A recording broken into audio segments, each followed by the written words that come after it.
Selamat datang di Gedung M, lantai 12, ruang rapat Universitas Trisakti. Kami dari petugas K3 akan menyampaikan mengenai safety induction. Safety induction merupakan prosedur keselamatan yang wajib diinformasikan kepada tamu juga sivitas akademika. Dan perlu diinformasikan bahwa pada hari ini tidak ada pelatihan keadaan darurat, dan jika mendengar bunyi alarm, tetaplah tenang, jangan panik, dan ikuti instruksi dari petugas kami. Berikut ini cara keluar dari ruangan adalah sebagai berikut. Lurus, belok kiri menuju pintu darurat, turun tangga 12 lantai, melewati lobi, menuju titik kumpul. Titik kumpul berada di Monumen Tragedi 12 Mei Universitas Trisakti. Berikut ini kami sampaikan cara evakuasi yang benar. Pertama, utamakan wanita hamil, lansia, dan orang yang memiliki kelemahan fisik. Yang kedua, bagi wanita yang menggunakan sepatu hak tinggi, harap dilepas. Yang ketiga, berjalan cepat, jangan berlari, dan ikuti instruksi dari petugas kami. Yang keempat, berjalanlah dengan posisi merunduk dan ikuti instruksi dari petugas kami. Yang kelima, jangan menggunakan lift jika terjadi keadaan darurat. Yang keenam, jika terjadi gempa bumi, berlindunglah di bawah meja atau merapat pada sudut dinding yang kuat. Yang ketujuh, alat pemadam api ringan atau yang disebut APAR tersedia di setiap selasar gedung ini dan dapat digunakan jika terjadi keadaan darurat. Demikian safety induction pada hari ini, kami ucapkan terima kasih.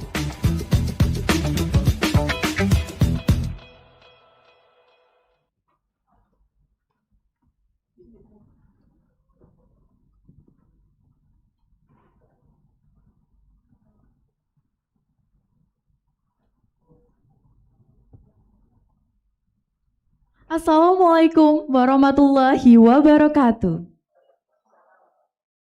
Good morning, distinguished keynote speakers, honorable university leaders of Universitas Trisakti, respected representative of our co-house universities, distinguished representative of professional associations, estimate invite speakers, honorable professors, respected researchers, academic practitioners, distinguished guests, ladies and gentlemen, it is my great pleasure to welcome all of us you the 7th International Symposium on Sustainable Urban Development 2026.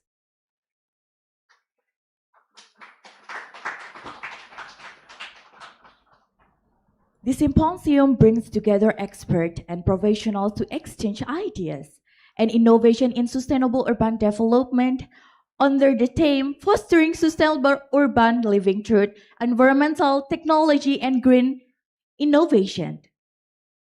My name is Ahla Ainu Salma. It is my honor for me to serve you as your Master of Ceremony today. On behalf of the organizing committee, I would like to express our sincere gratitude for your presence and participation in this symposium. Your attendance reflects our shared commitment to strengthening collaboration among governors, universities, industries, researchers, communities in creating more sustainable cities for future generations. We sincerely hope that today's discussion will be inspiring meaningful collaborations and innovative solutions for urban sustainable development. Without further ado, let us officially begin today's program. Ladies and gentlemen, before we proceed to the next agenda, may I invite everyone to rise for the singing of the national anthem of the Republic of Indonesia, Indonesia Raya, followed by Universitas Trisakti. May I request all distinguished guests and participants to stand.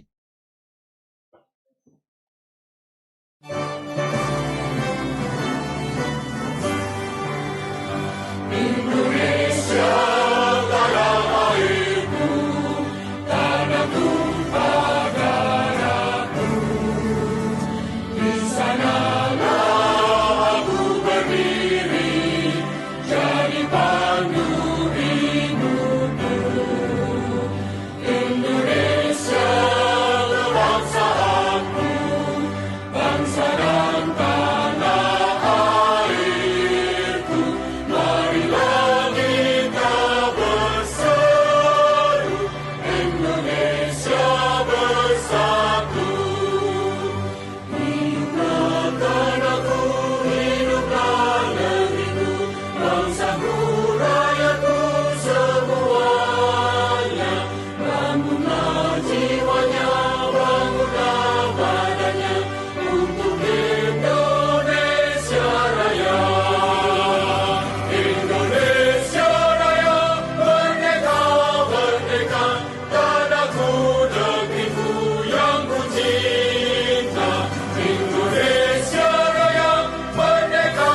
Ladies and gentlemen, thank you. You may now be seated.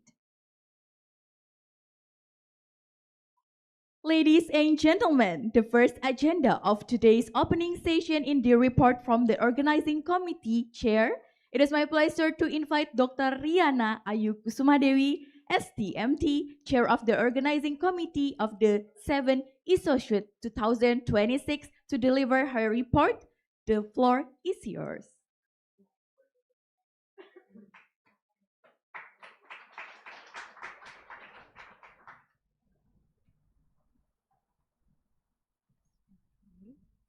Assalamualaikum warahmatullahi wabarakatuh.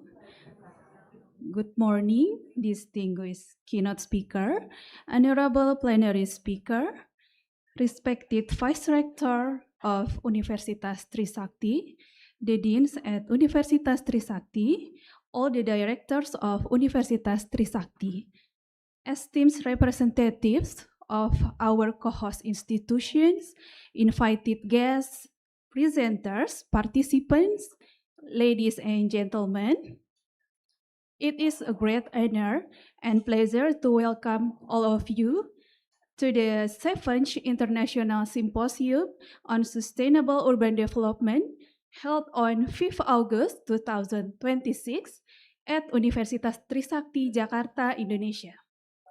The symposium continues the long-standing commitment of Universitas Trisakti to provide academic platform where scholars, professional researchers, students, and policy stakeholders can exchange ideas and strengthen collaboration on urgent urban and environmental challenges. The ISOSUT series has been organized by the Faculty of Architecture, Landscape Architecture and Environmental Technology, Universitas Trisakti, as recurring international forum addressing sustainable urban issues, and the 2026 event carries forward that tradition with a renewed spirit of partnership and innovation. For this 7th edition, the symposium theme is Fostering Sustainable Urban Living through Environmental Technology and Green Innovations, reflecting the growing need to integrate science, technology, and interdisciplinary cooperation in shaping more resilient and livable cities. This year, the symposium brings together a wide range of perspectives through several major scopes of discussion, including sustainable environmental technologies for integrated water and wastewater management, sustainable energy and natural resource management, circular economy, and urban planning, ecological design, ecosystem protection, as well as land restoration, disaster resilience, climate resilience, and smart infrastructure for sustainable development. The topics are highly relevant to the increasingly complex challenges faced by urban communities in Indonesia and around the world. For this 7th ISOSUT, a total of 108 papers were submitted by authors from Indonesia, Malaysia, Bangladesh, Algeria, Uzbekistan, Vietnam, and Japan, illustrating the growing international interest and collaboration in sustainable urban development and environmental technology. On behalf of the organizing committee, sincere appreciation is extended to our keynote speaker, Dr. Okto Irianto, SIPMA, expert staff, the Minister for Sustainable Development and Digital Transformation, Coordinating Ministry for Infrastructure and Regional Development, representing Dr. Agus Harimurti Yudhoyono, MSc, MPA, MA, as well as to all plenary speakers and invited speakers who give generously share your time, knowledge, and experience with this forum. Your presence adds significant value to this symposium and strengthens the dialogue between academia, government, and professional practice. Deep gratitude is also conveyed to all co-host institutions for your collaboration and support in making the 7th ISOSUD possible. This year's co-hosts are Universitas Islam Indonesia, Universitas Diponegoro, Universitas Andalas, Universitas Udayana, Presiden University, Universitas Sahid, Universitas Banten Jaya, and Universitas Veteran Jawa Timur. The active involvement of these institutions reflects the importance of inter-university cooperation in advancing sustainable urban development agendas at the national and international levels. Appreciation is further addressed to the supporting professional associations and international partners whose contribution helps strengthen the quality and outreach of this symposium.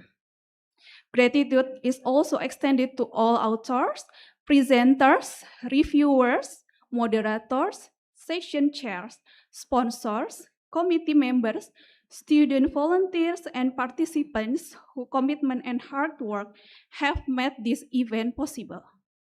The symposium is not only a forum for presenting research findings, but also strategic space for building networks, generating collaborative ideas, and encouraging practical solutions for sustainable cities and communities.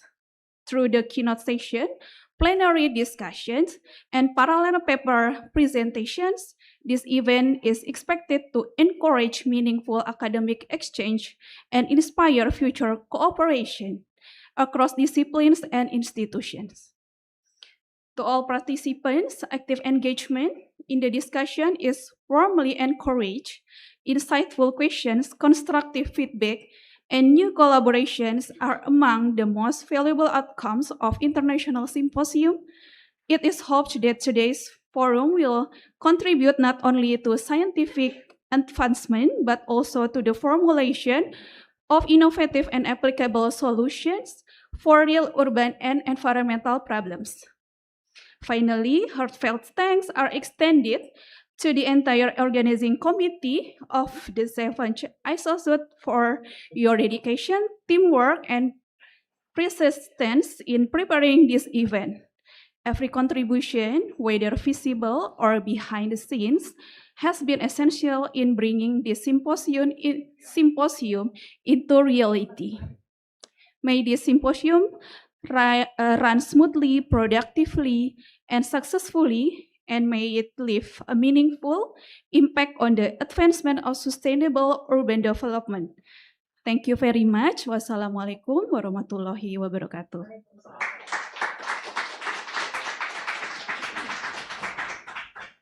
Thank you very much, Dr. Riana Ayu Kusumadewi, SDMT, for the comprehensive report and warm welcome. Ladies and gentlemen, please give another round of applause.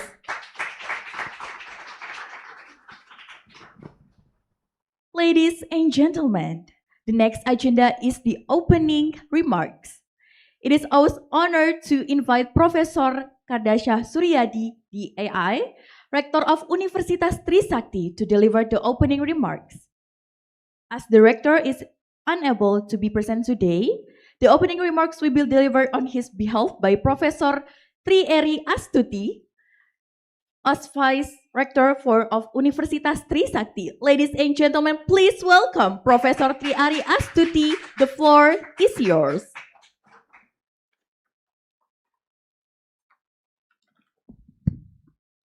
Bismillahirrahmanirrahim. Assalamualaikum warahmatullahi wabarakatuh. Salam sehat untuk kita semua, salam sejahtera. Yang saya hormati keynote speaker Dr. Okto Irianto, Sarjana Ilmu Politik dan Master in Art, expert staff to Ministry to Sustainable Development and Digital Transformation, coordinating Ministry for Infrastructure and Regional Development, representing Bapak Dr. Agus Harimurti Yudhoyono, MSc, MPA, MM. And of course, I would like to say Ohayo gozaimasu. Okay, for our invited speakers, Association Professor Akira Kato, PhD from the Shiba University, Japan, and Ibu Profesor Aryani Dwi Astuti yang mewakili Universitas Trisakti, dan juga kepada para invited speaker yang ada di online, Profesor Tuku Merah Indramalia from University of Technology Sydney, Australia, and Association Professor Dr. Bagus Mulyadi from the University of Nottingham, UK, and Professor Emeritus Hiroyuki Miyake from the University of Kitakyushu, Japan, online. Dan tentunya kepada seluruh peserta, our distinguished guests, para colleagues, and also researchers, practitioners, and also students, welcome to Universitas Trisakti. So first of all, I would like to accept the apologies from our rector, because he's still in Korea, be a speaker for the Eurasia event. And of course, in this opportunity, I would like to read his remarks on these occasions, and hopefully, so everybody can enjoy the time and enjoy the event today. Assalamualaikum warahmatullahi wabarakatuh. Good morning. On behalf of the Universitas Trisakti, it is my great pleasure and honor as rector to welcome all the distinguished guests to the 7th International Symposium on Sustainable Urban Development, or ISOSUD 2026, held here at the Universitas Trisakti, Jakarta, Indonesia, in a hybrid format. First of all, I would like to express my sincere appreciation to the Faculty of Landscape, Architecture, and Environmental Technology for continuously organizing ISOSUD as an international forum dedicated to sustainable urban development. My deepest gratitude also goes to all members of the organizing committee, partners, sponsors, and to all authors and participants from Indonesia and abroad who have contributed abstract and full paper and join us today both on a site and online. The 7th editions of this triennial symposium carries the important themes fostering sustainable urban living through environmental technology and green innovations. This theme is highly relevant to the complex challenges faced by cities around the world, including Jakarta and many rapidly growing urban regions in Asia, where environmental pressures, social inequality, and resource constraints are intrinsically intertwined. Environmental technology and green innovations are crucial drivers for transforming our cities into more livable, resilient, and inclusive places. Integrated water and wastewater management, clean and efficient energy system, sustainable solid waste and resource management, pollution control, ecosystem protection, land restorations, and smart infrastructure are no longer optional agendas. They are prerequisites for sustainable urban future. The 7th ISOSUD 2026 provide a platform for knowledge exchange, collaborations, and innovation in sustainable urban development. We hope that the papers presented today will not only enrich academic discourse, but also inform policies, guide urban planning practices, and inspire real-world implementation in cities across Indonesia and other countries. Ladies and gentlemen, sustainable urban development cannot be achieved by a single institution or discipline. It requires a collaboration across universities, governments, industry, civil society, and local communities. I encourage all of you to use this symposium as an opportunity to build interdisciplinary and international collaborations. Through parallel sessions, panel discussion, and informal networking to develop joint research, share data, pilot project, and policy recommendation that support the Sustainable Development Goals, particularly those related to clean water and sanitation SDG 6, affordable and clean energy SDG 7, sustainable cities and communities SDG 11, and climate action SDG 13. I wish you productive discussion, inspiring presentation, and meaningful new collaboration over the course of today's symposium. With these words and with gratitude to all of you, I hereby officially declare the 7th International Symposium on Sustainable Urban Development ISOSUD 2026 is open. Thank you very much. And I'm so sorry for the deans. Of course, distinguished deans and also all the vice deans and all the members of the Fakultas Arsitektur Landscape, and of course for the chairman of this event. Thank you very much. Thank you so much, Professor Tri Astuti, as Vice Rector 4 of Universitas Trisakti, for the inspiring opening remarks. We sincerely appreciate your encouragement and support for the advancement to international collaboration in sustainable urban development. Ladies and gentlemen, please give another warm round of applause.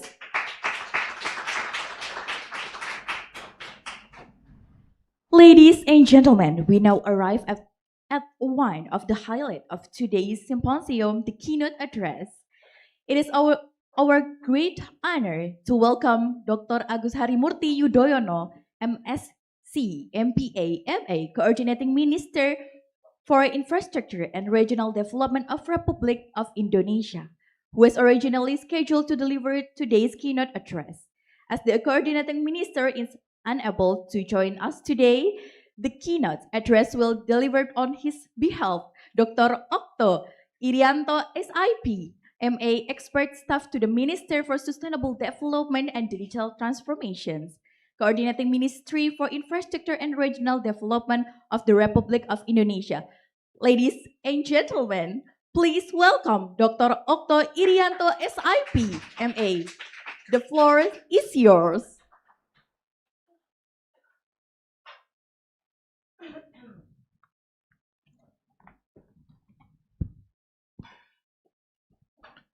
Bismillahirrahmanirrahim. Assalamualaikum warahmatullahi wabarakatuh. Selamat pagi, salam sejahtera untuk kita semua. Pertama-tama sudah tentu ketika diundang ke sini saya melihat tornya. Di tor itu di agenda waktu saya dialokasikan 30 menit. Jadi saya minta staf saya untuk membuat speech yang kira-kira tebalnya segini. Mudah-mudahan ini tidak terlalu lama. Nanti saya akan potong-potong. It is a great pleasure for me to join you today at the 7th International Symposium on Sustainable Urban Development, or ISOSUD 2026. On behalf of Coordinating Ministry of Infrastructure and Regional Development, I would like to express our appreciation to Universitas Trisakti and the organizing committee for organizing this important international forum. I would like to say thank you very much to the Vice Rector for Planning and Development Affairs, Bu Professor Tri Astuti, the Dean for the Faculty of Landscape Architecture and Environment Technology, Ibu Celia Yuslin, Chair and members of the organizing committee of this symposium, esteemed speakers, researcher, practitioner, representative of civil society and private sectors, lecturers, and students. Before I continue, allow me to briefly introduce the institution that I represent. The Coordinating Ministry for Infrastructure and Regional Development, commonly referred as Kemenko Infra, is responsible for coordinating, synchronizing, and controlling national policies in infrastructure and regional development. Our ministry coordinates the work of 5 ministries. Do we have this slide? Okay. Okay, yeah. We coordinate 5 ministries. One is Ministry of Agrarian Affairs and Spatial Planning, also a national land agency. Second is Ministry of Public Works. Third is Ministry of Transportation. Fourth, Ministry of Housing and Settlement Areas, and the Ministry of Transmigration. Through this ministry, Kemenko Infra works across infrastructure sectors that shape people's daily lives: land and spatial planning, water, security, roads, railways, ports and airports, public transportation, housing, sanitation, waste management, regional connectivity, and the development of transmigration areas. Infrastructure must ultimately improve people's life, reduce regional inequality, strengthen resilience, support economic transformation, and protect the environment. That is why Indonesia infrastructure agenda is closely connected to the Sustainable Development Goals. Ladies and gentlemen, urban areas are at the center of some of the greatest opportunities and some of the greatest risks of our time. Cities generate economic growth, innovation, employment, and social mobility. At the same time, rapid urbanization creates growing pressure on housing, transportation, water resources, sanitation, waste system, energy supply, land, and ecosystem. These challenges are further intensified by climate change. According to the data presented in Indonesia SDGs coordination materials, only around 80% of global SDGs targets are currently on track or have been achieved. In the Asia-Pacific region, approximately 88% of SDG targets are considered off track. Without transformative action, the region achievement of the SDGs could be delayed by as much as 32 years. But at the same time, Indonesia has made meaningful progress. Of the 244 indicators evaluated, approximately 62.7% have either achieved their targets or demonstrated significant progress. For many years, infrastructure performance have often been assessed primarily through physical progress and budget absorption. These indicators remain important, however, they are no longer sufficient. We must also ask, does the infrastructure reduce emission? Does it use energy, water, and material efficiently? Does it improve access for low-income and vulnerable communities? And most importantly, does it produce measurable improvement in people's quality of life? The National Action Plan for the SDG of Indonesia is designed not merely as a statement of ambition, but as an operational framework connecting target, indicators, annual programs, responsible institution, financing, implementation, monitoring, and data. For Kemenko Infra, this means that coordination must go beyond project implementation. It must cover target setting, data quality, outcome monitoring, financing, institutional responsibilities, and the resolution of regulatory, land, environmental, and coordination challenges. Ladies and gentlemen, the first issue highlighted in this symposium is advancement of sustainable environmental technologies for integrated resilience and sustainable water and wastewater management.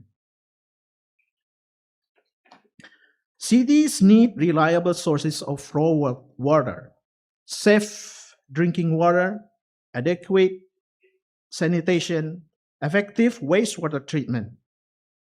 Yet water systems are often managed in separate institutional and administrative compartments. We therefore need an integrated approach from upstream to downstream.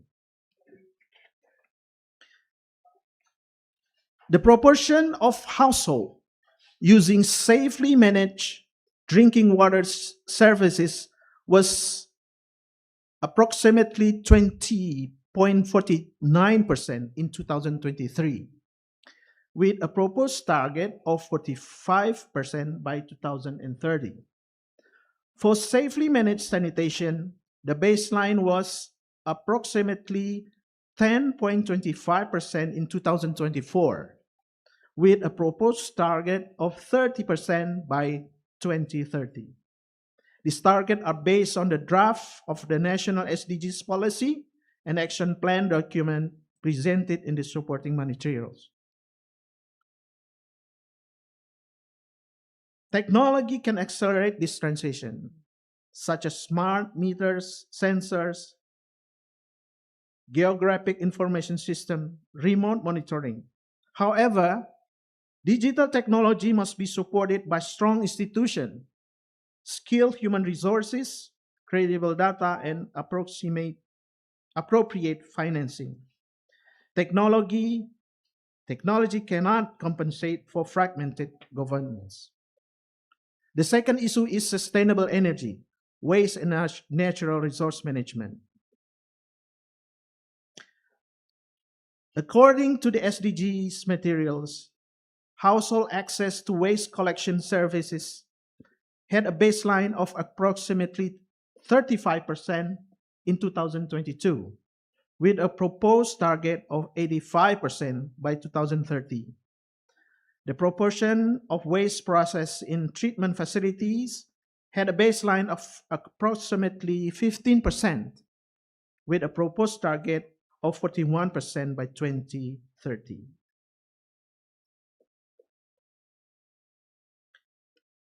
These figures demonstrate the magnitude of the transformation required.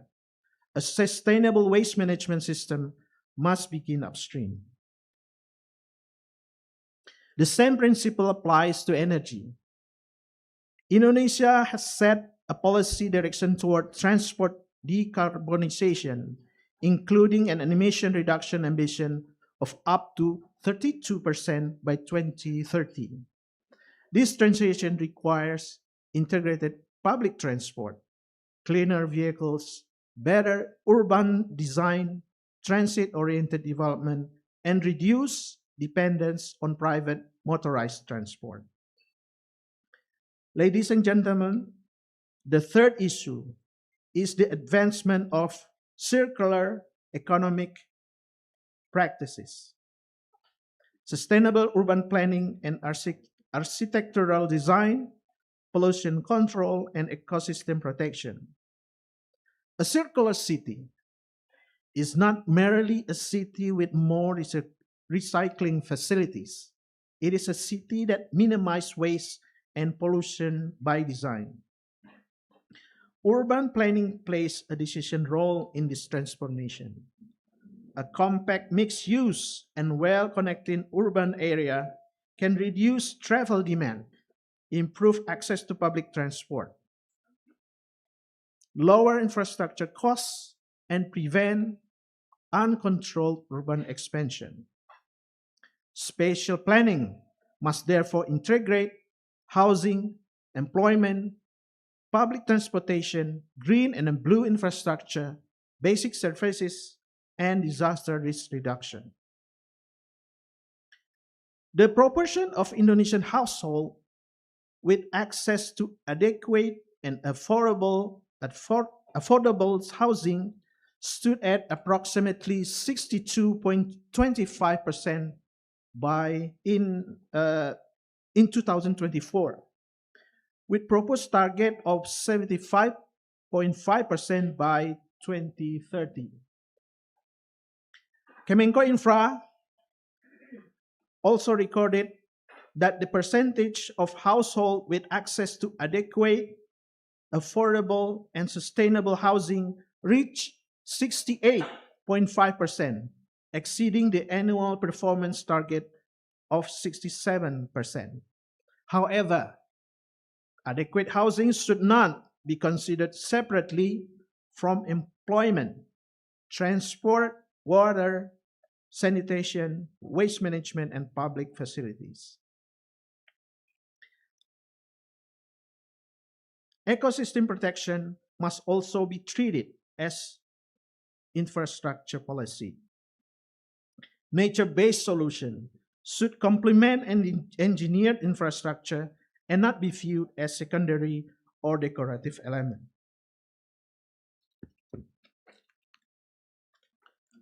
And the fourth issue is the advancement of land restoration, soil management, and smart infrastructure for a balanced and resilient future. Infrastructure decision shape land use pattern for decades. Project must therefore be based on reliable spatial data, appropriate land use planning, environmental carrying capacity, and risk assessment. Indonesia continues to strengthen the One Map policy, including the integration of spatial data across the 5 ministries, coordinated by Kemenko Infra. Integrated geospatial information help reduce land conflict, improve project preparation, protect environmentally sensitive areas, and direct infrastructure investment toward appropriate location. Smart infrastructure can strengthen these capabilities. We must remember that infrastructure is not smart simply because it is digital. Infrastructure is truly smart when it is inclusive, interoperable, secure, efficient, resilient, evidence-based, and responsive to citizen needs. Distinguished guests, ladies and gentlemen, sustainable urban development cannot be achieved by government alone. It requires strong collaboration among government, academia, industry, civil society, and communities. This is the spirit of SDG 17, Partnership for the Goals. Technology and green innovation are important, but they must be supported by coherent policies, capable institutions, responsible financing, reliable data, and active public participation. For Kemenko Infra, the direction is clear. We must move from sectoral planning to integrated system, from physical output to measurable outcomes, from reactive responses to long-term resilience, from linear consumption to circular economy, and from government-only implementation to genuine multi-stakeholders collaboration. This infrastructure we build today will shape Indonesia's cities and region for generations. It must therefore be low carbon, resource efficient, inclusive, resilient, and driven by knowledge and innovation.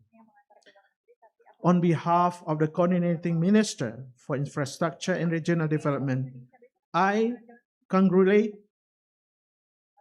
the Universitas Trisakti and the Organizing Committee on the convening of the 7th ISOSU 2026. May this symposium produce practical recommendation, strong partnership, and innovation that bring real benefits to society and the environment. Thank you. Wassalamualaikum warahmatullahi wabarakatuh.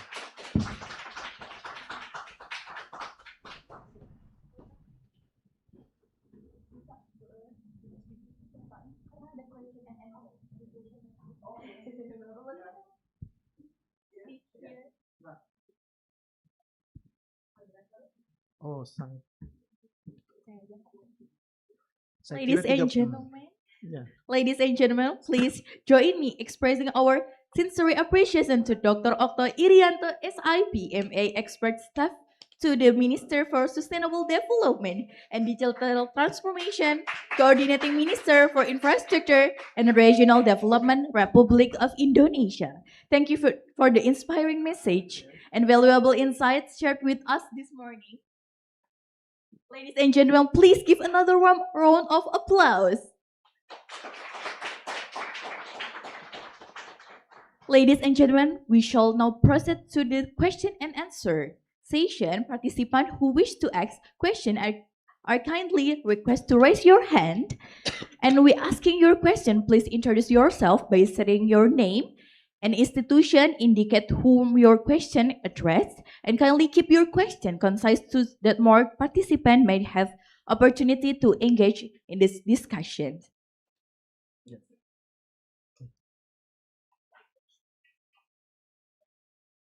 Or in the online session, maybe you have a question to Dr. Okto. Yeah.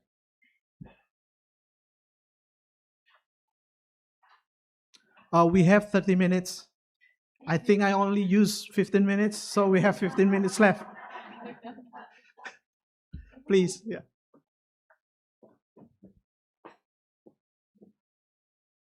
Thank you. Thank you, Pak Okto. Yeah. My question is about the deadline. The deadline for Sustainable Development Goals actually in 2030. And looking at the baseline, some are quite far to meet the goals. Even at the global level, it's far beyond the only 18%, right? To meet on the track. So I think you already mentioned about the transformative action to meet the goals, but is it really achievable in 2030? Because it's only 4 years away from, this is already 26, only 4 years. As we know, before the SDGs, it was the MDGs. Millennium Development Goals, and we didn't meet the target in 2015, so we extend to 2030. So what is your opinion? Thank you. Yeah, thank you. Thank you for the question. In my speech, I already informed you that according to our data, 18% of global SDGs target are currently on track. So only 18%. And 88% are considered off track. So most of the target actually cannot be possibly be achieved by 2030. So if you ask, can we achieve that on the time frame that we provided for us? I don't think so. Honestly, I don't think so. However, we have the burden globally to achieve SDG, but we also have national target. So what we should do is just limit ourselves on the Indonesian target, our national target, and it's not that bad actually. If we compare the global target to the national target, we are better than everybody else. So some of the target maybe can be achieved. It is very unfortunate that the international societies have this condition that was not perceived or even been considered when SDG was developed. We thought that the 90s or 2000 era will proceed just like that. However, we just realized and now experience that the global situation is quite different. And actually, one of the driving force of the SDGs for the climate action,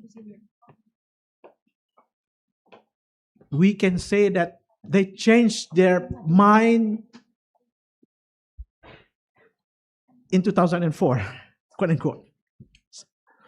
The United States, when they had changed their government from the Democratic and to Republican with the Donald Trump in the first term, they withdraw from the Paris Convention.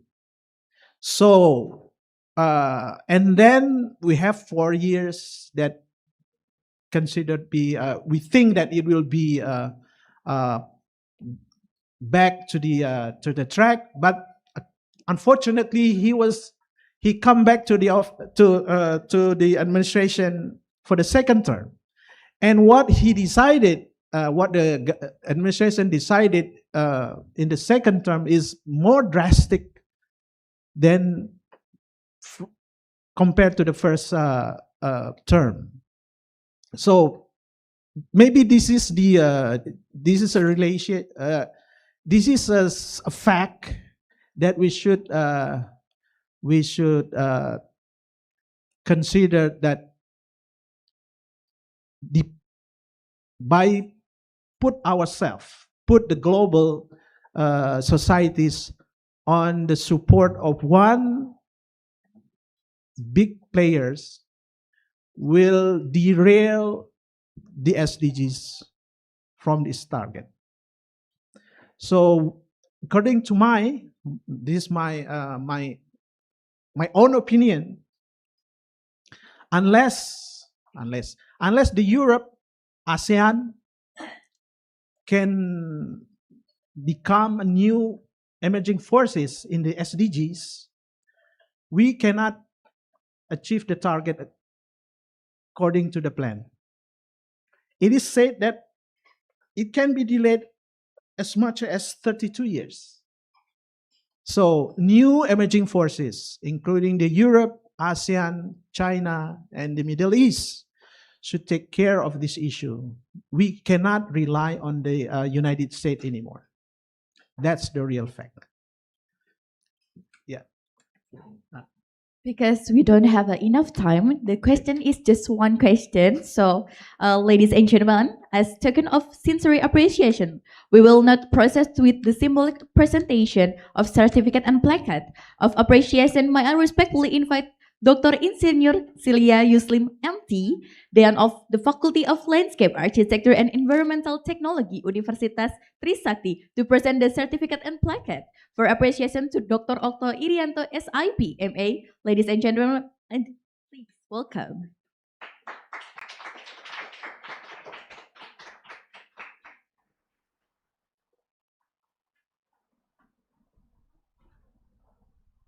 Ladies and gentlemen, please give them a warm round of applause.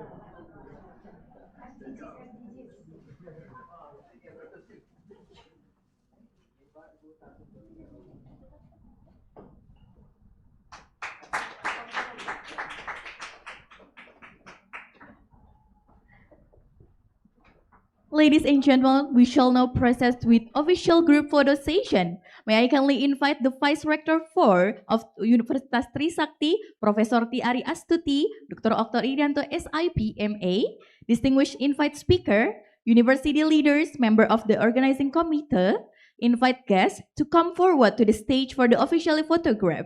Meanwhile, we kindly ask for our participant remain seated until further instruction for the committee. Thank you.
Ladies and gentlemen, we will now have a short coffee break in 15 minutes before continuing with the next agenda. Refreshments have been prepared on the outside of this room. We kindly invite everyone to return promptly as Symposium will continue shortly with plenary session. Thank you. Just 5 minutes, okay? 15 minutes.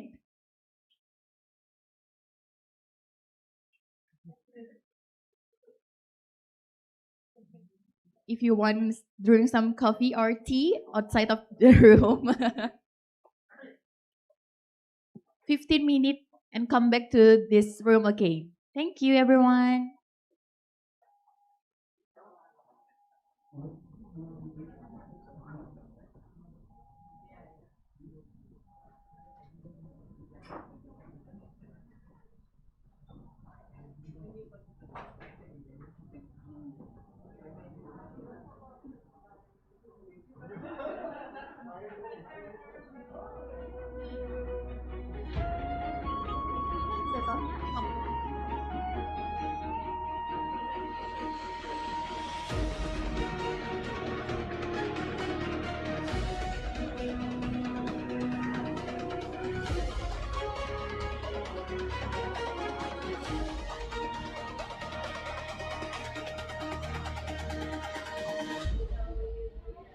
Langkah kami dimulai di sini,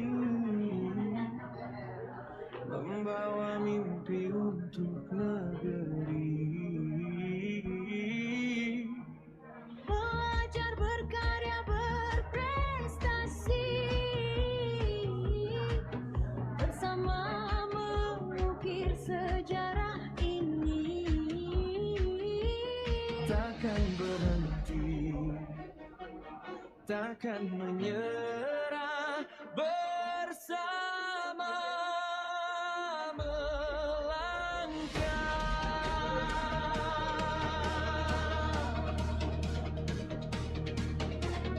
Jangan pernah lelah mencintai Tisakti, tempat mimpi menjadi pasti. Bersama melangkah lebih tinggi untuk Indonesia yang berarti. Satukan langkah, satukan mimpi.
Langkah kami dimulai di sini,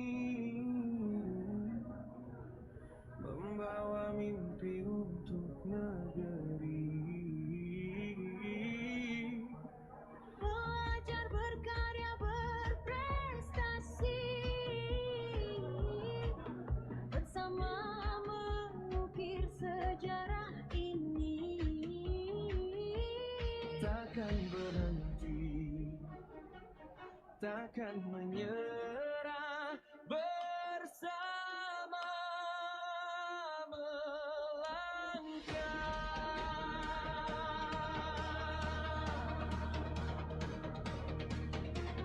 Jangan pernah lelah mencintai usaha, tempat mimpi menjadi pasti. Bersama melangkah lebih tinggi untuk Indonesia yang berarti. Satukan langkah, satukan mimpi. Siapa kita? Universitas Trisakti.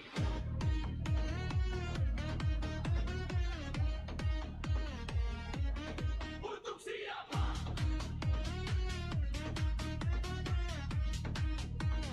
Indonesia.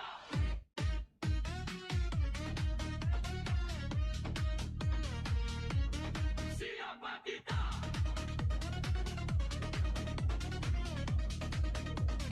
Universitas Trisakti.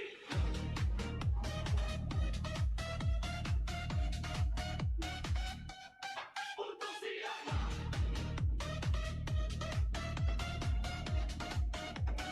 Indonesia.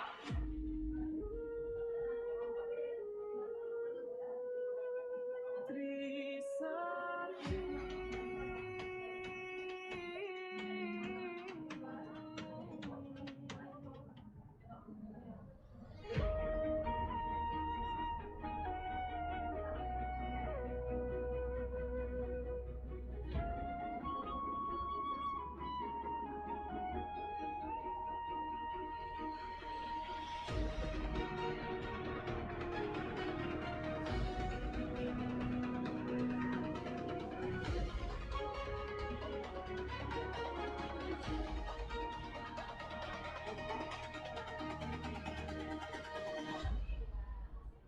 Langkah kami dimulai di sini, membawa mimpi untuk negeri. Belajar berkarya berprestasi, bersama mengukir sejarah ini. Takkan berhenti, takkan menyerah, bersama melangkah.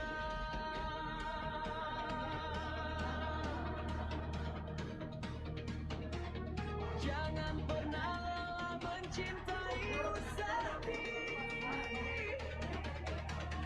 tempat mimpi menjadi pasti.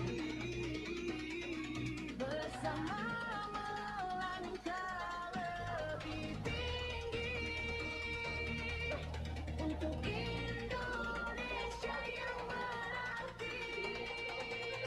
Satukan langkah, satukan mimpi. Siapa kita? Universitas Trisakti.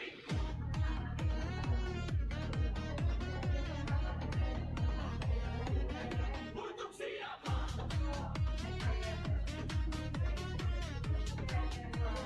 Indonesia.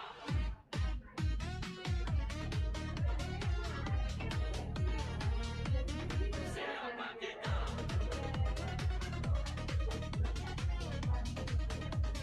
Universitas Trisakti.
Tidak.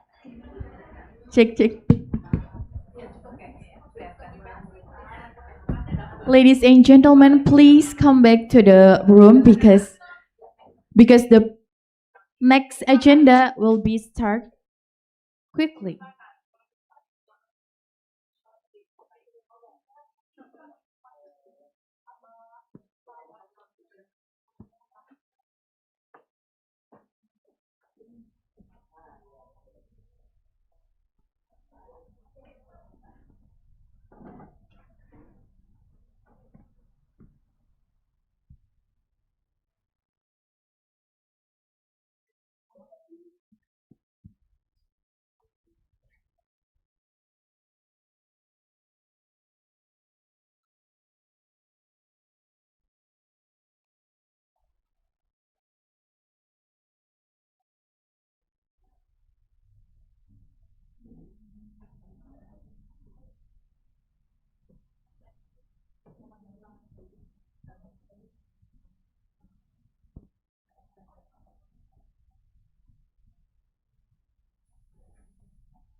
Ladies and gentlemen, please will be come back to the room because the next session is will be start.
Ladies and gentlemen, welcome back. We hope you enjoyed the coffee break. Maybe we kindly ask everyone to take your seat as we are about the beginning of plenary session. Ladies and gentlemen, we are now entering plenary session of the 7th International Symposium on Sustainable Urban Development 2026. This session will be moderated by Dr. Insinyur Rositayanti Hadi Subroto, STMT. Allow me to introduce our distinguished speaker for this session. Our first speaker is Professor Tuku Murah Indra Mahlia from the University of Technology, Sydney, Australia, whose extensive researchers has made significant contribution to sustainable energy, environmental engineering, and green technology. Our second speaker, Professor Akira Kato, PhD from Chiba University, Japan, whose work focused on sustainable urban planning, community development, and urban management.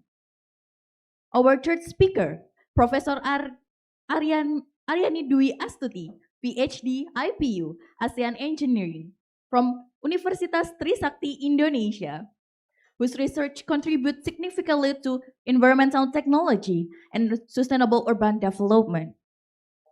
Ladies and gentlemen, please join me to welcoming our moderator together with our distinguished plenary speaker. The floor is yours.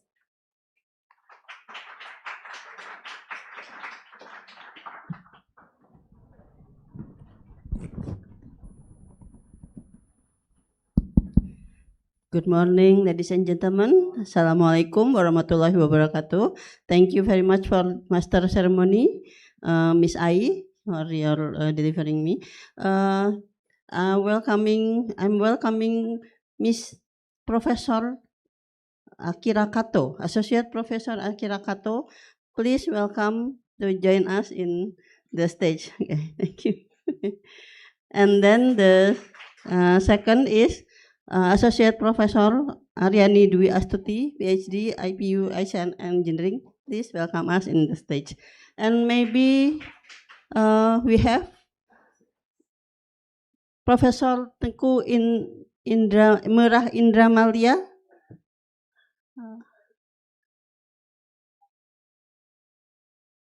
Professor Tengku Merah Indramalia. Have you joined? Okay, Professor. Hi, Professor. Good morning. Morning. Good morning. Okay, thank you very much for your welcoming. Okay, distinguished speaker, respected guests, colleague, and all participants, it's my great pleasure and honor to welcome you today to the 7th International Symposium of Sustainable Urban Development (ISOSUD 2026). On behalf of the organizing committee, I would like to extend our warmest welcome and sincere appreciation to all distinguished speakers, invited guests, and participants who have joined to us today. The symposium will be start with in this first session of plenary session. Let me introduce myself. My name is Dr. Insinyur Rosita Yanti Hadi Subroto, STMT, or you can call me Rosi, and I will be your moderator for this session. It's my pleasure to guide you through today's program. First of all, this is the first session. Ladies and gentlemen, it is my great honor to introduce our distinguished speaker, Professor Tengku Merah Indramalia, PhD, from University of Technology, Sydney, Australia, that joining virtually in Zoom meeting conference. Professor Mahlia is an expert in sustainable energy and materials with extensive experience in relevant research area. Background education of Professor Mahlia was PhD in energy from University of Malaya, Malaysia.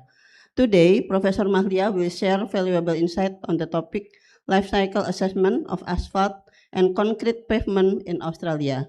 Professor Mahlia, we have 15 minutes for your presentation. Please, the floor is yours. Can you see my slide? Yes, it's clear.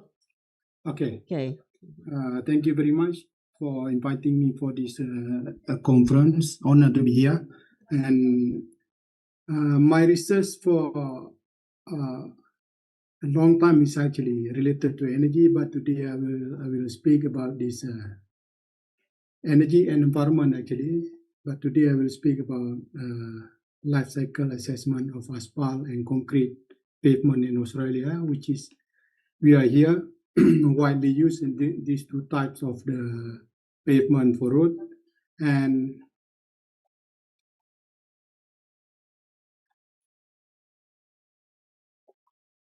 what happened? Okay.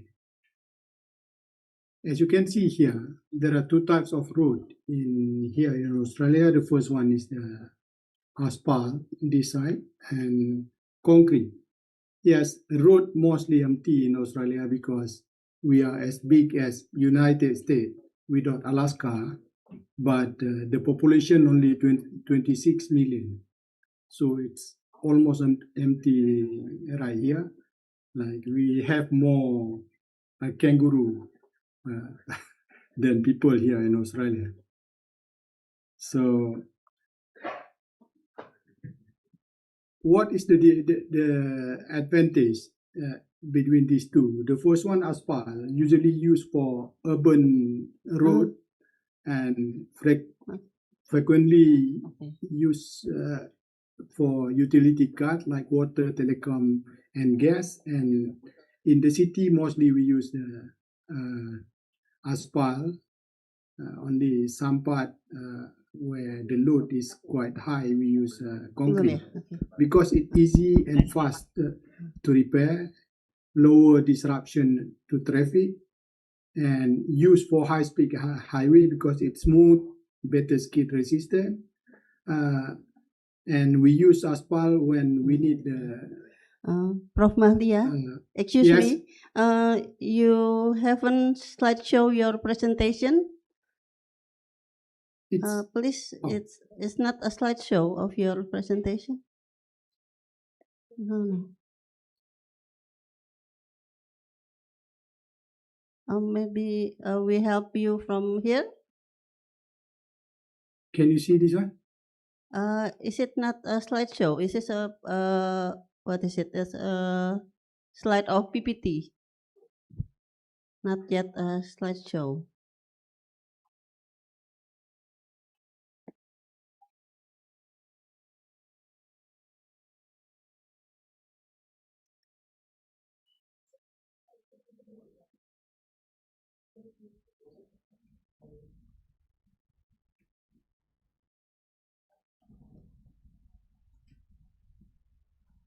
Yes.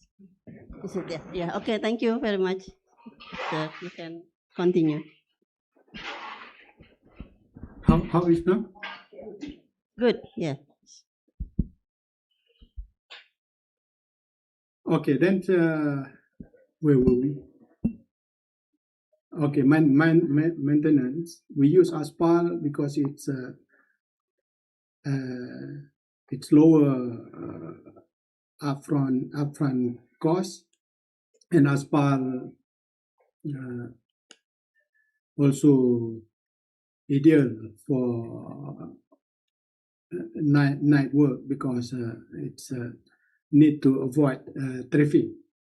And for concrete, we use usually for heavy load and for bridge and port, mining road, bus lane, and usually for lifelong infrastructure, usually 3 to 40 years, lower maintenance, preferred for national highway.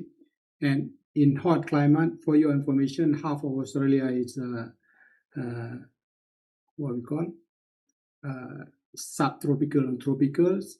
For in that case, it's concrete is much better than asphalt. Usually in Queensland, Northern Territory, and Western Australia, and it's we use concrete because it's not affected by bitumen softening like asphalt, and usually we use for remote highway in the middle of Australia. And there are also some advantages and disadvantages. For example, for asphalt, it's short lifespan, around 10 to 20 years, sensitive to temperature, higher dependent on the fossil fuel because we use bitumen. For concrete, disadvantages is high initial cost, longer curing time, and difficult to repair. So that's why we use for a rural area for this case. And this study is actually we do with initiative because a previous study often evaluate on only carbon emission or cradle to gate impact, and for Australia only a few study on midpoint and endpoint and hotspot of the pavement. in related to cradle framework, and Australia specific evidence still very limited study. And we want to propose a holistic environmental evaluation that required for Australia. And the problem here is the conventional comparison only focus on cost or carbon only, therefore it missing like impact to human health, ecosystem, and resource. So we need the full LCA impact approach for these two types of pavement in Australia. And therefore, the objective of the study is to compare the abstract and concrete pavement using LCA to identify the environmental hotspot, key impact driver to support the sustainable material selection. And the material here, as you can see in this very simple thing, on the left side is concrete, and on the right side is the asphalt, where the upper layer part is actually concrete and asphalt. The rest is almost similar. And the process of making of concrete and asphalt, as you can see here, is that for concrete, it started with the raw material selection, cement production, the aggregate sand supply, transportation, concrete pavement installation, concrete pavement demolition, concrete recycling, which is 95% of Australia we recycle the concrete, and only 5% will go to landfill. And for asphalt, it started with extracting raw materials, the same thing, bitumen production, aggregate and sand supply, hot mix production, transportation, asphalt pavement installation, end of life of asphalt, reclaim asphalt, asphalt recycling, and 5%, usually 2 to 5% will go to landfill. This is the boundary here. System boundary, as you can see here, it's started with raw material production, transport, and end of life here.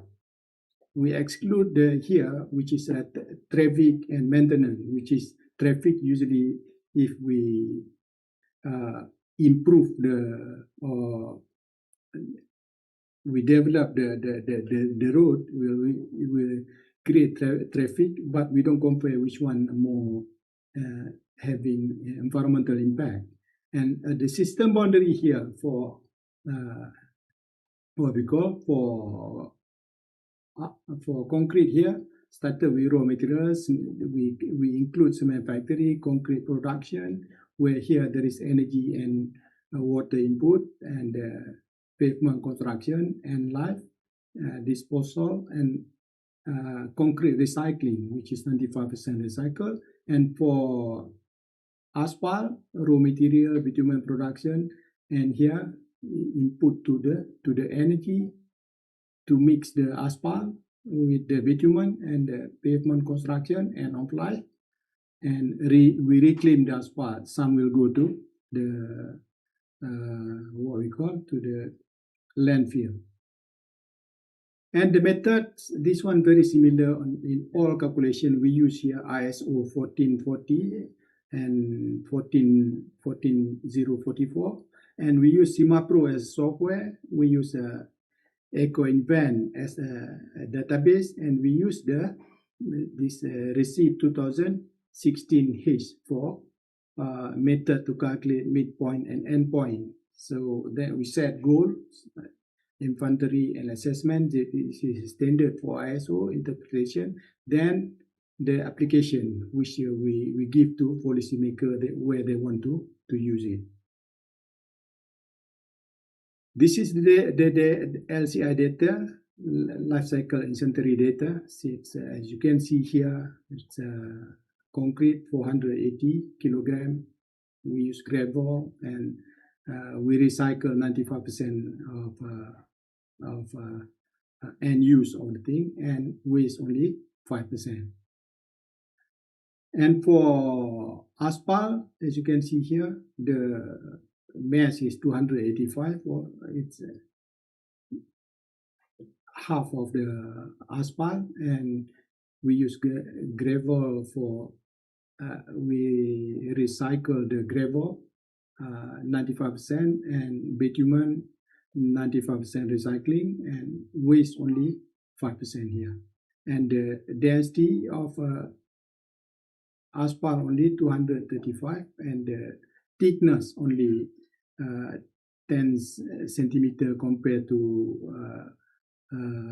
concrete, which is 20 cm.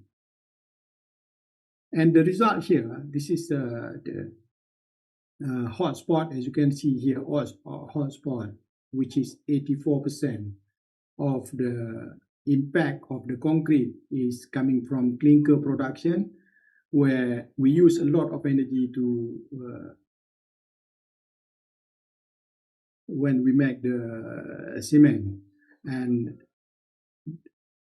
therefore the main environmental impact or hotspot, it's the arrow here, the thickest red arrow here is cement production, which is 91.7%. Transport, well, transport only on this side, only 7.24%. The implication here for mitigation is to reduce the clinker content, use blend low cement and minimize cement usage, and improve the transport efficiency. Key takeaway is the problem here is cement production dominate, which is 91.7% of the environmental impact of the concrete. Where for asphalt, the problem is the transport. The main environmental impact is the transport that we have to carry the asphalt from one place to, from the production site to the pavement. And the second one is natural gas, where we have to heat the asphalt in order to mix it, the gravel in order to mix it with bitumen, where the third one is electricity. And the implication for mitigation is to reduce the transport distance, where we have to develop the asphalt processing in close to the pavement where you want to layer the asphalt. The second one is to increase energy efficiency and we try to use renewable energy for electricity and reduce natural gas consumption to make asphalt with bitumen and minimize the natural gas venting and methane emission. Key takeaway here is transport the largest hotspot, 49.2%. It's easy to solve, especially in Indonesia, where we use 50% of renewable energy in the future. This is the characterization of midpoint result between asphalt and the concrete. As you can see, mostly is 15 out of 18 categories of impact. It's lead by the concrete, which is only these two categories. The asphalt is this one asphalt is higher, and this one asphalt close to the concrete. So for this case, asphalt is higher in marine eutrophication, which is 100% versus the 75%. It's only this. The rest is concrete, the highest environmental impact. So the key takeaway from this graph is concrete has the higher impact, which is 15 out of the 18 midpoint categories. This is endpoint. Endpoint, it's actually impact to human health, ecosystem, and resources. Unlike the midpoint, it's 18 categories. This one only we consider 3 categories. It's for long term. Based on this received 2016 damage assessment, concrete has the higher endpoint in all damage category, which is human health, ecosystem, and resources. Where the endpoint, which is long-term impact, which concrete record the higher point values than asphalt in all endpoint categories in human health and resources ecosystem. So the key takeaway here is human health is the dominant damage category for what we call concrete. This is a single score endpoint based on the calculation asphalt pavement. The point is 0.139 and the concrete pavement 1.48, which is concrete more than 10.7 times higher than asphalt in terms of environmental impact. And the interpretation for this case is concrete is material-driven impact, which contribute by clinker cement are the main hotspot.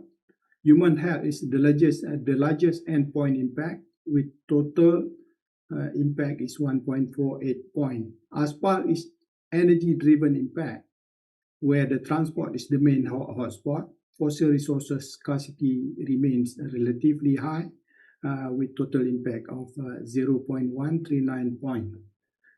The way to mitigate this is this for concrete is to reduce the clinker using supplementary cementitious material and to optimize the cement content. For asphalt is to increase recycle asphalt and improve the transport efficiency and use low carbon binder for this case. So the conclusion of this study is for concrete pavement, higher impact due to the cement or clinker production, which is 92%, and total impact is 1.484 point, where for asphalt pavement, the impact mainly driven by transportation, which is 49%, natural gas 80%, and electricity 14%, where the total impact is 0.139. In comparison, asphalt has the approximately 10.7 lower overall environmental impact than concrete pavement, making it more environmental option for Australia. But for other country, from references, it show the same thing, but maybe the impact it's a bit different. I think that's all from me at this moment. Thank you very much. Okay, thank you very much, Professor Mahlia, for your excellent presentation and for sharing your valuable insight with us. We will now continue with our second presentation. Our next honorable speaker, Associate Professor Akira Kato, is joining us in person from Chiba University, Japan, with expertise on laser remote sensing and ecosystem services. Background education of Professor Kato was PhD in Forest Studies from Washington University, USA, while master program in Global Agricultural Science from University of Tokyo and bachelor program in Agrobiological Resources Science from University of Tsukuba, Japan. Professor Kato will be presenting in mapping and visualizing urban forest values using remote sensing data. Professor Kato, we are delighted to have you with us today. Please present your presentation. The time is 15 minutes for you to deliver it. The floor is yours. Yes, thank you. Can I stand? Am I asked to stand? Okay, thank you. Hello, everyone. Thank you so much for coming to my presentation. Sorry, may I cross? Sorry about that. Yeah, thank you so much for coming. I would like to talk about mapping and visualizing urban forest value using the remote sensing data. I'm quite honored to present, this conference. Thank you so much for organizing committee to invite me to this wonderful conference. I really appreciate it. Thank you. I'm a graduate.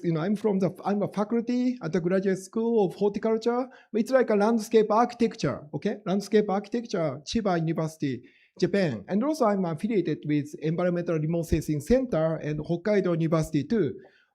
Please go. Yeah, please go to the next slide. Okay, can you click? Okay, good.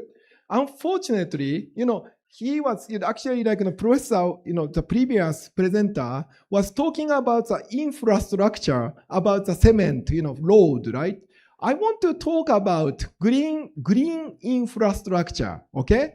Green infrastructure is defined as the trees, forest in the urban area, okay? Then, unfortunately, look at this figure. Jakarta, Tokyo is very poor percentage of the tree canopy coverage. That is very bad, actually. And then compared to the other kind of major cities like Paris, London, New York, Vancouver, Singapore. Singapore has almost 30% of the tree canopy coverage, okay? So we need to improve that, this kind of poor situation. Please go to next.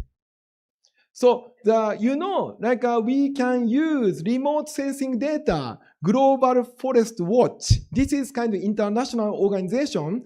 They have the website. They always monitor the forest change, global forest change using the satellite image. So you can monitor tree canopy cover every day, almost every day. I mean like every 10 days or something. But anyway, you can monitor how much coverage of each country, each district. You can do it possible. Please go to the next. And then, of course, our Tokyo metropolitan city, we have the, poor coverage of the tree canopy, right? And when we compare between the 1991, 2016, like 30 years, what's changed the most of the land use cover? And actually, it's not the forest. It's not the urban forest. Actually, agricultural land is hugely lost during the 30 years, unfortunately. And agricultural land is just a vegetation, green coverage, right? And we need to increase the tree coverage. Of course, we want to focus on the trees, actually. Go to the next. And how do you increase the tree canopy cover? That is a very difficult question. This is my it is like a take-home message. Please think about it. I can provide the good kind of skill, technique for you, but you need to solve this kind of question. How do you increase the tree canopy cover in the city? And then, but city problem, trees need a long time, okay? Long time growing, long time maintenance support, okay? And also urban area has very limited for plantation of the trees. So you can increase the trees easily in urban area. And also the big trees, you can expect big trees because big trees are physically, they already have a good canopy size. They can expand the size easily. So it's very difficult to increase the tree canopy cover. Next slide. Then I want to say sustainable. What is sustainability? I want to introduce a very interesting kind of idea. I published a paper using this concept. It's a physical kind of like a theory. It's called self-organized criticality. Okay, it's very interesting concept. I found this concept from the papers, very old paper. It's very interesting concept. When you take a look at the sand model, sand mountain, you put the sand additionally over the top of the mountain, okay? The mountain itself wants to keep the shape of the mountain, right? So what's happened? On the side of the mountain, they have the many slides. They have the many like slides to keep that mountain. So physics, they are very intelligent, very smart guys. They try to figure it out how to sustain the shape of the mountain. They protect the frequency of that slide happening, and also the area, size of the slide, how large it is. They protect, and they got the linear relationship. That is the optimum. It's called optimum for that system. Okay, they defined it. That is a sustainable, optimum kind of disturbance for that mountain. So I want to adapt this kind of concept to my remote sensing field. Okay, so there are many people worried about if you change forest to the grassland, okay, if you change the forest to grassland, this is a conceptual figures. Grassland never go back to the forest. That is a huge issue. If you lose a forest in the urban area, you never come back to the forest. You permanently grass. So that is a huge issue right now. Okay, let's go to the next. So what I want to introduce, that is a landscape equilibrium theory for natural disaster. Actually, I use this theory. I said like a mountain, use the many the slides on the side to keep up the shape. It's the same concept. I use it for the landscape. So I pick up some national park in Canada. It's not the urban area, but I want to see how the landscape adapted the natural disaster. I want to quantify it. So I use a almost 30 years satellite image and how often fire happens. This is famous for the forest fire. How often fire happens, how large of the fire happened to the national park in Canada. And I plotted the frequency and area of the fire, and there is a linear relationship. I got it.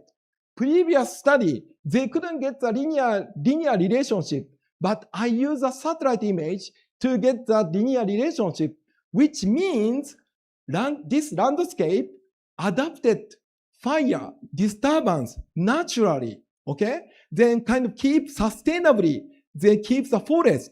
The amount of the forest is the same all the time. They adapted natural disaster.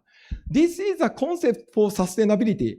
So I want to use this concept to not like an urban area, but I haven't done yet. But I want to say this is a definition kind of, the nature always accept any disturbance, but somehow regenerate to keep up their kind of amount of the forest. So we need to balance. That is, it's called landscape equilibrium theory.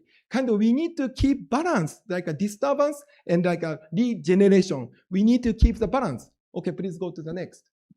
So, and then I want to change the topic a little bit. How to quantify the ecosystem service for the urban area, green infrastructure. I want to introduce the concept is iTree. The iTree is a software. You can download it and quantify the economical benefits of trees. And I found this kind of like iTree sub project from this website. This website is amazing. Everyone should look at this website. You should type New York City tree, iTree. Please type it to find the website. And they show you all the tree location in New York City. And also they show all the economic benefits of each individual trees. Please go to the next. So when you access to that website, you can see the location of the street trees. This is the green infrastructure. Click on that one single tree, you can see the species name and the street view, and also there are all economical benefits for this tree, like stormwater preservation or like, air pollution removal or any like carbon CO2, benefits. They show you the actual dollars on the website, all single trees. I was amazed.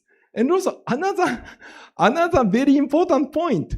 Citizen collected this data set.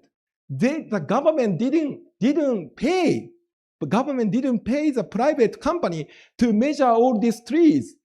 All the citizens volunteer to measure trees and uploaded the data to make this map. I believe, people's power to change the environment. So I wanted to start, I want to do the same things in Japan. Okay, please go to the next. So how do they use iTree? They use a planning, 10 years later, how the green infrastructure can provide the benefits. Or they use a goal, they set up the goal next 10 years, 5% increment of tree canopy coverage, how much benefits we can gain from it. They can simulate and say that. Also, there's some evaluation, performance of urban trees. What is the actual performance? They can quantify it. And also, like, they have the validation, like, $1 maintenance cost, the trees provides a 1.5 times benefits. So, like, they can see the balance of the benefits and cost. That's how they use the iTree. Go to the next. Yeah, so you can click on the website. You can reach the website to download the many iTree product. If you don't know how to use it, I can teach you online how to use it. It's very simple. But, just you want to see just the benefits, just my tree. My tree is appropriate to see just right away. You can see the tree benefits. And iTree Echo, you can get the, long inventory data, and then you can put it and estimate the cost, the benefits. And also iTree Canopy is wonderful. You don't need to go to the field. On the Google map, you just make the boundary and they produce the benefit of all the trees within the boundary. So this is kind of excellent option for you. Go to the next. So iTree, I want to say, I believe the people's power. That's why I started my iTree project in my campus. So I put all trees, I asked my student, put the all trees tag. Okay, you can see QR code. And then if you see, if you take the photo for the QR code, you can access to the database what the benefits, actual benefits of that tree. And also you can input, actually iTree only need species and DBH. So you just measure the diameter of the trunk and species, you can put it there, and then you can save your data set for all trees in my campus. And then another thing, I have some very interesting project going on in my campus. I ask all students to leave some comment about trees, feeling. So for example, one of my students say, when I entered this university, I took family photo in front of this tree. It's my memorial tree or something. And that comment is shared in public through the QR code. So everybody look at that comment and then gives a feedback for it. That is a tree is a communication tool, okay? Tree can be a communication tools. And also, recently, I work with the volunteers in the old age guys. They said, I want to leave my comment to my grandson.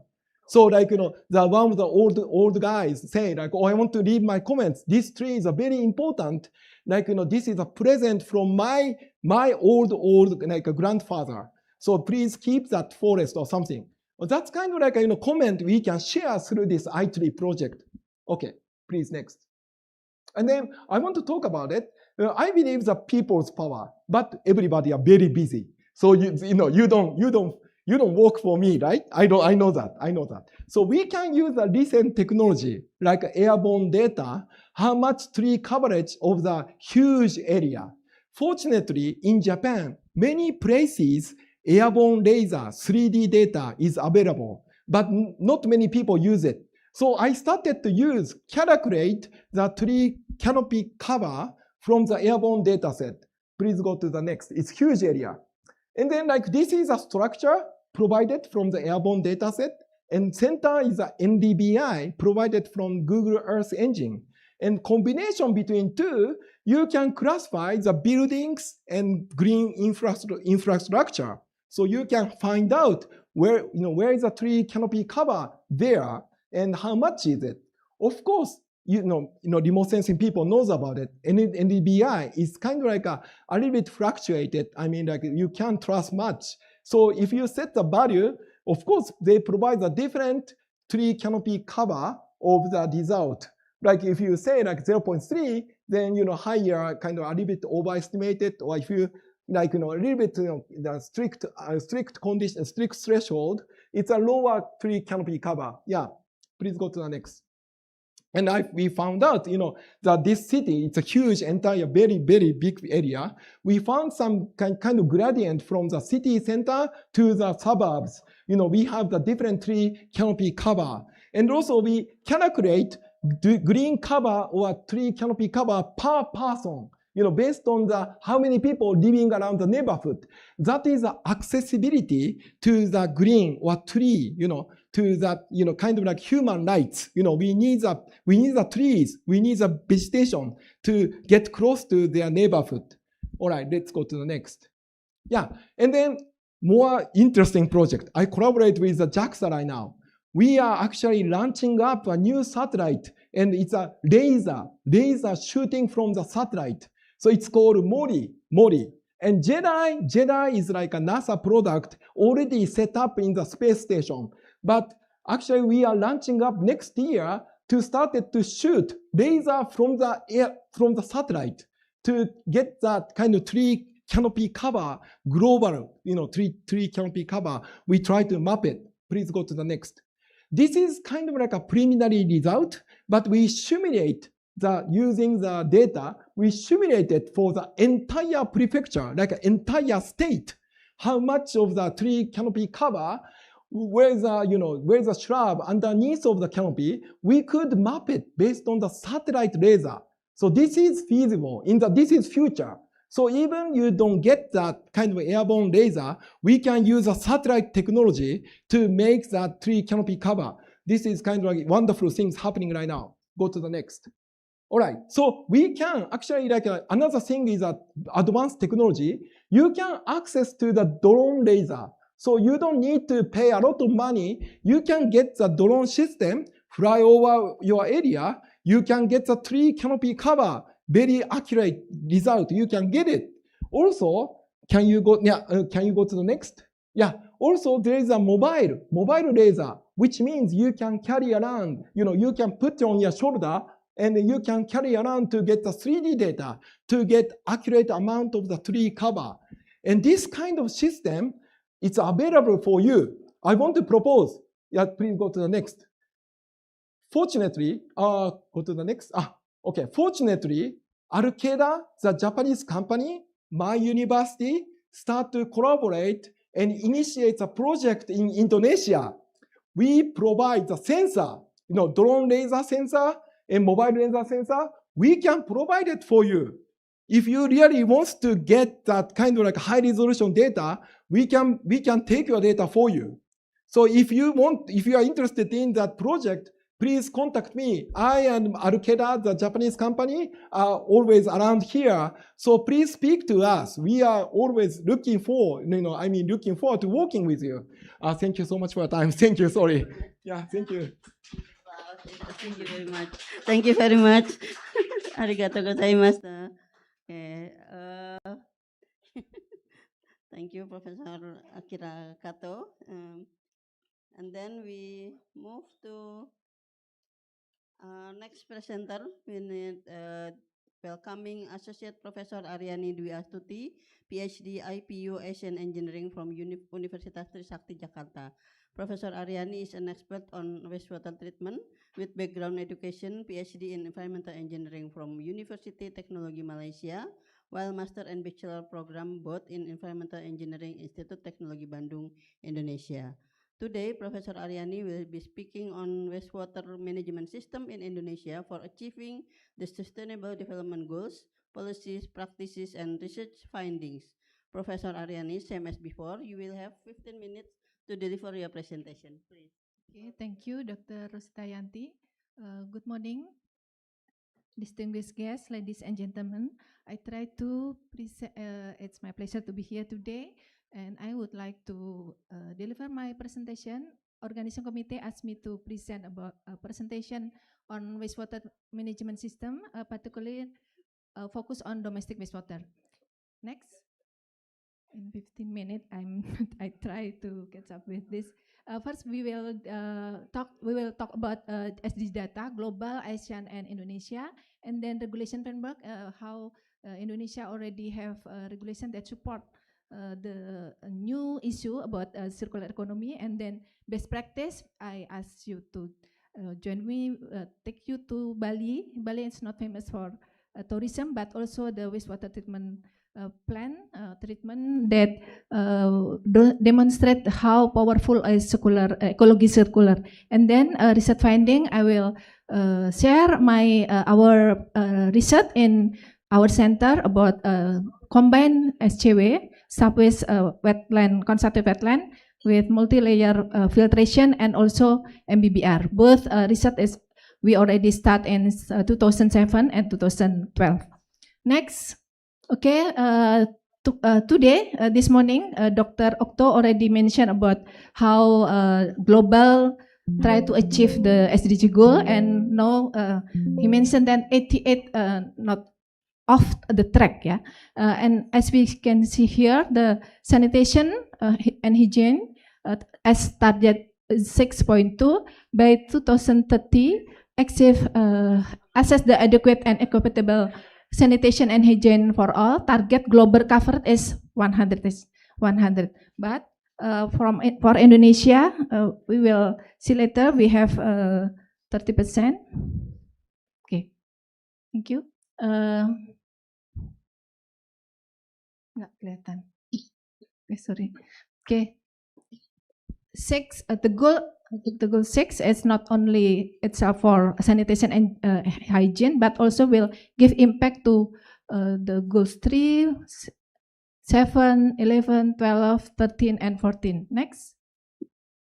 This is a global safely managed sanitation assess that we can see here that from 2015 until 2024, there are 10% growth. We can see here, average global number is 58. Then next.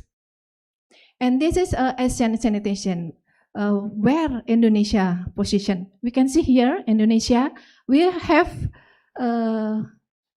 decent sanitation, sanitasi layak is 85.4, but we can see here for safely managed sanitation, we only have 10.3. I saw this morning, Dr. Okto mentioned 10.25, that's from Bapenas, planning agency, but I'm see here from Statistik Indonesia 2025 that there are long or wide gap between the target with the condition now.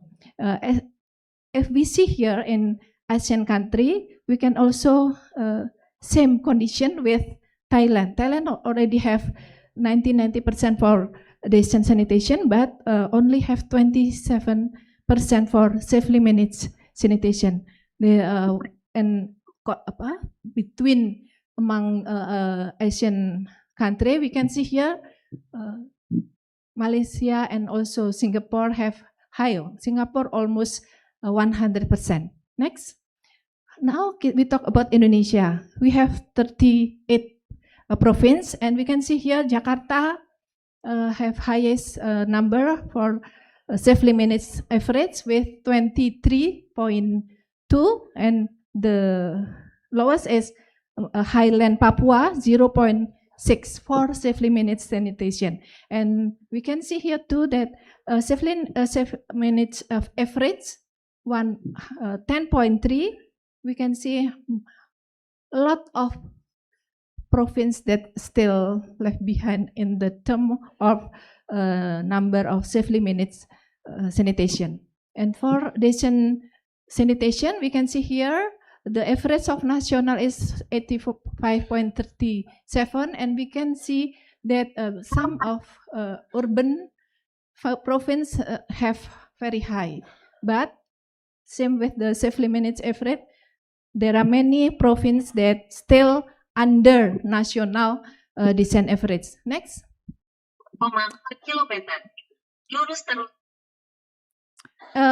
I try to make projection because our national middle term development plan, we have 2030, we have to achieve 30%. And we can see here with now current pace, the improvement of sanitation number, we can see linear or exponential, we can achieve that number. Exponential, we can only 15.92, and linear 14.1. And this our problem because Indonesia Emas 2045 goals. We have try to achieve as developed country 100 safely managed sanitation, and we know this morning we know that Dr. Okto mentioned that maybe we try to achieve that, but this graphic talk about another side, yeah. It's contrary because the gap 15 is very, maybe only 4 years is very hard to achieve this. Next. There are a gap for Indonesia Emas 2045. There are gap 8.7 required acceleration. That is very because last year I helped Ministry of Public Work to arrange RPJM and for Renstra, yeah, strategic planning, that we can see that number the fund and project that have to be funded is very small. So I think it's very hard to achieve these goals. Okay, next. This is another gap. We found that current APBD, local government funding, average is only in Indonesia, only 17,000 per capita. But the ideal for safely managed requirement is 690,000 per capita. There are very long gap, yeah, wide gap. Next. This is action strategy that maybe can bridge the 90.7 gap. Fiscal acceleration, how to local government can allocation for sanitation, just now only 1.7 until 2.5, and develop innovative financing mechanism. And then regular enforcement, we have already regular regulation that the enforcement have to we have to try to enforce the law. And then operational scaling, especially for schedule fecal sludge extraction. This is can improve the safely managed sanitation. Actually, we, all of us here, we can take part to improve our safely managed sanitation number. Okay, next. Okay, and then regulation framework. Next. Indonesia domestic wastewater, we have a new regulation in 2025, regulation of Ministry Environmental. Next. There are paradigm shift in wastewater regulation in Indonesia. Regulatory modernization, we completely, there are it's a revision from Ministry Regulation number 68 2016 to reflect current technology and ecological realities. So in the new regulation 2025, there are expanded discharge routes that explicit permitting for wastewater discharge into municipal drainage. Previously, this is strictly prohibited, and then automatic permitting that a business license where technical approval for standard compliance are generated automatically qualifying volume. And then the circular economy. In this regulation, we introduced the comprehensive legal framework for water reuse. We can see later. Next. This is in this regulation 2025. There are 3 category of standard. Standard for wastewater management for on-site system. This is for on-site system and fecal sludge treatment plant.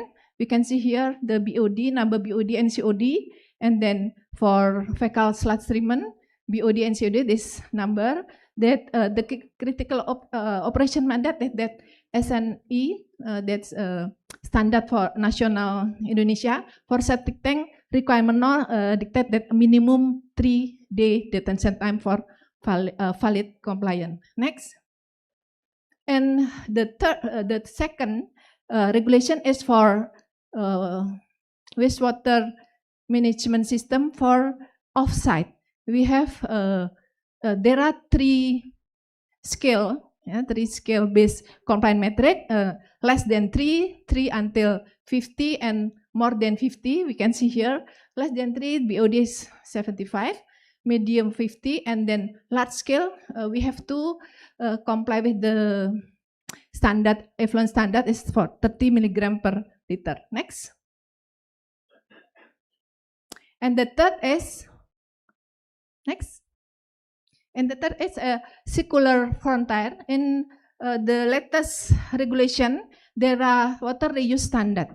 Yeah, there are surface reuse for watering, what is BOD 12, 8, 80 COD, but also there are wastewater that can be used as surface infiltration.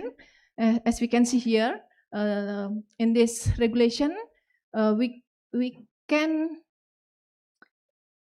discharge the wastewater, effluent as wastewater that used as surface infiltration, and we can see here that tightening standard from 12 for BOD and this 6 milligram per liter for groundwater interaction. And last regulation is not accommodate, but in the new regulation, all of this reuse water is accommodate. Next. And then third, I'll ask you to join me to go to Bali. Yeah, Bali, there are circular ecology and urban tourism. This wastewater stabilization pond is established as 1976, and we can see next. The capacity is 10,000 metric cubic per day, and current operational 7,000 meter cubic per day, and the area is 30 hectare, and we can see in this wastewater treatment system topology is use waste stabilization pond lagoon system, and we can see how the management can treat the water and reuse the effluent to become irrigation in the hotel surroundings, the wastewater treatment plant. Next. Okay, next, maybe next. There's closed loop water reuse, and we can see here in the IPAL in Bali, yeah, there are zero waste discharge using lagoon and filtration, and the reuse water, they use it for irrigation. Next. Okay, the next is I will share our research. We research about constructive wetlands since 2007. Use many kind of plant from vetiver, akar wangi, and then lemongrass, iris yellow, and many kind of lotus, and many that proven that this combination between subsurface constructive wetland and multi-layer filtration is very good to treat the wastewater. We set up this plan in 3 senior high school in Bekasi, West Jakarta, and then South Jakarta, and the benefit, they can discharge this water directly to the water body. Next. This is differences between unplanted system and system that prove that with plant we can achieve more higher removal presentation. Next. Maybe next. Next. This is some of our research. We try use lotus. We use iris, yellow iris, and then this is lemongrass, and the result is quite good because sometimes in the area that land is not constrained, we can apply this kind of treatment. Next.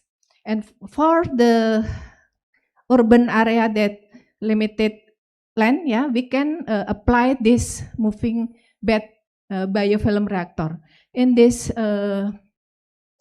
research, we try in the very short detection time for 3 to until 0.75 hour, and the result is quite good that we can treat the wastewater, domestic wastewater until meet the requirement of effluent standard. Next.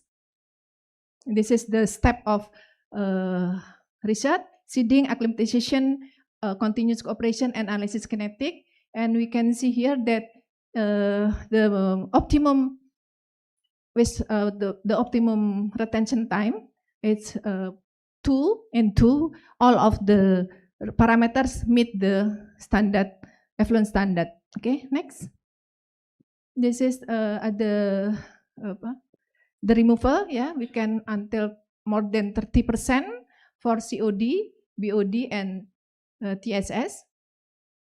Next, maybe this is for nutrient removal also, that ammonia is also meet the standard. Next.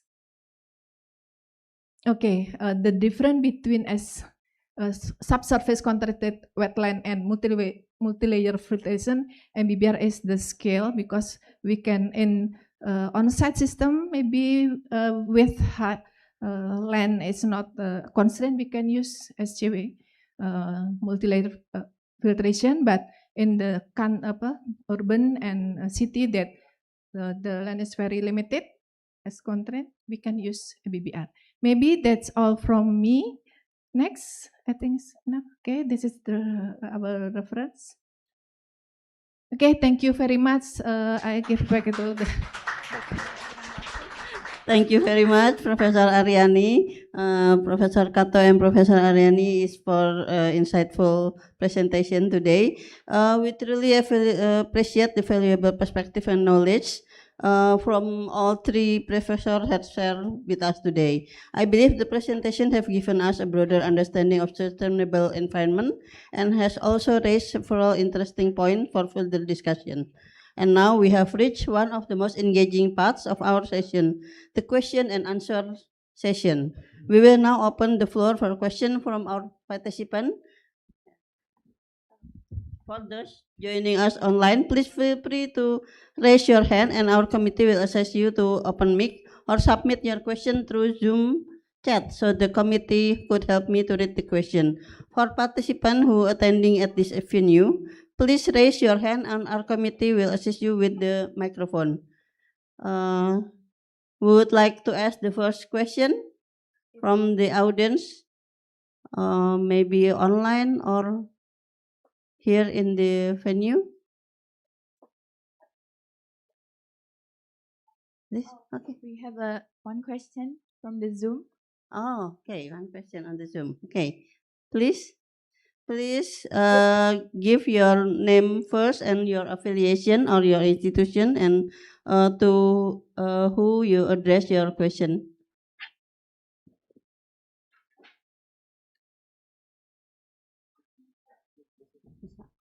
Yes, thank you so much for the opportunity. Am I audible, by the way?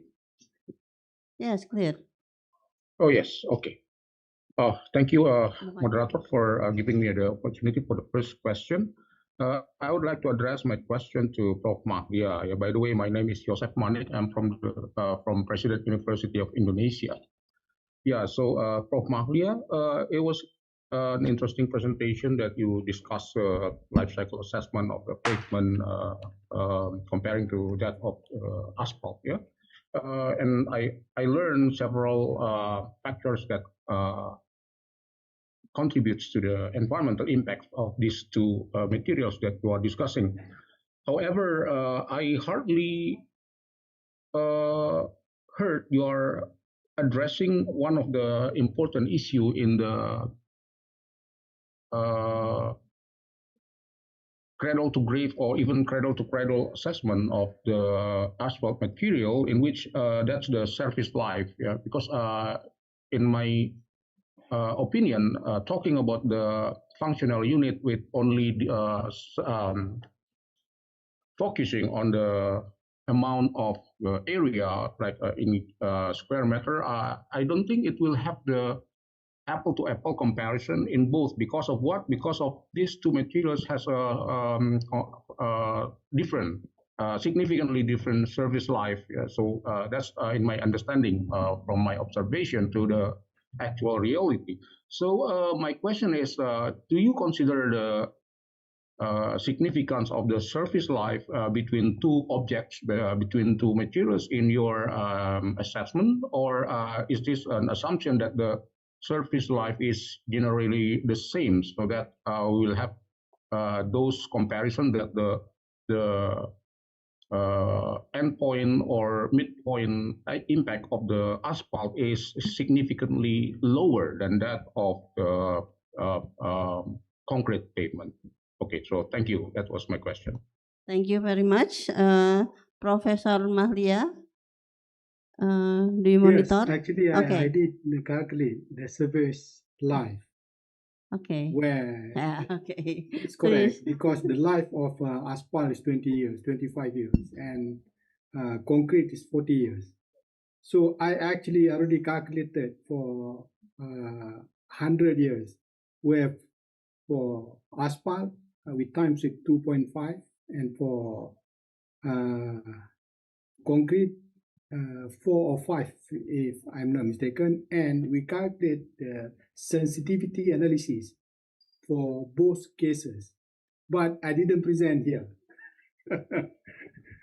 Yeah, I already calculated that thing, because at the end of the day, we have, for this, when we submit the journal, we have to calculate the sensitivity analysis based on that. You are right, because we have to calculate, but still, from my initial calculation, it's even though asphalt we have to time 5 and concrete we time 2.5, still concrete having around, I think, 6 or to 8 times impact to the environment compared to asphalt. You are right. Thank you. Yes, thank you, Prof. Mahlia, for the clarification. Yeah, now I understood. Thank you. Yeah, thank you, Professor Mahlia. I think it is a great opportunity from researcher Indonesia to start the research about SCA cradle to cradle comparison of concrete and asphalt in Indonesia, maybe, Professor Mahlia. Okay, thank you very much, Professor Mahlia. And when there is another, okay, Bu Hernani, please mention to whom you address your question. Please, microphone.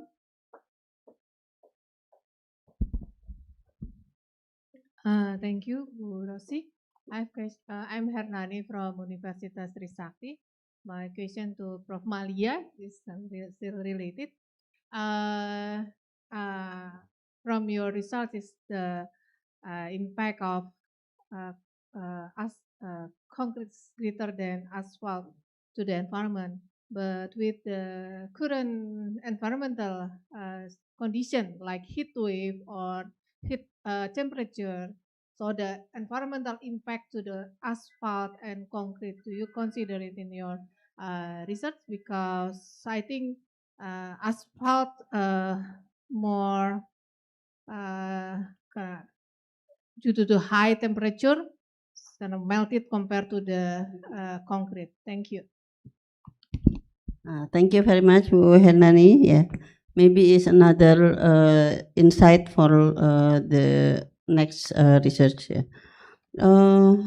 Professor Mahlia, do you want to answer it, or maybe just comment? Thank you. The thing is, when we do something like we use a software, for example, like because like the first question, we have to compare apple to apple. So for this, that's why it come the software like Simapro, Open LCA, and so on and so forth to compare something apple to apple. So you put emission the same amount. So when we use the software to calculate this thing, it depends on the software. Maybe some software they consider heat, but this software, unfortunately, we cannot consider heat.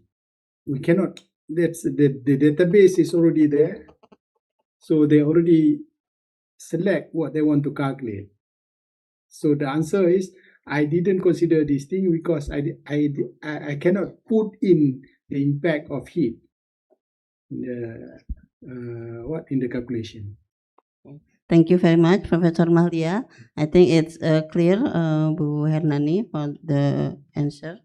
Okay, maybe another audience to ask the question. Okay, the student. Please stand up and state your name and to whom you address your question. Good afternoon, everyone. My name is Aurelia Zahra, and I'm from an Environmental Engineering Batch 2024. And this question is for Sensei Akira Kato. Thank you for the insightful presentation. I am interested in I3. How will people be encouraged to contribute for I3?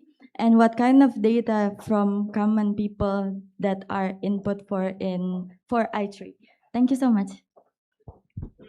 Yeah, thank you. Thank you so much for your great interest for the I3. Thank you so much. Actually, like I3 input is very simple. Like just a trunk, like trunk diameter and species, and that is enough. And software has many equations, so they can predict the growth of the tree, and also they have the many equations to estimate carbon stocks, carbon sequestrations, and also air pollution removal. Air pollution removal is related of the leaf amount of the tree, so they can predict based on the size of the trees how much leaves they have it, and also they storm water prevention. So how much water can be prevented from the rain? The tree canopy protects the rain. So that kind of stuff, they prepare the equation inside the software. So you only need the diameter of trunk and species. That's all. And great question about the motivation, right? Motivation to measure trees. It's a really good question. And I talk with the American researchers why the New York people started to measure trees. And that is actually government initiated the project. So they say today is the I3 day. They announced it, all the city, and they put the advertisement on the subway, bus, everywhere. Today is the I3 day.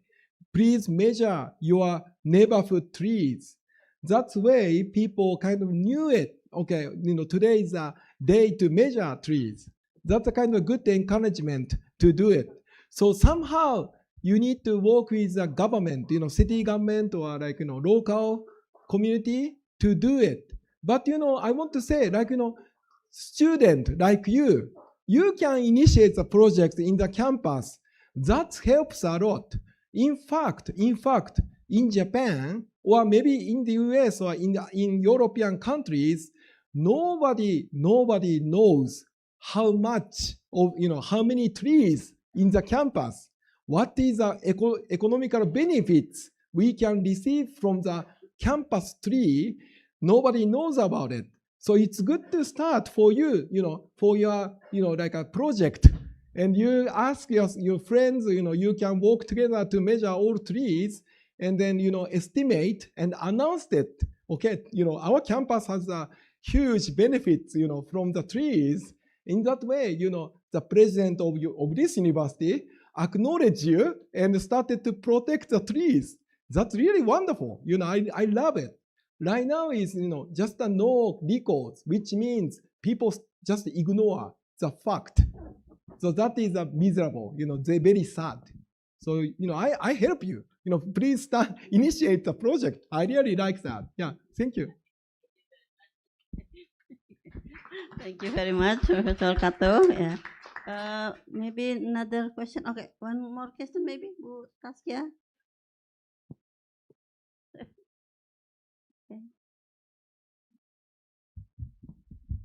Okay, thank you, Bu Rosita Yanti, for the time.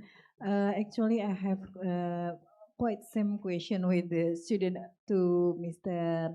Akira Kato. It's such interesting topic about the I3. It's also quite new for me. The curious one for me is after we know about the database of the tree in the some area, and then can this application suggest us which one the area that needs to what is apa to develop to maybe we have to put the trees there because there is no tree before and maybe for the next plan because that I know from your explanation the one of the benefit after we know the data about the trees and then we can keep the trees, we can monitor, we can save it, you know. But the things is when we want to develop some area and then can this application give us the suggest in this area need more tree or plant because the stock of because the air or maybe anything else that we have to consider maybe. Hope you catch up my question. Thank you. Thank you, Bu Taskia Rizky. Okay, please. Yes, thank you. Yeah, thank you. Actually, it's a good question. You know, like you don't need to measure trees. In fact, I mean, you know, I3 can simulate the future. So even like there is no tree right now, if you plant the trees, and then in the 10 years, what's happened? You can predict it based on the I3 data set. So like, you know, just put it like 10 years later, you know, trees kind of size. If you know it, then you can put it in the value and they can predict the future value. So that is a great application actually, because, you know, usually local community, they don't know the future value. So they need the current value. So like, you know, they always cut down the trees because, you know, they need the cash right away. But you can say to the local community, here, if you save your tree, you receive such a huge benefits in the future. That's why you need to protect this area. And that kind of simulated or prediction from the I3 help to understand the local community, you know, to preserve the nature, preserve the forest. That way, it's really good for planning. So I kind of encourage you to kind of like use that way, you know, like not current value, or of course, not only the current value, but also the future value you can show to everybody, you know, to discuss about how you plan the land. And that is a great kind of option to use like I3. Very good. And another thing is like, I want to say that like, you know, tree value, like, you know, the money, actually money, like amount of the money they show you, it's an economical like benefits. But that value is not necessary to be accurate. You know, like many people say that, you know, like I3 doesn't produce you very accurate economical value. Oh, it's a waste of time to use it. Many people say that. I hate to hear it because like whatever value there, that is kind of estimate. So it's a good to have the estimate from, you know, better than nothing, right? Now it's just that people think like, you know, trees are useless, no value. And that's kind of like I don't like to hear that, you know, like it's good to see some numbers. And then people have to think, you know, what is a good things. And another good example, sorry about that. Highway company in England, they use I3 a lot because like, you know, when they build the highway, they cut down the old trees and then local people are very angry. So like a highway company use the I3 to show them how many years the same quality of the trees they can make another property. Then, you know, people kind of, you know, understand, you know, feel comfortable for the development.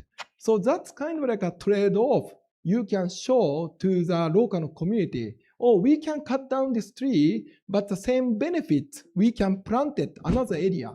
So that's kind of good way to use iTree. Yeah, thank you. Yeah, thank you for your question. Thank you. Thank you very much, Professor Akira Kato.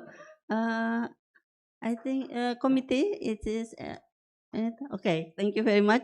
Maybe it is our time constraint. Yeah.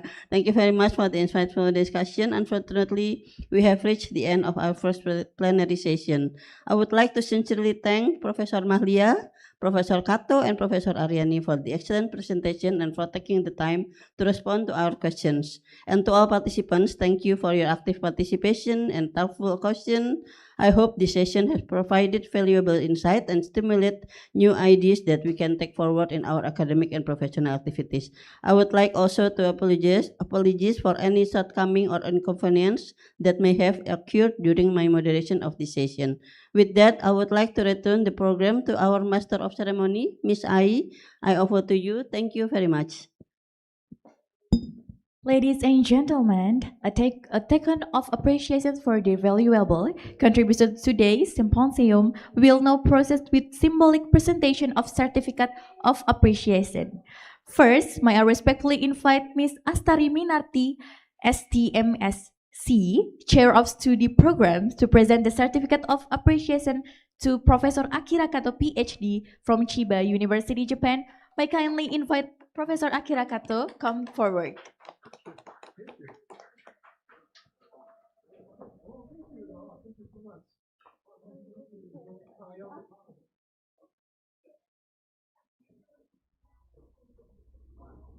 Ladies and gentlemen, please give another warm of applause.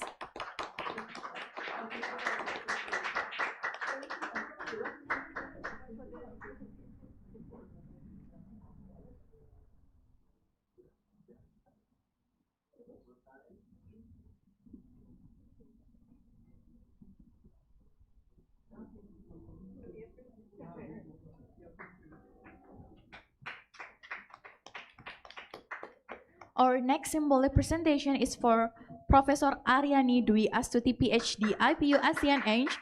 May I respectfully invite Dr. Riana Ayu Kusuma Dewi, STMT, Chair of Organizing Committee of the 7th Asia Shoot 2026, to present the certificate appreciation. May I kindly invite us, Professor Aryani Dwi Astuti.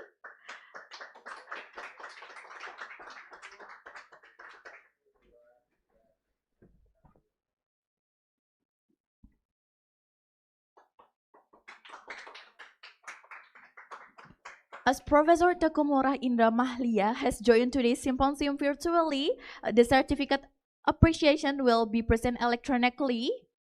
On behalf of the organizing committee, we would like to express our sincerely graduated Professor Takumura Indra Mahlia for the outstanding contribution to the plenary session. Please, ladies and gentlemen, please give another warm round of applause of distinguished participants.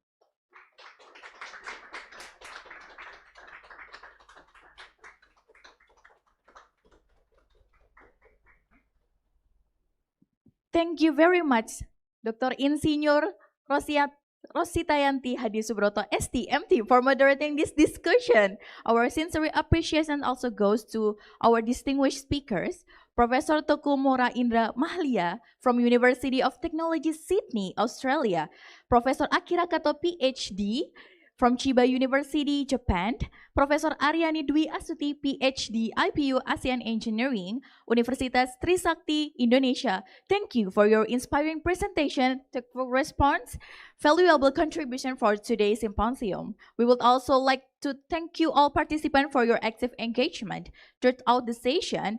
Please, ladies and gentlemen, please give another warm round of applause for moderator and distinguished speakers.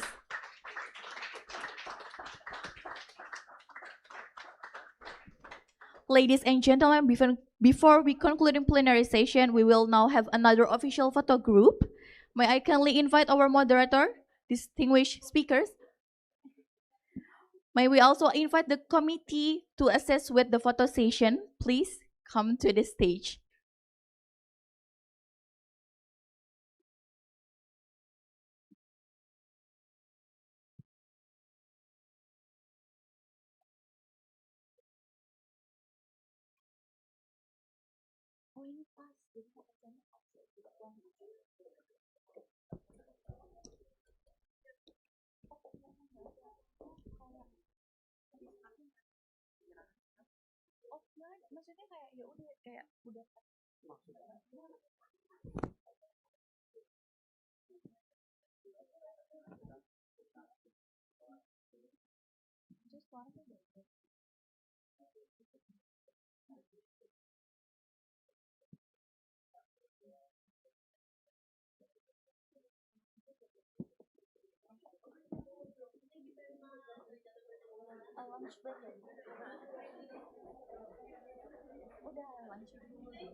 Ladies and gentlemen, this concludes plenary session. We will now adjourn for the lunch break, prayer break, until 12 past 45.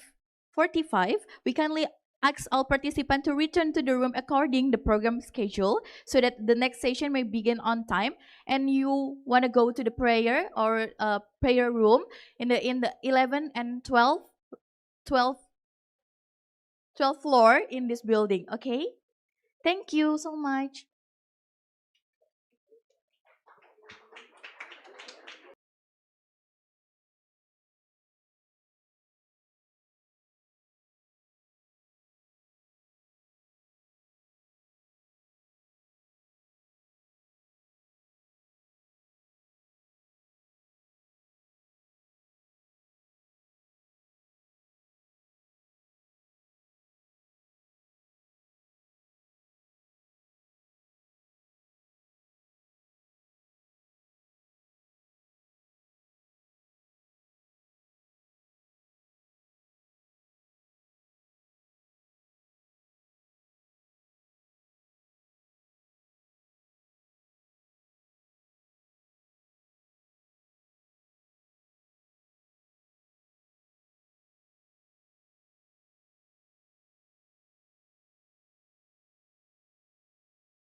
As we want to start this event again.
Ladies and gentlemen, please come back to the room because we want to start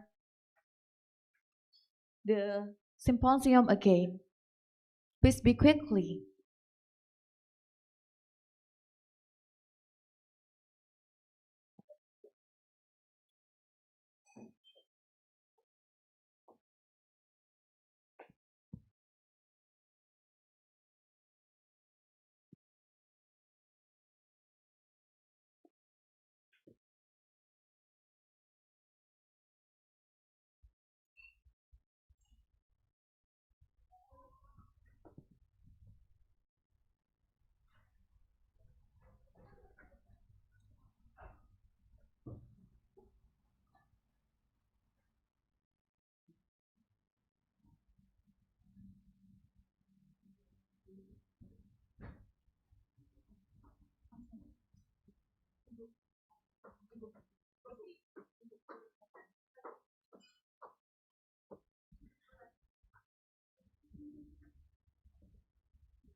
Ladies and gentlemen, good afternoon.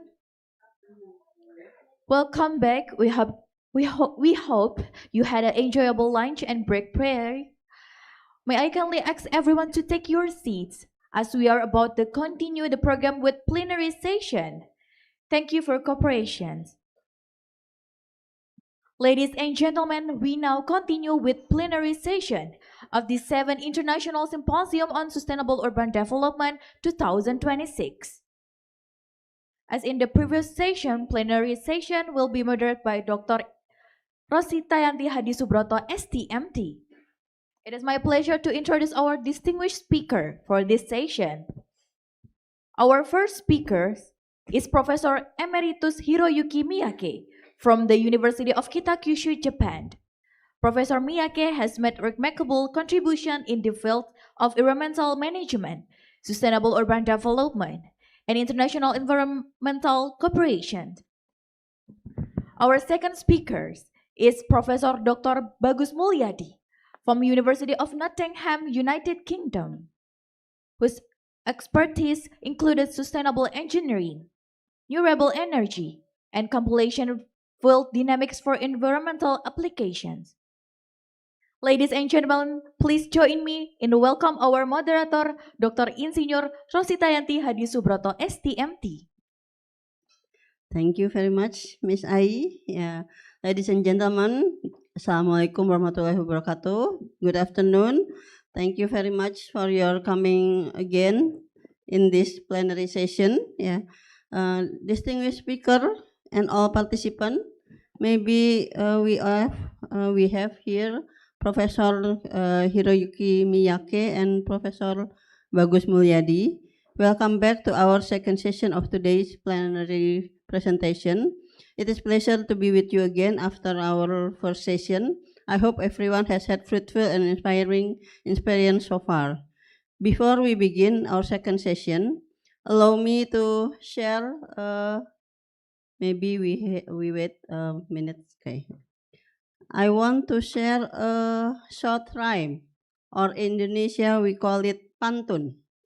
Yeah, we call it pantun. I want to hear from the audience, from the participant, to say nice. Yeah, nice. Yeah, yeah. We usually say it cakep. Yeah, we hear it today with the words of nice.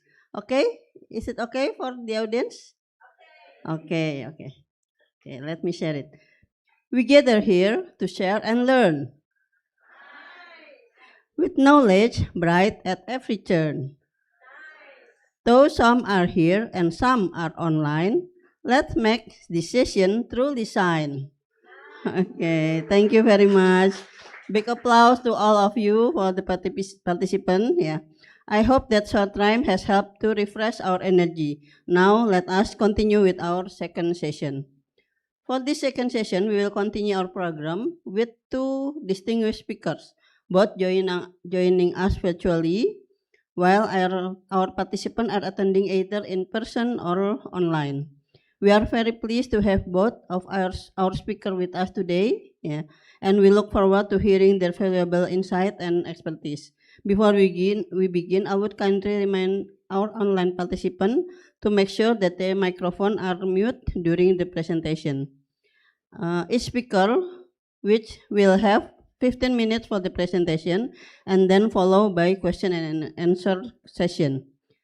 Ladies and gentlemen, it's now my great pleasure to introduce our first honorable speaker for this session.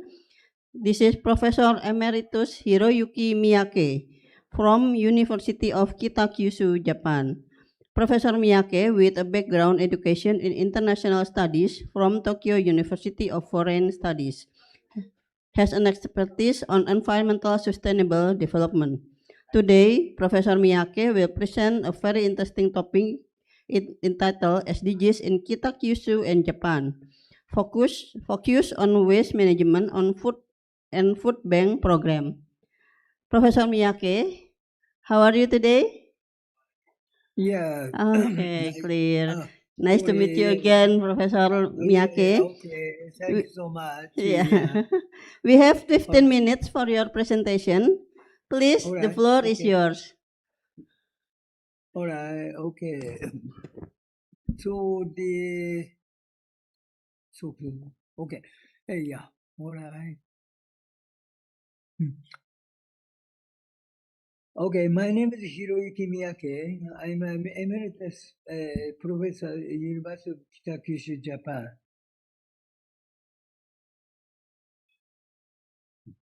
Yeah, today I would like to give a special speech on SDGs in Kitakyushu, Japan. Kitakyushu and Japan. Before starting speech, I will tell you Kumamoto's earthquake occurred 1 week ago. I hope people affected will feel better soon by overcoming the hot or worse condition. Okay, next please. Okay, yeah. To begin with, I will introduce myself. My major is social geography in Bangladesh and Japan. Another is environment education in Kitakyushu and Japan. I'm a professor emeritus at the University of Kitakyushu. And I am engaged in president of Fukuoka's. Yeah.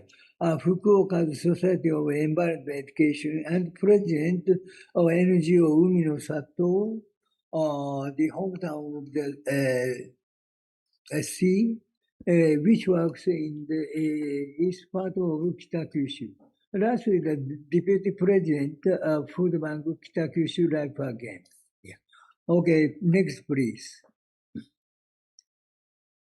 Yeah. So today's today's content are the follows: Japanese style SDGs and the SDGs in Kitakyushu waste management process in Kitakyushu and Japan, food bank program in terms of SDGs, and last one is the conclusion. Next, please. Yeah. Now we come to the Japanese style SDGs. As you know well, United Nations General Assembly adopted the SDGs in order to make sustainable world with a target year 2016 to 2030. A Japanese SDG model consists of the next three fields. First is promotion of society, 5, relating to SDGs in terms of enterprise or industrial level. And the second is local activation promoted by the SDGs as a motivating power in terms of administrative level. The third is the empowerment of next generation and women as actors of SDGs for youth and women. The detailed programs are a selection of the SDGs future cities and area.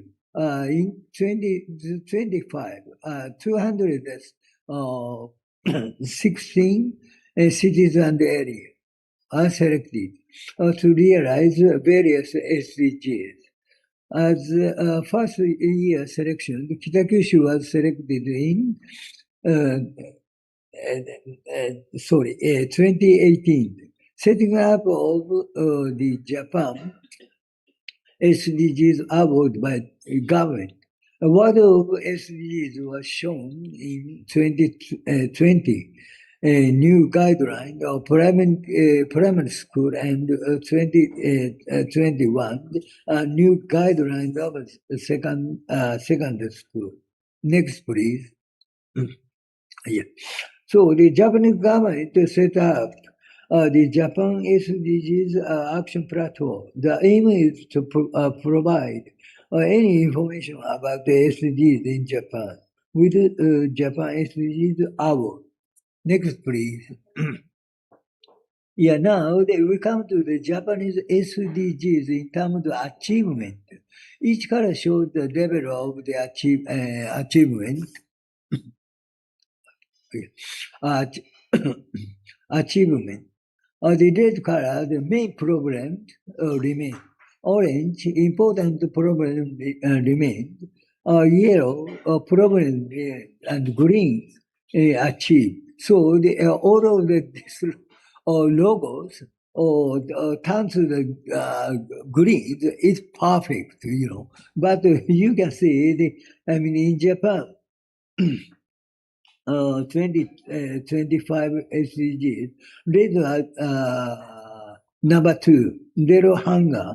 Number 5, gender equality. And number 12, responsible consumption and production. Number 13, climate action. Number 14, life below water.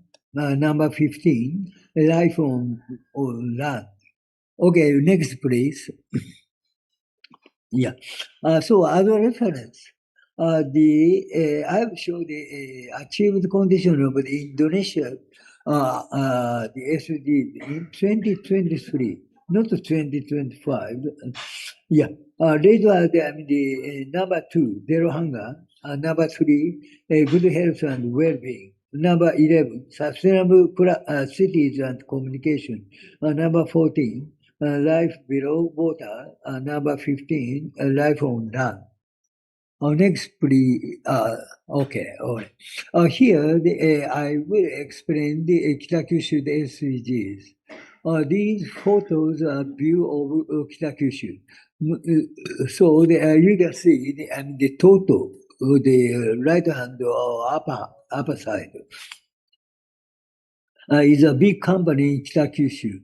Kokura Castle is very famous. So many foreigners nowadays visit it.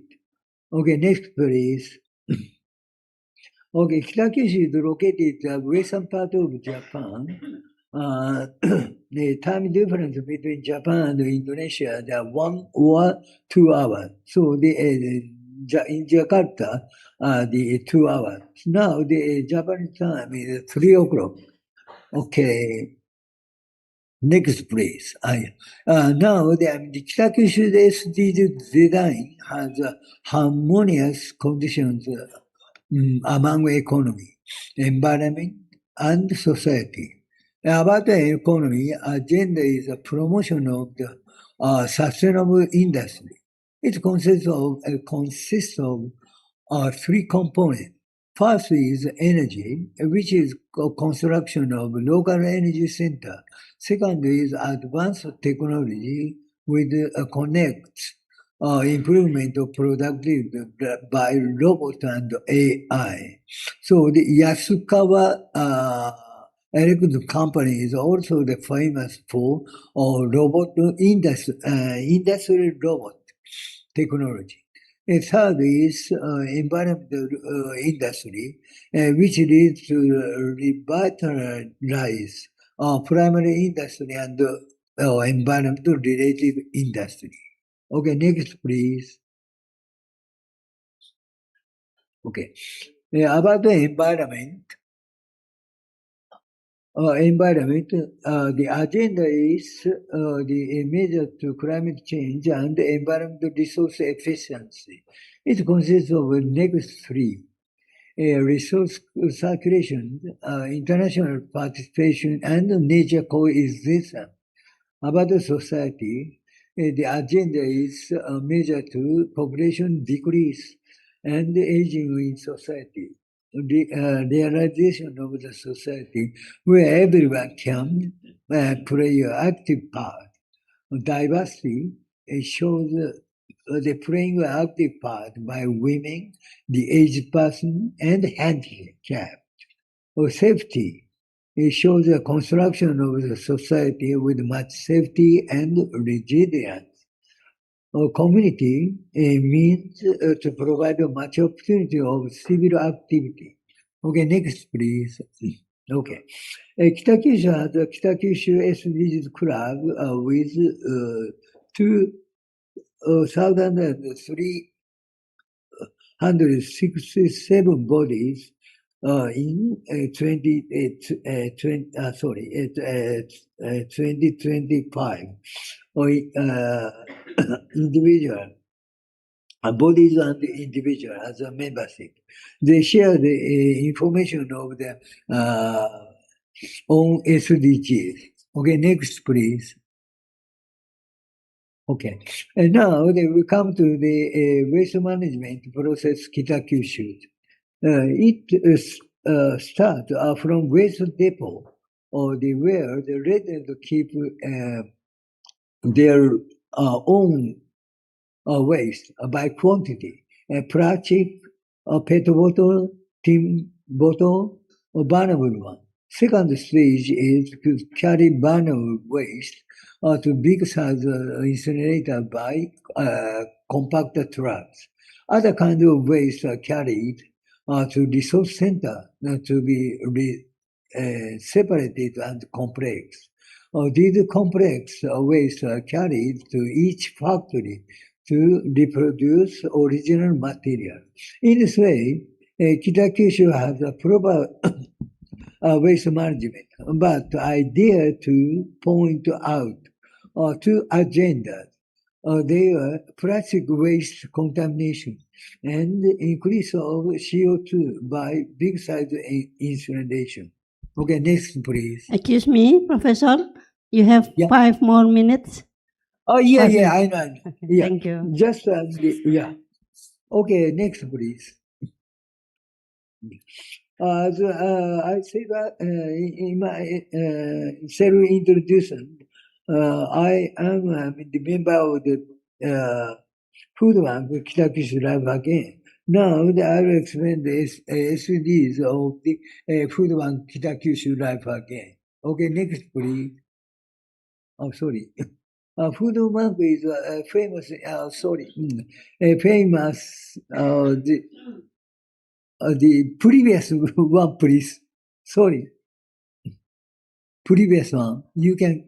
Oh, no. Okay. Food Bank is famous in Japan. Not so long history. Origin is traced to the 2005. Increased number of the food bank is now the 225 in 2025. Food Bank Kitakyushu Life Again was set up in 2013. The National Association Food Bank was also set up.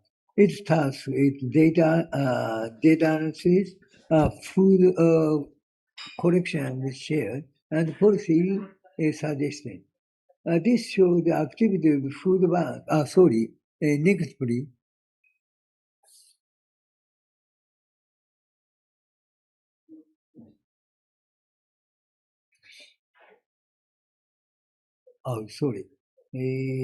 Distributing the yeah. Law was enacted for promoting the reduction of the food loss and waste in October 2019. The aim is as follows: to make it clear responsibility of central government, local government, and companies and individuals. So. The second is to confirm the basic points of measures and reduction of food waste. Okay, next please. Okay, yeah. This slide shows the performance of Food Bank Kitakyushu in 2025. The cost of activities is 15.9 million yen. And transaction volume of food is 151 tons. Food received household is the 1,681. Line registered number account about 4,000. Okay, next please. Yeah. So the food bank program is much related to SDG. Number 1, no poverty. Number 3, good health and well-being.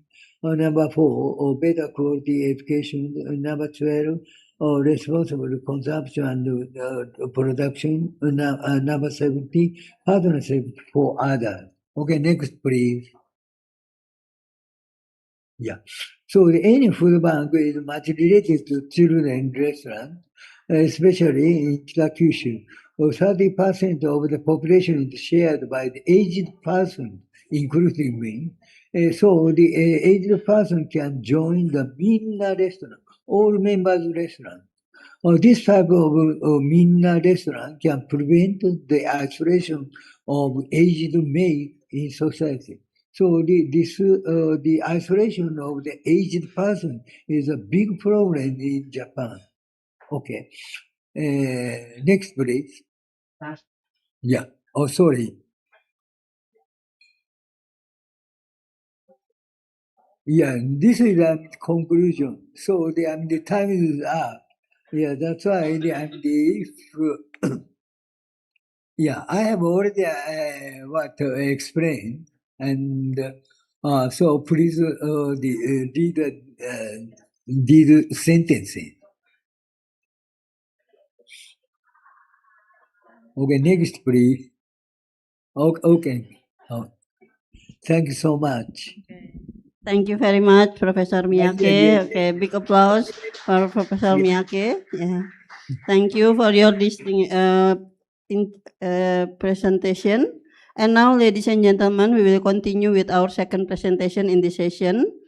It's my pleasure to introduce our next honorable speaker, Associate Professor Bagus Mulyadi from University of Nottingham, UK. Professor Bagus with background education of PhD and master program in applied mechanics from National Taiwan University and bachelor program in Mechanical Engineering Institute Teknologi Bandung, Indonesia. Is an expert of clean energy strategy. Today, Professor Bagus will share his paper about multi-scale modeling for sustainable subsurface management. Professor Bagus, please present your presentation. The time is 15 minutes for you to deliver it. The floor is yours. Hi, everyone. Hi. Thank you so much for hi. having me here. Good to see you again. Thank you for hi. the moderator. I am particularly pleased to present my presentation today entitled Multi-Scale Modeling for Sustainable Subsurface Management. So some of you who might have seen me through other channels on popular media probably have never seen presentations such as this, including the last time I was there talking about something else other than research. But this is the exciting part for me. I am an assistant professor at the University of Nottingham.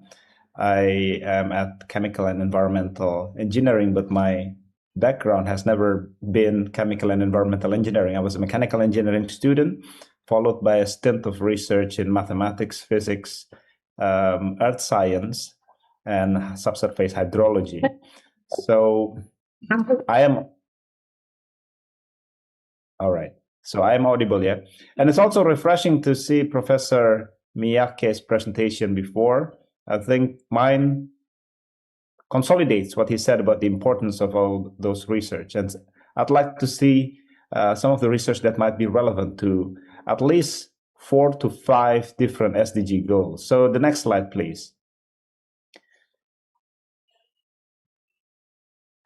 Can you make my presentation full screen? Yes, it's clear and full screen. Okay, all right. Well, can you go to the next slide, please? Oh, no. Yang di sini belum. Do you want me to operate my own presentation? Or I can share my screen? Yeah, okay. So please, by yourself, Professor Bagus. Okay. By myself, okay. Yeah, okay. Right. Let me. Okay, Well, please. I just sent request to be able to share my request. screen. Okay, now I can. All right. Okay. Okay, let me. Thank you very much. Okay. Now I hope you can see it full screen as I can on my screen. So anyway, so we've got serious problems. When it comes to sustainability, all we think about is problems, and all we think about is just copying other people's solution, which is great.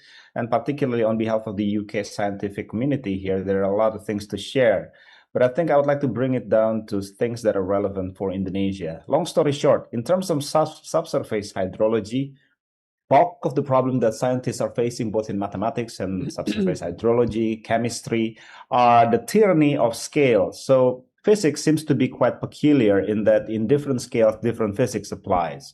So in subsurface hydrology, when you take a piece of rocks and then put it under micro CT scanners and goes down to 100 microns or even to nanoscopic scales, physics are completely different there. The equations that people tend to grapple with are Navier-Stokes or even a Boltzmann equation. But as you go up to centimeters, meters, or kilometers, these are very different equations. You deal with Darcy equations and other macroscopic equations.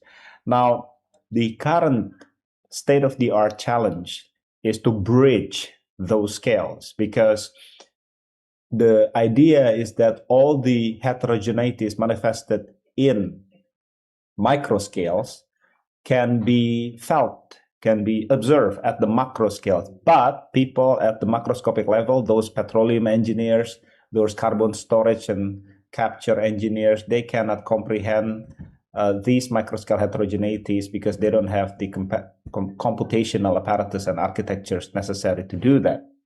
So forget about the equations here. Some of the things that I did first in Imperial College was try to take a look at the microscopic dynamics and physics of fluids and reactive transports therein. Now, this is the state-of-the-art research when it comes to microscopic subsurface hydrology. You put things under X-ray CT scanners and try to blow up the flow and model that with a computer and try to compare those results with experimental apparatus. And what you can see here, different types of rocks, Estylades, which is a carbonate, Benheimer, which is a sandstone, and a toy beadpack problem gives you very different performance when it comes to accommodating flows. They have very different permeability. So this is very important because all of this will play very different roles. If you've got some geothermal facilities in Indonesia, let's say in Kamojang or in West Java, those engineers at the field scale, they find this useful. It explains some peculiar phenomena at the macro scale, but they cannot put this in their simulations because in order to model everything at the micro scale, but at the field scale, you will need computers that are probably having to deal with billions by billions and by billions voxels. So if you look at Matrix movie, you see those green lines, and then the protagonist starts to dodge the bullets, and they go like that, and then so the idea is those green lines, those cubics in the green lines, they can go up to 10 to the power of 20 or 30, and so it's simply business-wise not viable. And so what we did is try to bridge these scales and solve this tyranny of scales problem. So the first thing you can do, putting your mathematics hat, is to employ what's so-called multi-scale finite element problems. And this has been applied successfully during my postdoc years in Toulouse, in a small city in the southern part of France, where you try to solve advection diffusion problems or flow problems like Stokes equations using multi-scale finite element methods. So long story short, because I got limited time here, what you see at the bottom is cities that are near the airport in Toulouse. Yeah. And the problem with Toulouse is they've got these pollutants that disperses in the whole city, and the government would like to try to make it sustainable by being able to create this early warning system. But the city is laden with heterogeneity because there are small buildings, small peoples, and big buildings, and also multi-scale problems as well. This can be applied successfully. But then the second challenge is not just the scale. The second challenge is the reactive nature of all the flows. So you're not just dealing with pollutants like CO2. You're not dealing just with water. You're dealing with acidic fluid that can dissolve some of the host rocks materials, like carbonates, for example. So what I did here with colleagues from Cambridge University is try to employ MRI, magnetic resonance imaging, or nuclear magnetic resonance technologies to try to see the dissolutions that are taking place in processes like carbon capture and storage, for example. Now, but because it's very complex, you don't have the governing equation, so you have to resort to stochasticity. You use continuous time random walk. So, and then the second thing that you can do is to use this very advanced lattice-Boltzmann method that try to recover all of these precipitations and dissolution processes at the small level. And this is done by my postdoc, Hossein Faseli, back in 2024-25. I think you can have a look at that paper if you're interested, particularly if you're studying civil engineering or subsurface hydrology. This might be relevant for you. Or if you're looking for a PhD position, which I would be very happy to entertain. Now, the point is, all of this research about pore scale, macro scale, porous media can be applied to sustainable architecture. You can have a look at termites' nests. These termite nests are amazing structures. They can regulate their own temperature, humidity, CO2 exchange without having to have air conditioners. I know how to live without air conditioner, especially in Jakarta, but these creatures can do that. There are two papers that are quite authoritative here in the Royal Society, one of the oldest journal in the world, and Science Advances that try to recover the complexities that are taking place in termites' nests. Long story short, they don't just build this out of coincidence or random. There are sophisticated statistics that they employ to create these structures that human can then make an example of to make sustainable buildings. Can you make bricks that are synthetic, that borrows the ingenuity from the termite structures? The answer, yes, you can, but it's not that simple. So it's an ongoing project. Naturally, this gained a lot of attention from popular media like the New York Times and others. Now, I'll try to hit it home. The problem, and this will be the last part of my presentation today, for Indonesia is that we are the biggest terrestrial tropical carbon sink in the world in the form of peatland, lahan gambut. Yeah. So Indonesia has very big peatland area, particularly spread across the northern part of Sumatra and Kalimantan, which is also under threat during the recent Aceh disaster, North Sumatra disaster. So these are mostly peatland. So what are we going to do? The point about peatland is that it's the greatest terrestrial carbon sink if you can make it intact. But if it's under fire or it's disintegrate, then it becomes the biggest carbon source, not sink. The point is, in order to play a role in the world SDG conversation, Indonesia has to be able to calculate its own carbon output. And mangrove and peatland is very significant. If you don't know how to calculate the dynamics of peatland, which is a growing organic material, forget about making an accurate global carbon cycle conversation. For those who are interested, this is for civil engineers, for hydrologists, and for ecologists as well. The things that make peatland grow or sink to date is only explained in terms of hydrology and ecology. Mechanical engineering students, civil engineering students are typically not involved. But good news for you, if you're looking for trouble, is that you want to make buildings or commodity activities on top of peatland, and that constitute mechanical loading. And that mechanical loading will contribute to the dynamics of peatland. And mathematically speaking, those three variables can be coupled into one and solved numerically. And that's what I do. And then so with all these three papers, these at the late 2025 and 2026, you can have a look at it. We can, long story short, if you look at the bottom right figure, you can predict when the peatland will fail. So if you've got the disasters in North Sumatra or in Kalimantan, the question is one: if you know the slope and the thickness of the land, can you then calculate the necessary land consolidation due to the roots of networks that can withstand banjir bandang or flash floods, for example, so that the peatland can stay intact? The answer, yes, you can. It's just, in order to do these activities, you need to have a lot of resource and concentrations and necessary funding to be allocated to make it possible. Okay, and then the last part is peatland fires. Kalimantan is very prone to peatland fires. So those who are interested, my previous PhD student, Dr. Adilan Madiasa, who is now a lecturer in mathematics department in ITB, is doing that. And this is something for you if you're interested. My last and not least, and also in the audience, I noticed that Dr. Zaini Dahlan is there. The problem is to disseminate this way of thinking to people that are called to do this research in this area. And I think some of this research has been manifested in old manuscripts. Like in Sundanese culture, you've got Sanghyang Siksa Kandang Karsian, Warugan Lemah. And my last statement is this: all of this consciousness about SDG might have been there in Indonesia's local communities and wisdom. All you need to do is just to unearth that, but you cannot just apply it blindly. You have to have them tested in terms of scientific methodology and translate that into policy. I hope I don't get ahead of my allocated time, but thank you so much. Looking forward to the questions. Thank you very much, Prof. Bagus.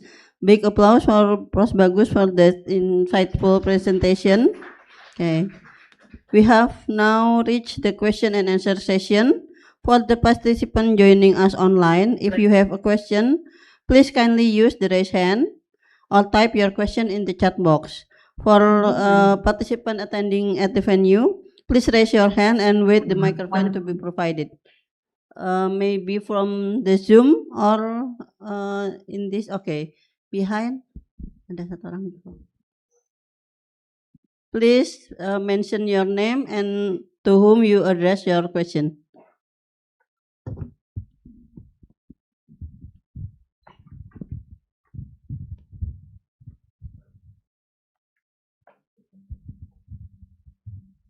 Thank you for the opportunity. My name is Zevanya from Universitas Trisakti. I have a question for Professor Bagus. Professor Bagus, in your opinion, what is the biggest challenge in translating multi-scale model research into practical implementation by the Indonesian government rather than having it remain primarily as an academic publication? Thank you. Thank you, Zevanya. This is from student from environmental engineering Universitas Trisakti. Prof. Bagus, would you like to answer the question? Yeah, absolutely. Okay, thank Zevanya, you. it's a great question. If you want to do PhD, do let me know, because I'm at the environmental engineering department. So the problem with bridging multi-scale in theory and practice in Indonesia, particularly because you spoke of government, is the lack of expertise. We don't have the competence to do so. If you go to Pertamina or PLN, they just mostly use macro scale equations. These are Darcy equations. I don't know if you ever heard of that. Darcy equations. These are the type of equation that assumes that the heterogeneities at the macro scale is homogenized. Now, the problem with that is that if you want to predict the behavior of geothermal system beyond 5 or 10 years, the host geometry will change because of reaction. And there's nothing, or absolutely nothing you can do to recover those micro scale complexities onto the macro scale. So you don't have the expertise to do that. You don't have the incentive to do that either, because if you look at PLN or Pertamina, their problem is not just making the ways of working more effective. Their problem is just to adhere with RUPTL. I don't know how to translate that to English. So the problem is policy. The problem is not satisfying the market needs. So if the hasil reset, the meeting, so the, how do you call it? The agenda, the set agenda set by the government is already fulfilled, then there is no incentive for them to do innovation. Like, I don't want to go deeper into that, but that would be the main challenges that we are facing in Indonesia. I think the second, I don't know, maybe the third is the human resources. Now, these engineers are very accustomed to outsourcing problem to consulting companies. So if you are PLN and then you're responsible for the grid of the nationwide system, then you don't have the incentive to increase your expertise at the upstream. So whenever the problem requires you to assess the feasibility of the project at the upstream, what do? You outsource it to consulting companies. And this consulting company will charge a lot of money. And sometimes it's so bizarre that the whole business becomes not viable at the same time. So you get this geothermal system in NTT, in Nusa Tenggara Timur. And then because of the lack of expertise at the upstreams, what you do is you drill holes and then found out there's not enough heat. You drill another hole and you keep doing that until you run out of money. No, okay, so I better stop here before I get into trouble. Thank you. Thank you, Prof. Bagus. Is there any question from the audience? Bu Riana, please. Microphone, please. Okay. Good afternoon. I'm Riana from Universitas Trisakti. I want to ask the question to Professor Emeritus Miyake.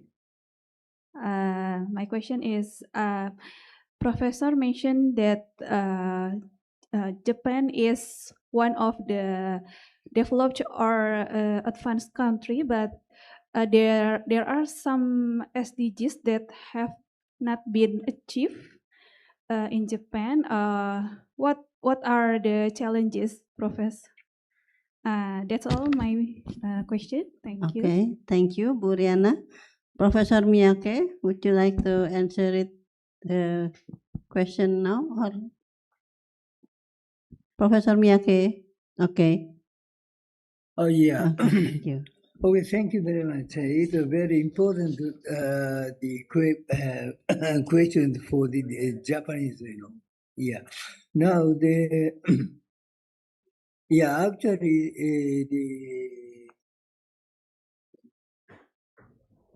so you can see that in Japanese SDGs achievement, or you can see that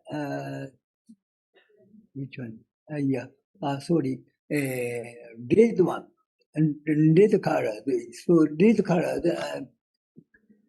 in Japan, and in 2025. So there are hunger and gender equality, the number 5. And number 12, disposable consumption and production. Number 13, the climate action. Number 14, life below water. And the number 15, life on land. So I just show the other reference. The Indonesia. Indonesia has also the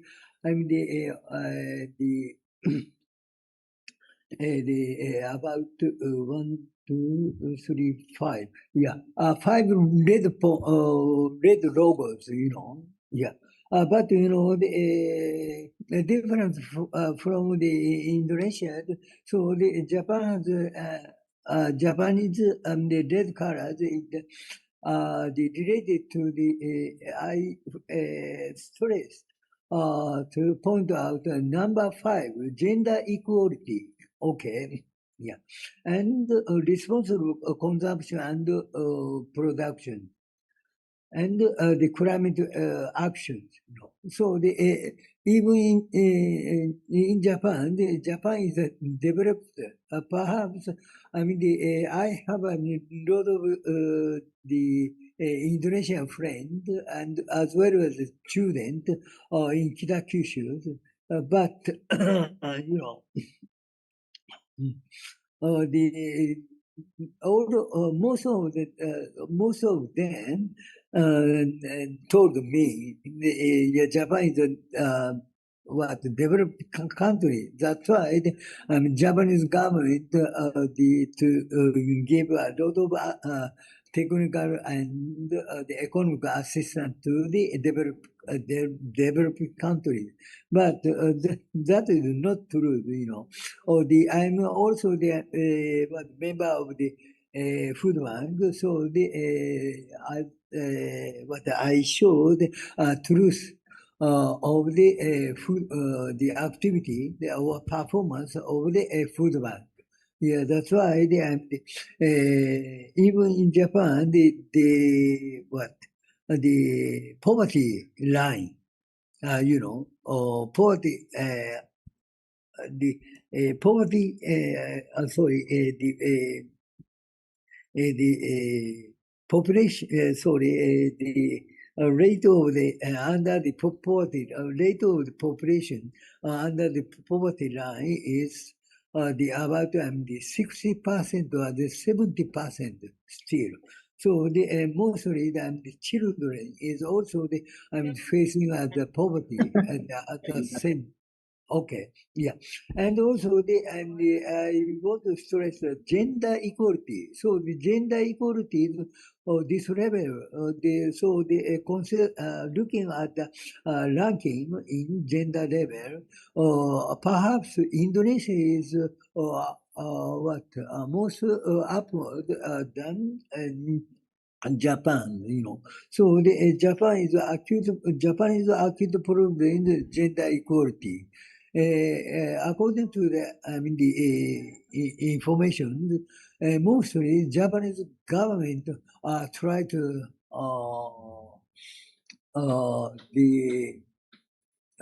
give us 30% of the diet member of parliament, but still now the 10%. That is the totally different from the Indonesian the reality, Yeah, so the Japanese government as well as the Japanese the student and the tried they make an effort to raise such the gender equality. So this is I am a very exceptional case. In the standpoint of male, I insist on the gender equality, but before the most of them the feminists, they are of course the accused and also and also criticize the male dominant Japan, but still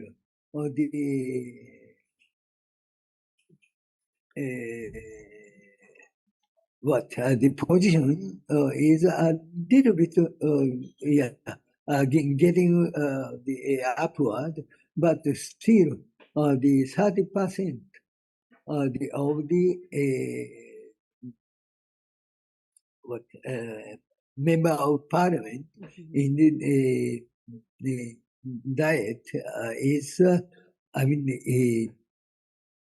still difficult. Okay, but in the local the counselors, the 20 or 30% is increase. Okay, and also in the case of the Tokyo, Sugiman was 50% of the seat are occupied by the women. So especially in Tokyo and urban cities, such as the gender equalities consciousness is going on. Okay. Okay, thank you very much, Professor Well, Miyake. The committee we have time? Okay, maybe one more question from Miss Aryani, please. Okay, thank you, Dr. Rustayanti. My name is Aryani Dwi Astuti from Universitas Trisakti. Prof. Miyake, I'm interested, in your presentation you mentioned about SDGs Kita Kyushu Club. It's very interesting. Prof. Miyake, what are the key factors behind SDGs Kita Kyushu Club success in transforming, I think, Kita Kyushu into a leading model of sustainable waste management? And secondly, which element of the Kita Kyushu waste management model are most maybe transferable to developing countries such as Indonesia? What's your opinion? Thank you. Prof. Miyake. Okay, thanks Okay. so much. Yeah, I'm very happy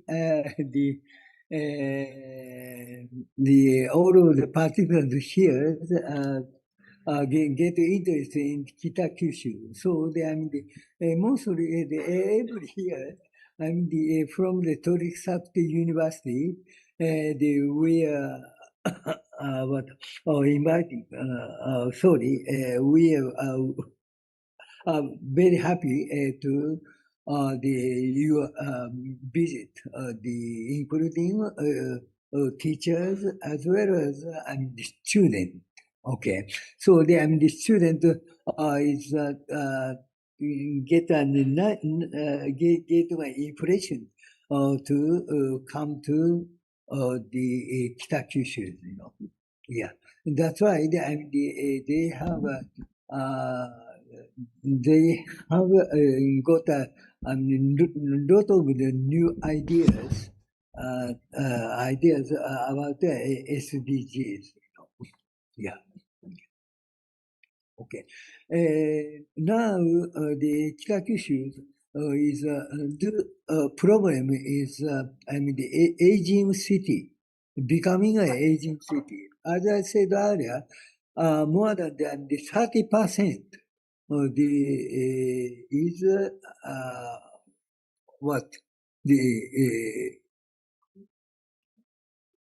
population of the aged person, Yeah, that's why if I am aged, I must work, and as well as try to keep my health better, Yeah, because if my physical condition and mental condition of the aged person, we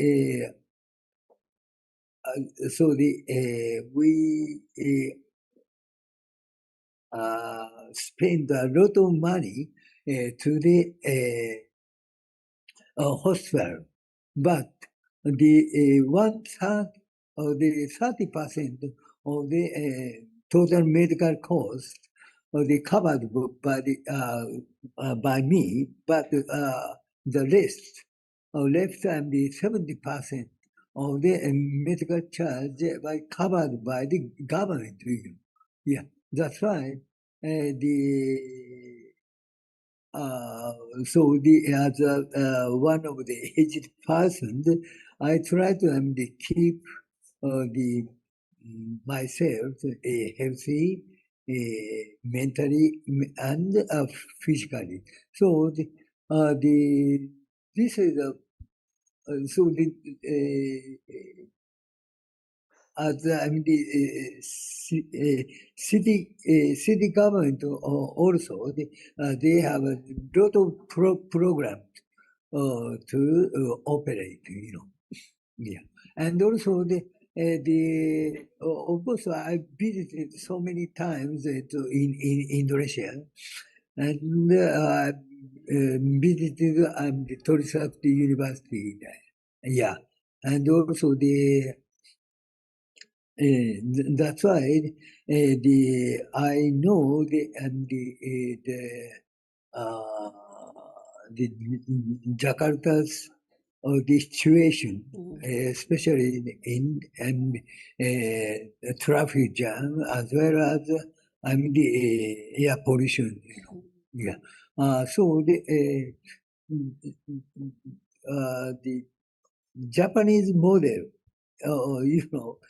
can not be applied to the Indonesian itself. Yeah, that's why the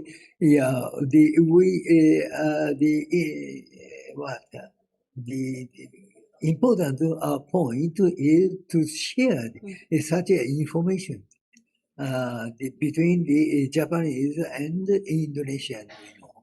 Yeah. So of course in the governmental level, the Japanese government, as I'm the Kitakyushu local government, now the Kitakyushu local government is try to the environmental export environmental business. So the Surabaya as well as Vietnam and Cambodia. Yeah. So I think if you need I would give a lot of the information the how we can as a Japanese people I can contribute to you, but the Japan has also the many programs. Yeah, that so I think the Indonesia is a help. Will help Indonesian people will help us to solve such a problem. So the reciprocal the contribution is very important for me. Okay. Okay, thank you very much, Professor Miyake. The participant, there is one question in Zoom chat Zoom from Reynard Christianson Sanito to Professor Bagus. The question is, I'm interested about the termite nest. I saw in your slide that the formation or shape of termite nests are different in various locations. Do you also analyze what is reason behind that? What is the main parameters cause the main difference based on your perspective? Thank you so much for your information. Prof. Bagus, please. Okay. Thank you so much. Great question. So I'll try to be succinct here. Now, first and foremost, I'm not an entomologist, so I know little about termites' nests, but I had to study that before making those papers.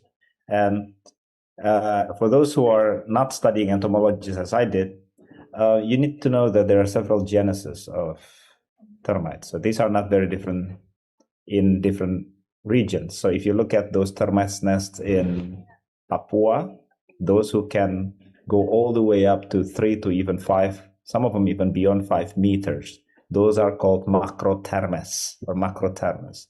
Now the termites that eat your furniture at your house, those are not macrothermes, those are some other genesis.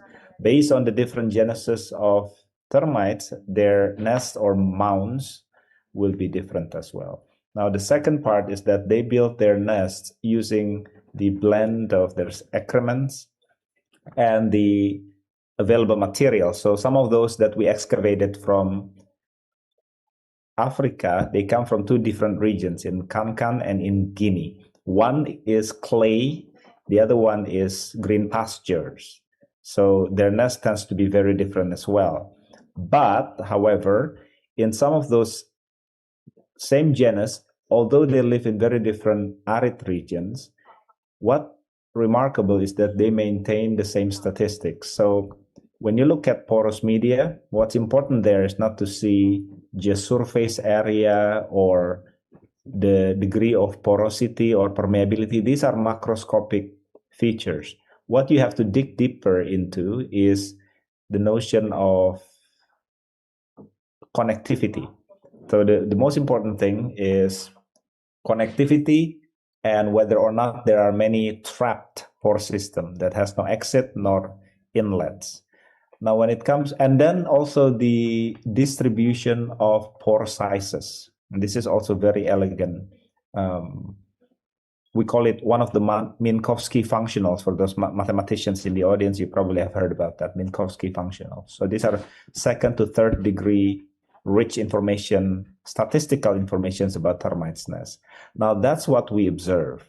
So the main philosophical questions would be whether these termites build those structures out of coincidence or random. The answer is no, because the commonalities between all of those termites' nests are that the connectivity of the pores maintain effective and can only be done so to regulate temperatures, humidity, CO2 exchange if their connectivity remains optimal for that purpose. So these are the kind of insights that you can get by blending mathematics, numerical methods, physics, entomology, and a touch of architecture and entomology. Now, with those statistical information in hand, then if you have the appetite, or if the government has the appetite, or the business enterprises have the appetite, you can imagine making synthetic bricks, for example, that withstand fires, and typically in tropical regions like Indonesia can regulate CO2 exchange or heat, because you sorely need that. It's very hot outdoor and sometimes it's very cold indoor.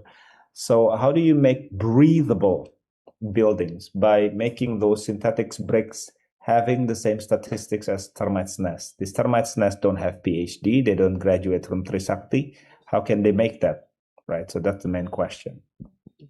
Okay, thank you very much, Prof. Bagus. Thank you for the excellent questions from the all participants, and thank you, Professor Miyake and Prof. Bagus, for the thoughtful responses. Once again, we truly appreciate your time and valuable contribution to this symposium. Thank you all participants for the engaging in question and discussion. On behalf of the organizing committee, I would like to express our sincere appreciation to Professor Miyake and Professor Bagus for the valuable insight and for taking the time to share your expertise with us today. Ladies and gentlemen, this is the end of our plenary session. Thank you again. I would like to thanks to all participants, both in the room and joining us virtually, for your attention. I would like also to apologize for any inconvenience that may have occurred during my moderation of the session. Enjoy the rest of program today and have a wonderful symposium. With that, I would like to return the program to our Master of Ceremony, Miss Ai. I hand it over to you again. Thank you very much.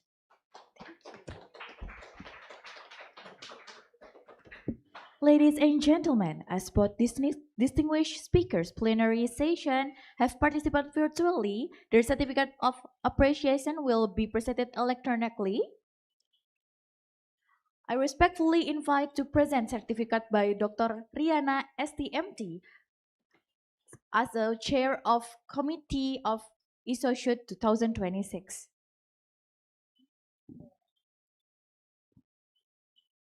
We would like to express Okay, thank you our very much. sincere All appreciation right. Okay. to Professor Emeritus Hiroyuki Miyake from University of Kitakyushu, Japan.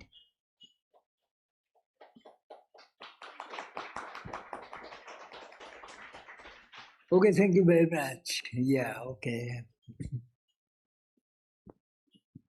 We would like to express our sincere appreciation to Professor Dr. Bagus Mulyadi from University of Nottingham, United Kingdom.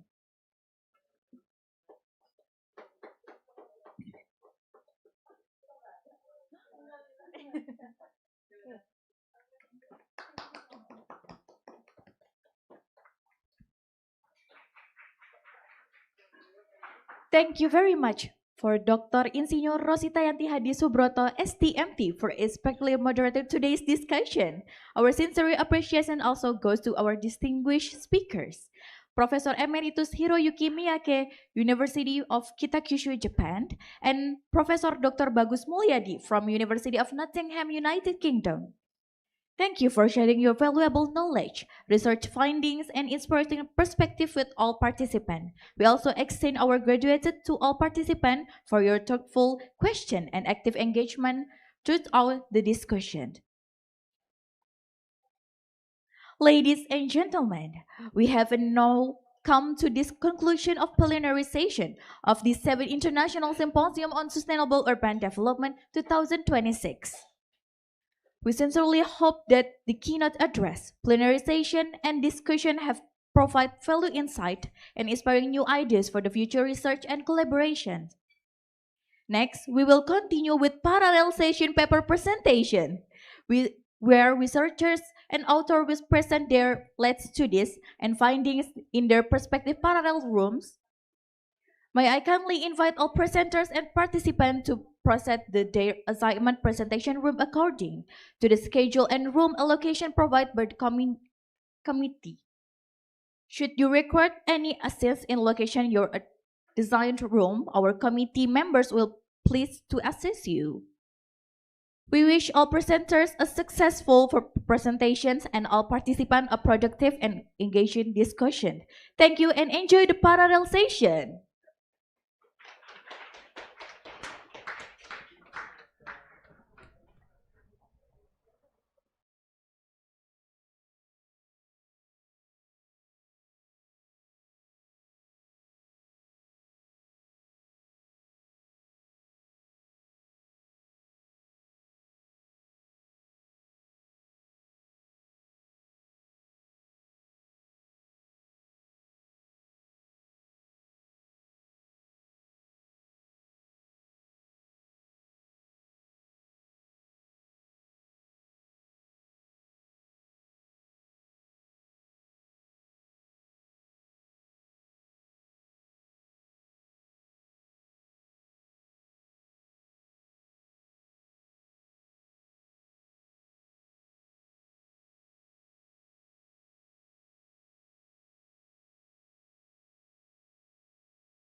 have the Zoom link meeting already? No, so maybe we can just collect with the flash disk for all the paper, and then we collect to the operator, so she will operate when you present your presentation. Yeah, there are two methods you can choose, whether using Zoom or collect through the files. Okay, yeah, sure.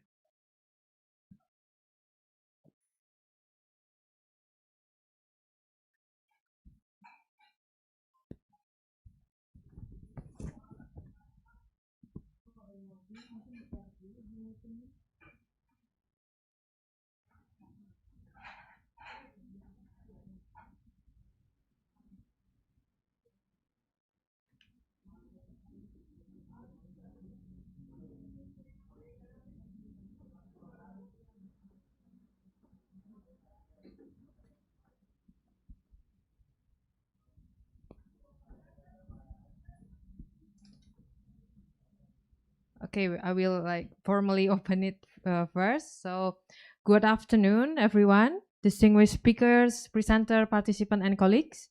Welcome to the parallel sessions of the 7th International Seminar on Sustainable Urban Development, or the ISOSUD 2026. My name is Martina Cecilia Adriana from Universitas Trisakti, and I will be your moderator for these sessions. Our session today is Integrated Solution for Sustainable and Resilient Urban Development, held in this main room. And we have 9 presentations. So each presenter will have 8 minutes for the presentation. The question and answer discussion will be conducted after each presentation in 2 minutes. When 1 minute remains, I will show the time reminder.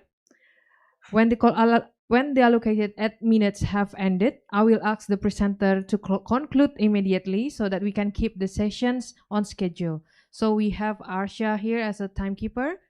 So I will remind, he will remind us when we have 1 minute, when you have 1 minute left, and then when the sessions ended. So also please keep mobile phones on silent mode during the discussion. Kindly state your name and institution before asking a concise question. Okay, so can we begin? Are you ready? Okay, so let us begin with our first presentations. And our first presenter is Dian Rahmawati from Universitas Negeri Malang. The title of the paper is Sustainability Knowledge in Coffee Growing MSMEs, Integrating the Triple Bottom Line and SECI Knowledge Transfer Perspective. For Mrs. Dian Rahmawati, you may begin.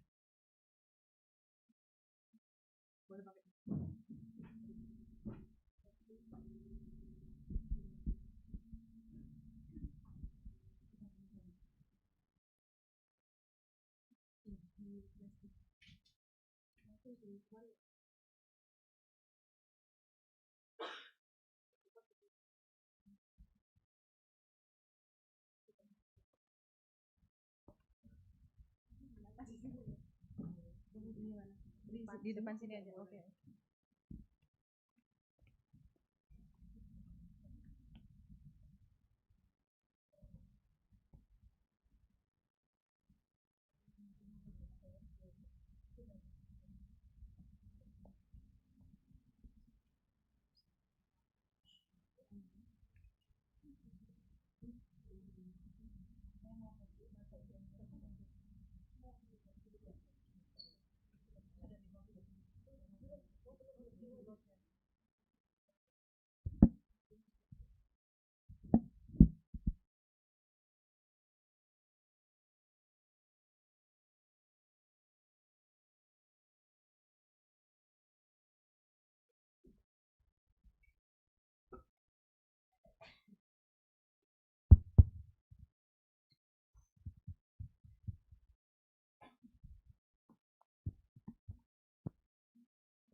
Kalau misalnya saya kirim ke sini boleh nggak?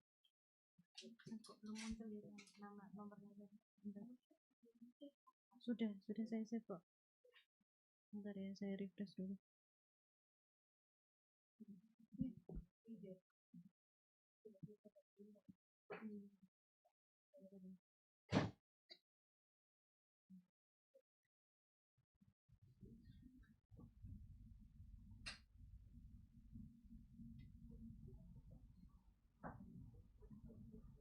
Oh ya.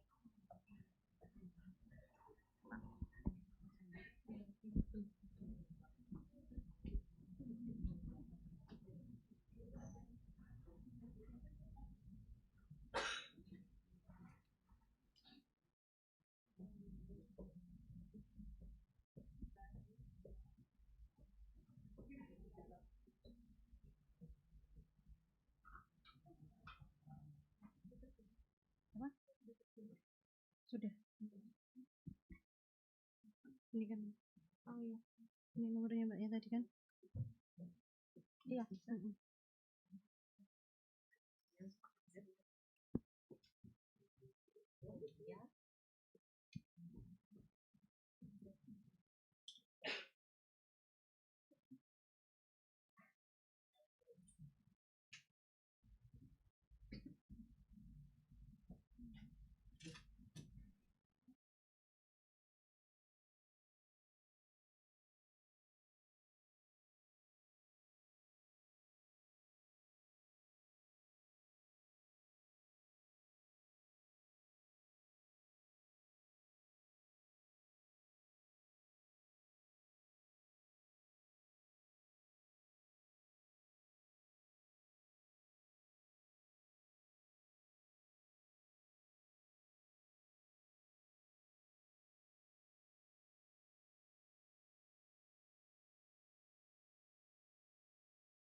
themes. And then the output is organized codes, categories, themes, and conceptual relationship explaining sustainability knowledge. And then the last stage is validation and reporting.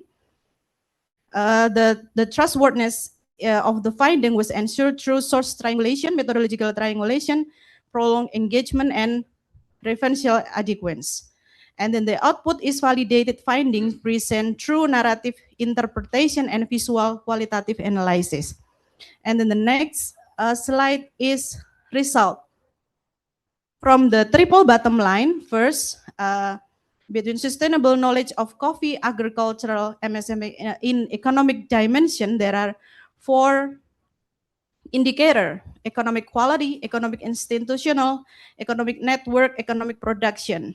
In economic quality, knowledge of effort to maintain coffee quality and harvest yield stability. And then the economic institutional, knowledge of farmer group governance in economics aspect. And then the knowledge of business cooperation network, economic network, knowledge of business cooperation network and sales strategies. And then the economic production, knowledge of pricing, determination, and production costs. And then the second, sustainability, knowledge of agriculture's micro, small, medium enterprise. In social dimension, there are 3 indicators: first, social human resources, social institutional, and social community. And then the third, in environmental dimension, there are 3 indicators: ecology, sustainability, ecology circular, and ecology cultivation. And then the next, how come knowledge transfer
analysis of LRT transit area from Jati Bening Baru to Cikunir 2 station in Bekasi City as a transit-oriented development.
Calculated the pollution load index, the result was clear. Every single state of the treatment process is in the very high risk category. The system is redistributing and breaking the plastic rather than actually removing it. This matter because smaller plastic are more dangerous. Pieces smaller than 10 micrometer can actually enter our blood and tissue. This microfragment can cause inflammation and stress inside our cell, creating a direct path for plastic to enter our body. So to conclude, our current system are simply not enough. We need an analytical overhaul. We must use better metric like mass balance. Most importantly, we need to upgrade our technology to things like membrane filtration maybe, and set urgent national standard for microplastic in our drinking water. Thank you.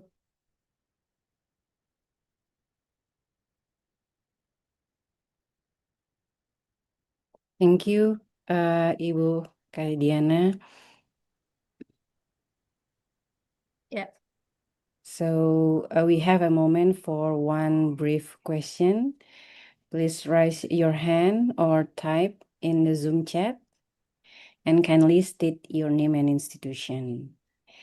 So it is interesting to hear more topics in microplastics.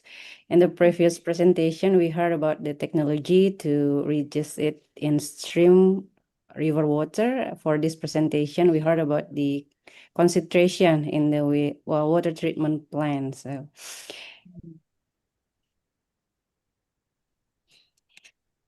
I'm checking the Zoom chat. Yeah. Is Yes, there I any have a question from the question. participant?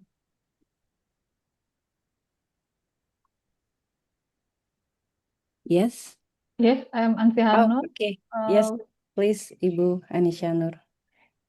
Okay, it is very interesting research. We have the same interesting topic, Ibu. Yes. Okay, how a future wastewater treatment plant design prioritize complete removal of microplastic before disinfection to avoid fragmentation into nanoplastic? Because on your presentation you said that in disinfection microplastic become the smaller Yeah, size because of gitu. yeah,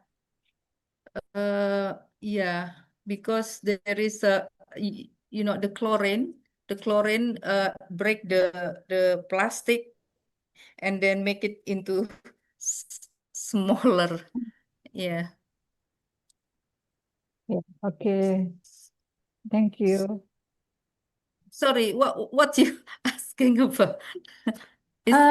Is about that? Yeah, because your topic is microplastic in wastewater treatment plant. Yeah, So yeah. my question is, should future wastewater treatment plant design prioritize complete removal of microplastic before disinfection to Of avoid course. Yes. fragmentation into nanoplastic. Yeah, of course. Yeah, I think so. So we need to edit the treatment by something that can remove the microplastic first. Then before they distribute the water. Yeah, okay. Can you tell us the unit pre-treatment before disinfection unit that you want to give the alternatives?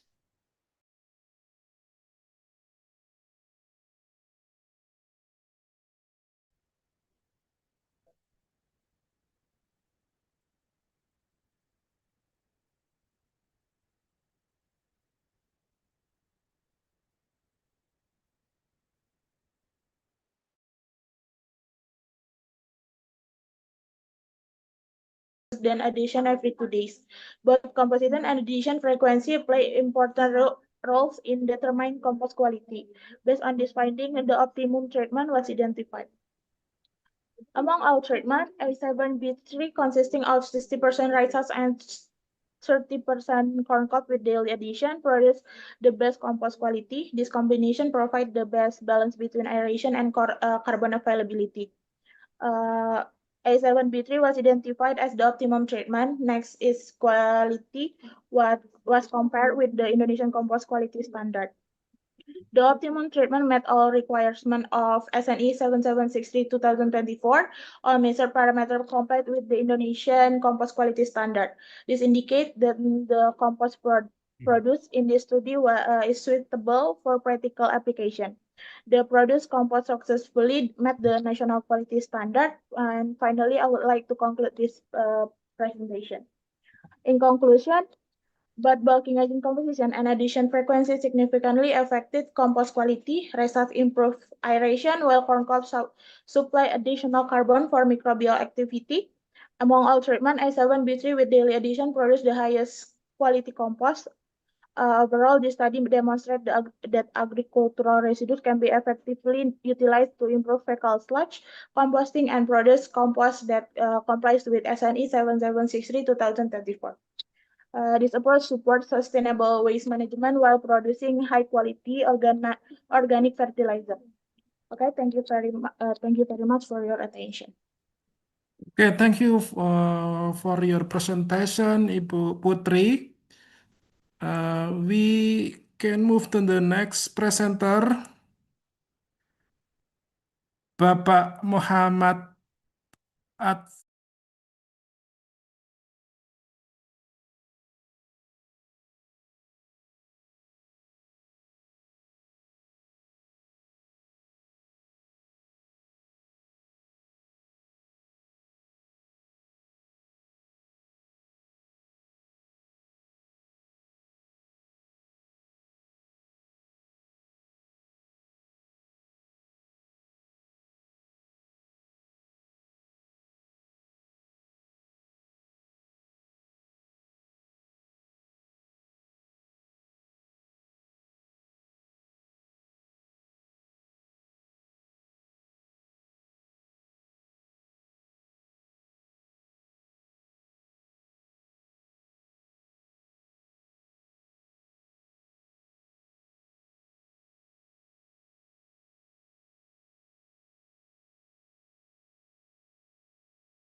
On the right side, what is it?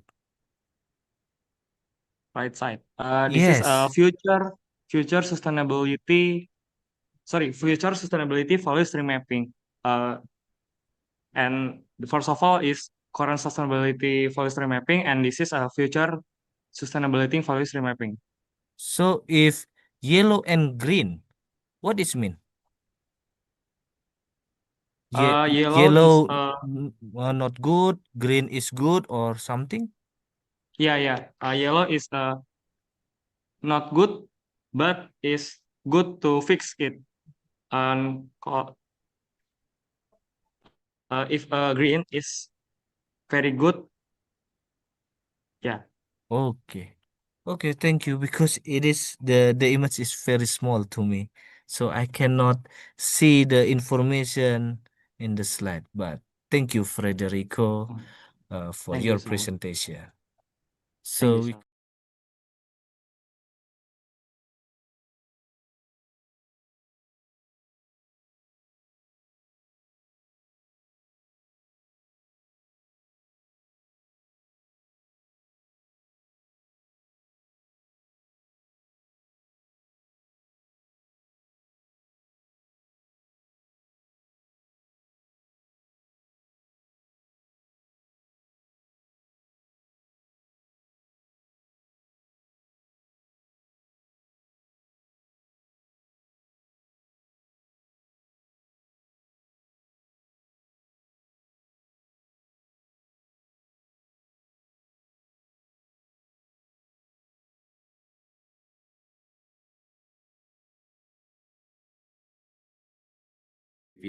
and outdoor learning remains limited. Therefore, an appropriate landscape design is needed to maximize the function and quality of this space.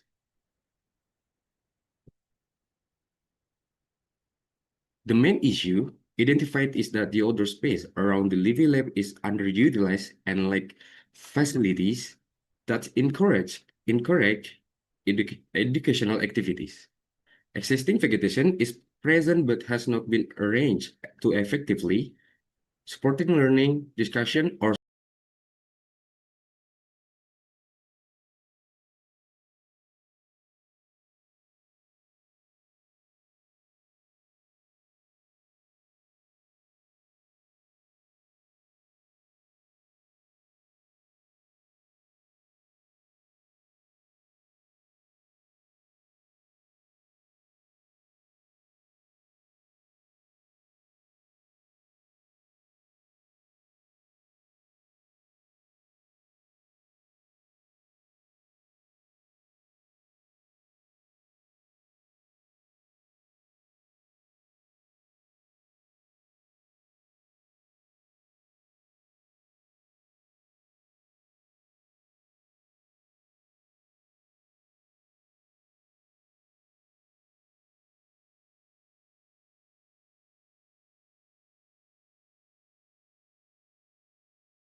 do not meet standard at any point or period. BOD did not meet standard in 12 from 15 observation. And the last conclusion, water quality status likely polluted. IP values in September 1.18, October 1.81, November 1.27, get average 1.42, although not yet moderately heavily polluted. Immediate preventive action is required regarding oxygen, organic matter, nutrients, and pH. That's concludes my presentation. Thank you very much for your attention. You're welcome. Any question from presenter or participant in here? We allocate 1 minute or 2 minutes for discussion. If there's no, we continue to the next presenter. Okay, it's not. Thank you very much, Dani Rafael. Yes, Mr. Okay, the next, based on schedule,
process individually.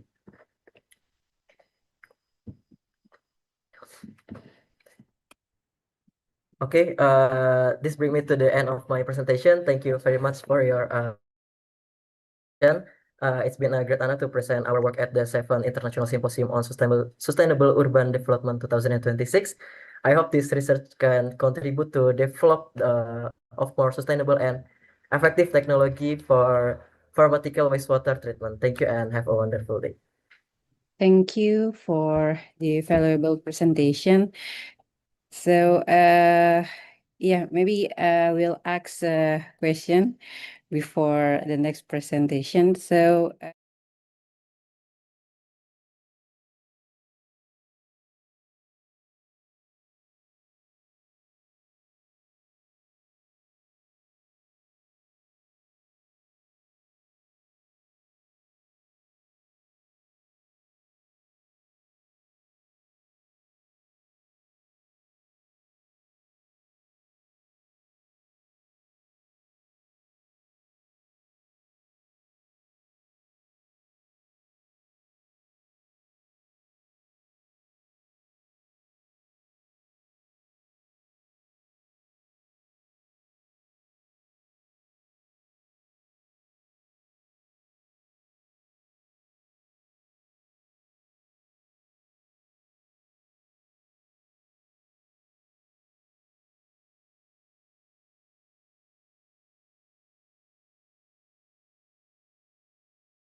and green space provision and the mechanism behind it remains empirically untested.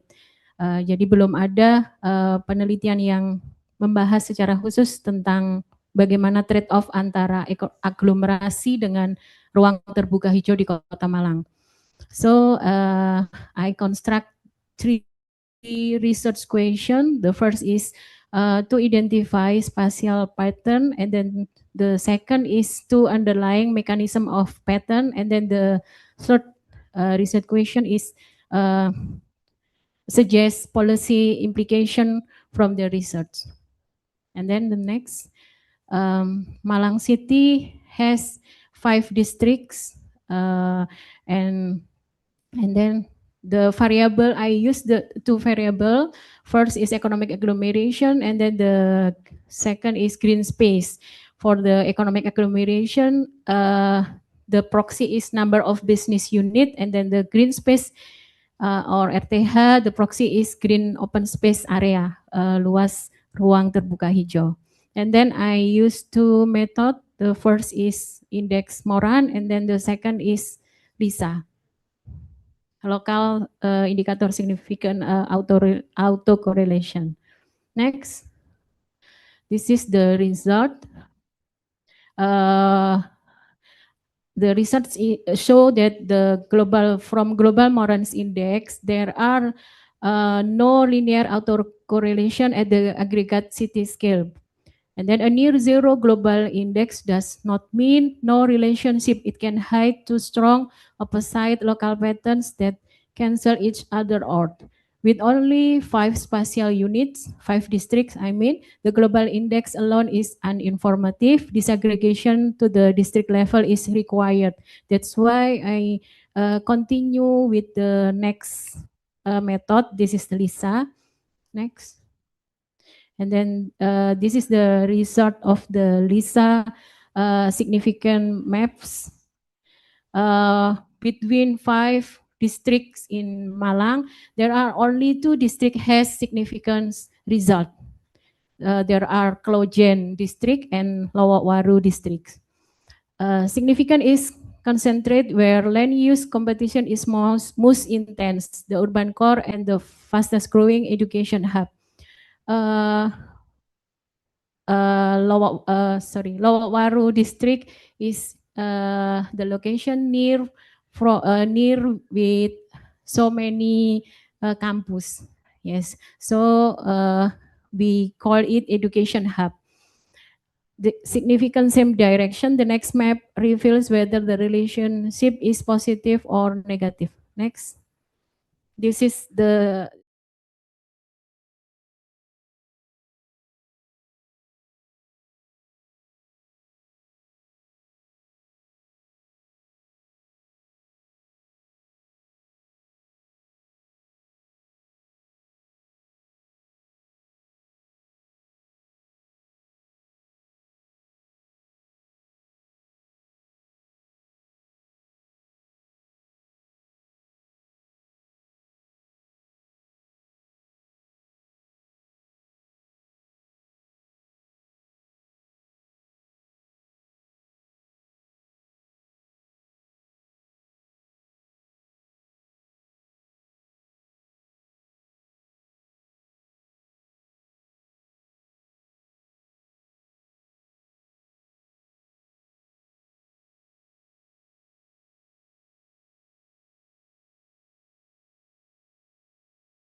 Continue. Your paper title is Coffee Waste-Based Adsorbent for Water Treatment, Research Trends, Implementation Gaps, and Determinants of Adsorption Performance. So you have 7 minutes to present. Times is yours now.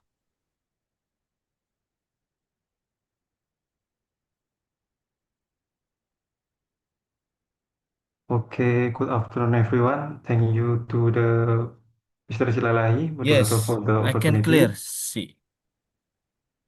Can you Continue. see the my presentation? I can see. Okay. I am Muhammad Imran Septian from the Department of Environmental Engineering di Penogoro University. I will present our article review entitled Coffee Waste Based Absorbent for Water Treatment Research Trend, Implementation Gaps, and Determinant of Absorption Performance. This review examines research development, absorption performance, and implementation readiness. From the background, this review began with two related problems. The first, contamination like synthetic dyes, heavy metal, and antibiotic continue to enter water bodies while treatment infrastructure are limited. And the second, large quantities of spent coffee ground are generated but remain under use.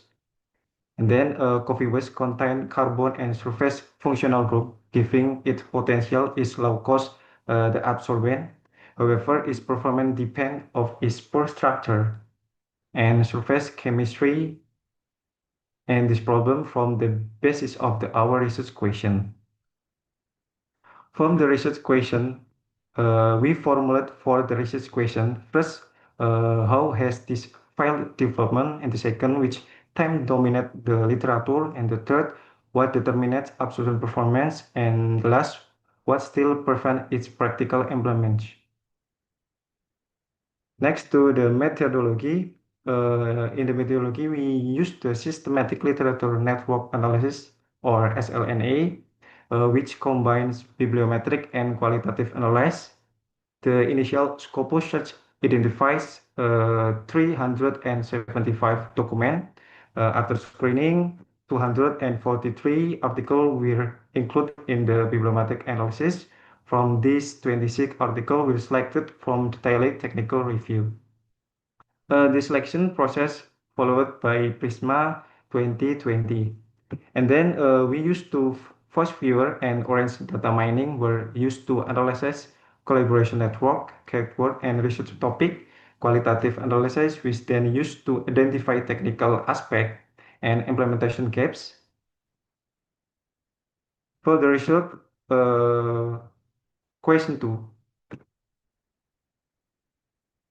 The different analytical method producing similar result. The dominant term include absorption, coffee waste, activated carbon, biochar, and methylene blue. The recent studies increasingly focus on magnetic material composite and sulfur medication. However, column system integration of cost, scale up, and life cycle assessment remain underrepresented. This means that most studies still focus on material development and laboratory experiment, and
0.26 for the kappa coefficient, which falls in an almost perfect agreement range.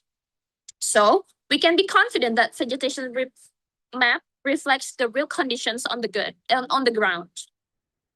So after validating the NDVI, we combine it with 3 other syllables, which refer both with land use, NDVI value, and land topography, as you can see on the screen. So the vegetation cover is dominated by high density green space, which it's to recap all the full workflow as a timeline. Step 1, acquiring and correcting the Sentinel-2A imagery. Step 2, extracting and classifying NDVI values. And step 3, validating those results against 30 field sample points. And then step 4, overlaying all the 4 variables, buffer width, land use, and NDVI and topography in GIS to produce the final priority map that you saw here. Yeah, I have we found 27 out of 30 sample points that match the NDVI before.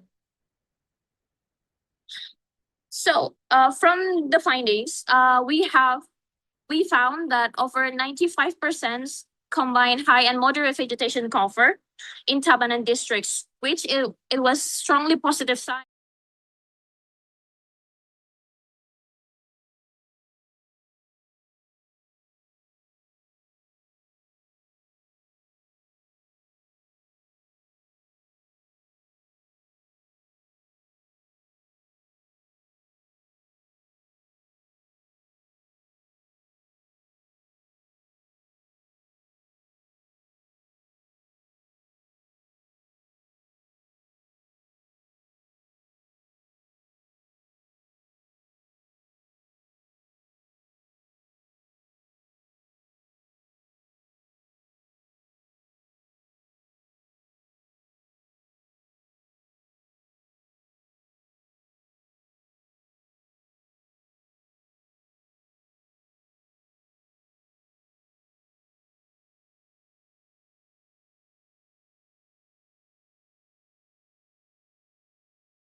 Village.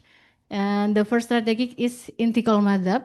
Intikal madhab is change for madhab Syafi'iyah to other madhab, but this is can be used in emergency condition.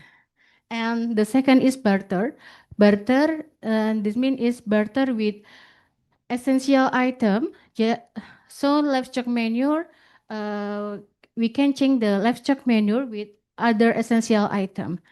And the second is barter with fertilizer. So livestock manure better with barter with fertilizer.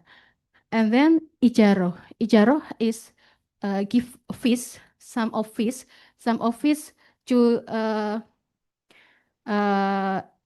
fees from transportation costs or fees of cleaning services. And the third is B. B is jual beli, jual beli. B is jual beli, and this is paid for the cost of sack. And Mrs. Santi, you have 1 more minute. Thank you. More? More. Oh, 1 more. Okay, and the next is ibahah and hibah.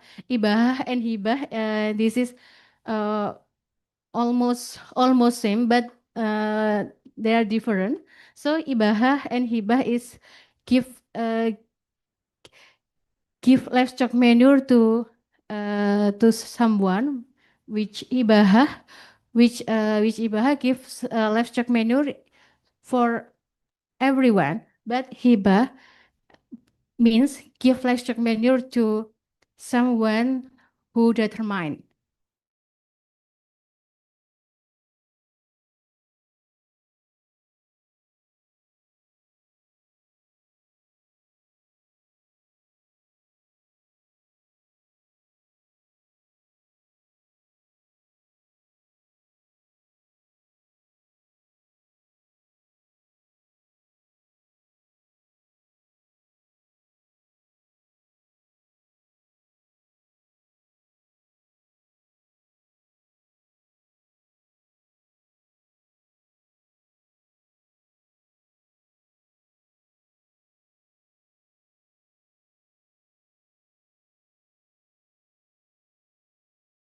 Remove pollutant from the wastewater.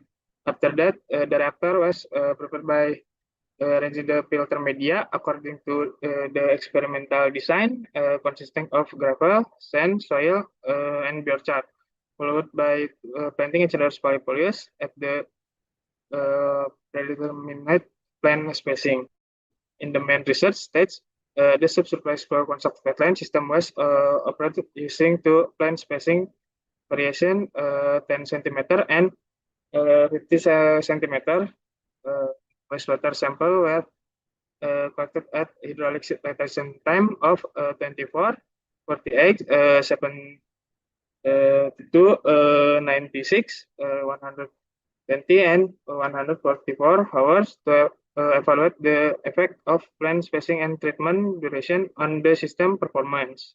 Finally, data analysis was conducted by measuring the water quality parameter, including BOD, COD, and TSS, to determine the pollutant removal efficiency and evaluate the effective of the constructed wetland system in the tofu industry wastewater.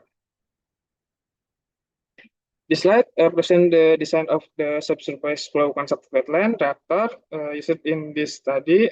Wastewater flow sequentially through the sedimentation tank, aeration tank, filtration tank, and finally into the constructed wetland. Filled with generous polypolys. The reactor is filled with gravel, sand, soil, and biochar to support filtration, absorption, and microbial degradation process. To plant spacing, variation 10 centimeter and 50 centimeter. We are able to evaluate the effect of plant density on the removal efficiency of BOD, COD, and TSS. This table presents the initial characteristic of tofu industry wastewater before treatment. The wastewater temperature was 28 Celsius, which is within the optimal range for microbial activity.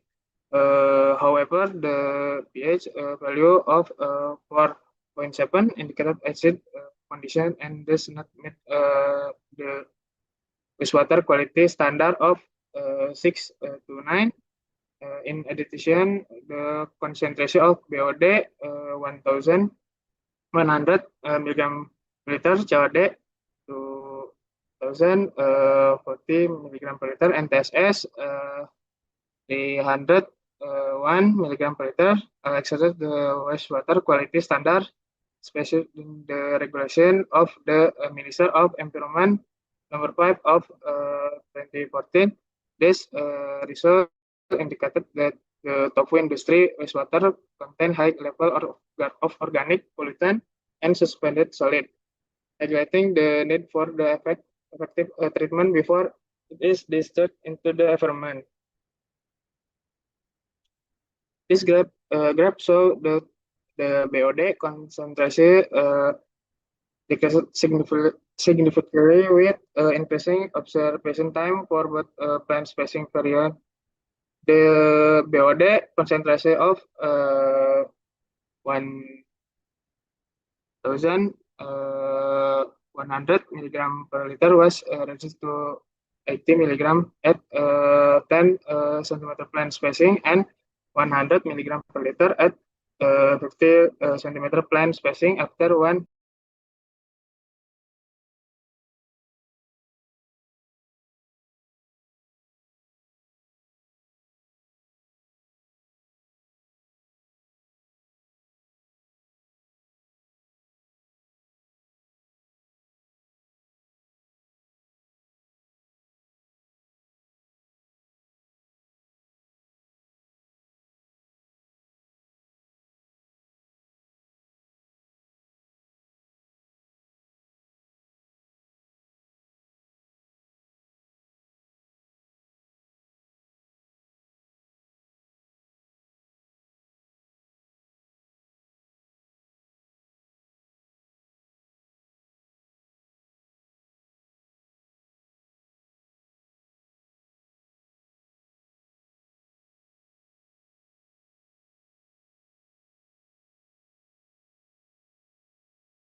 also solve many problems. This is the experimental design. We compared three substrates under same loading condition. Reactor 1 for food waste mixed with rice, vegetable, and then reactor 2 with animal waste like meat, fish scraps. And then the third reactor is Saigo brand, the controlled baseline group. It's like the common for the insect. And then we standardize the setup, 200 grams of substrate feed processed by 100 gram of larva per plastic biopond. We use the plastic biopond. The practical question is which waste is the best matches the biology of this species. So we try to find. And this comprehensive evaluation metric, we want to evaluate first the degradation performance, and then the biological yield and byproduct quality with some parameters. And then this is the result. The result is the strongest degradation result came from the reactor 2. You can see the R2, the animal waste achieved 12.84% feed effectiveness. And then for the waste reduction index, 6.8% is also the result for R2, also the highest. And we can say that this one, the R2, is very suitable for the green fly. And then for the protein recovery, we also find that the high value protein generation is also produced. It exceeds the minimum threshold for commercial animal feed, SNI, 34% above. And then for the frass, yeah, we can see also the good quality for the casgot or the frass, the residue. Even the residue is also the optimal range for CN ratio, nitrogen, phosphorus, potassium, and C organic. And here's the circular loop revealed by our experiment. Animal waste enter a municipal liability. And then the larva act as the conversion engine, and the output are protein-rich biomass and a nutrient-rich residue. And for the why did animal waste perform better? Because this is a high initial protein and low fiber, and also it's very suitable for the anatomy of the green fly. But why food waste lack? Because it's high cellulose, a variable fiber content, resists rapid larval digestion, slowing metabolism, and reducing overall waste reduction efficacy. So if we compare with black shoulder fly, maybe suitable for general organic, for manure, and it's also produced biofuel and probiotics. Its efficiency is very high. But for green fly, animal waste is very special profile for the green fly. So I imagine in the future we can have the factory from the fast food restaurant or restaurant that produce animal waste that have the production of the green fly to reduce the organic waste because the efficiency level also high. Also, this is mealworm, superworm, wax moth, and earthworm also have the potential for the other special waste. And the conclusion, Chrysomia megacephala is highly effective, sustainable biological solution for urban organic waste management. It optimizing specifically for animal derived waste. We have the solution for waste management, especially for organic waste, especially for animal derived waste. And we can also solve the problem of the animal feed and the agriculture nutrient recovery, and then for the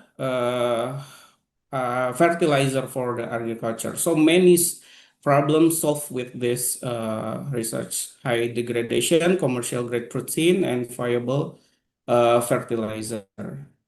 And the future of and optimization. Excuse me, Next Pak steps Fadri, is 1 minute yeah. more. 1 minute Okay. more. Okay, this is the last slide. The improved food waste pretreatment to reduce the influence of the difficult fibers fractions, of course. And then the second step is precision engineering, exploring tailored mixed diet formulation to target specific waste indicator. And step three is scalability, the testing. We upgrade from the lab scale into the pilot municipal facilities. And also the long term is exploration more and more insect in the waste. So the message is clear, the right insect for the right waste. Thank you very much. Thank you, Pak Fadri, for your valuable presentation. You may stop your share, okay? And okay, time to question and answer. Bapak Ibu, any question? We have one participant, Bapak Muhammad Atsil. Okay, you can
as like the COOH, right, in the water.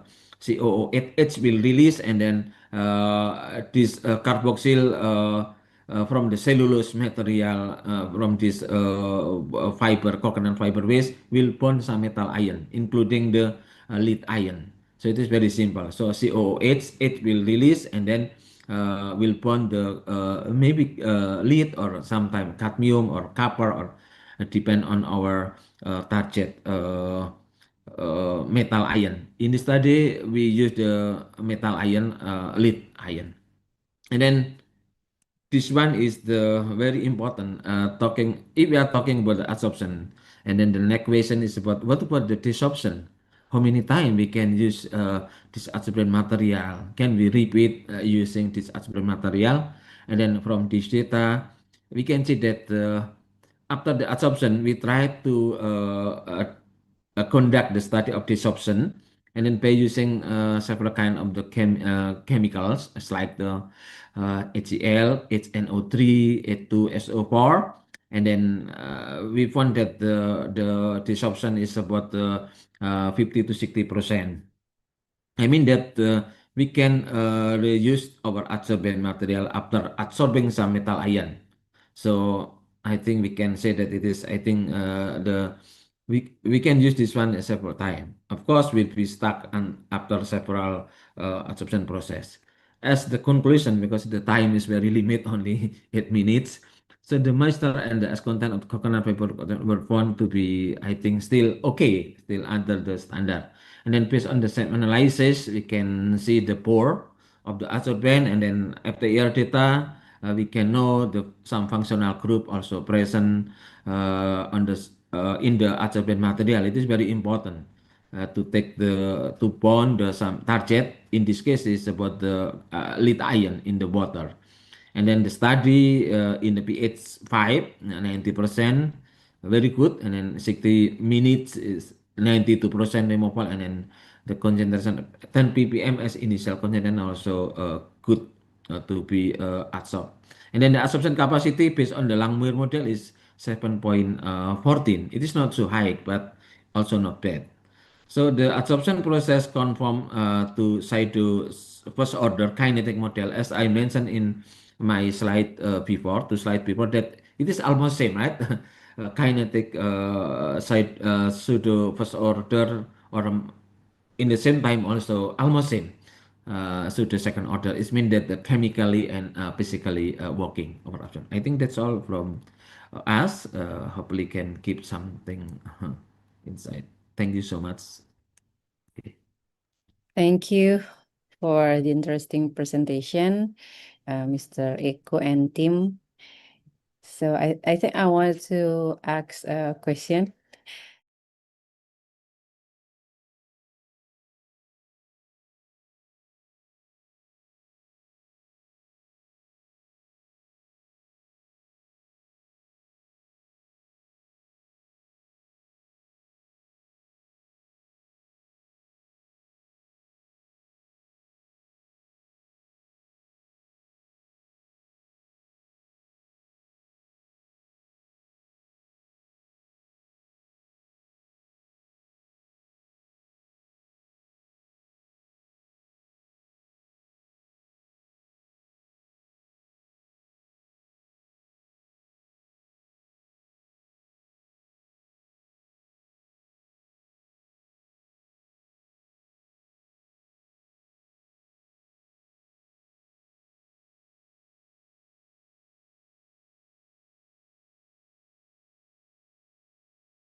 Right now, let us begin with our first presentation.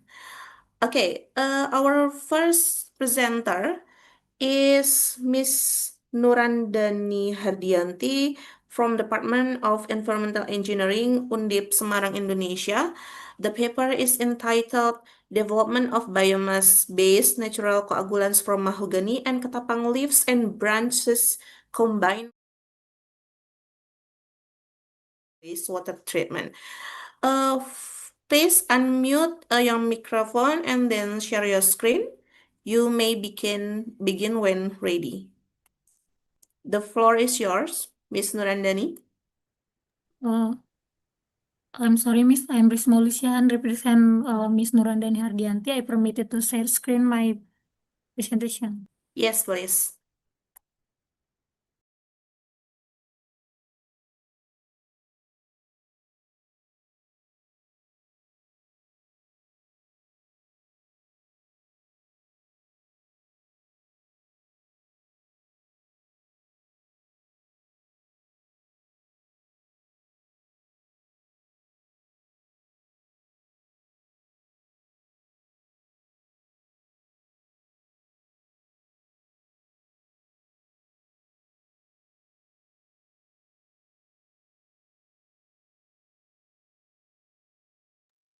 Okay, Miss, can I start my presentation?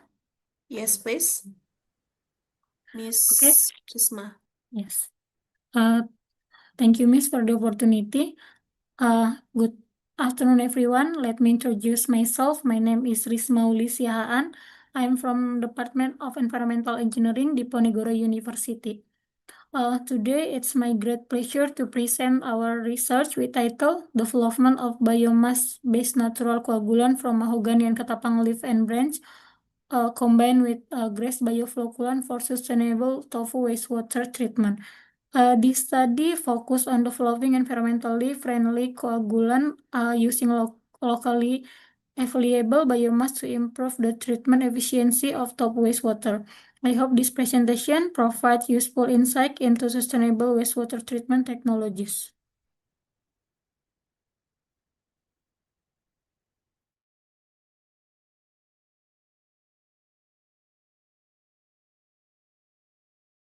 Industry, one of them is tofu industry. Tofu industry is one of the fast growing food industry in Indonesia, and this industry also generates a considerable amount of wastewater with a very high concentration of organic pollutant. Tofu wastewater contain excessive chemical oxygen demand, biological oxygen demand, total suspended solid, acidic pH, and suspended particle. And one of method used to process tofu wastewater is coagulation flocculation. But currently, many industries still rely on chemical coagulants such as alum or polyaluminium chloride. Although these chemicals are effective, but they produce chemical sludge, increase operational costs, and may leave residual chemical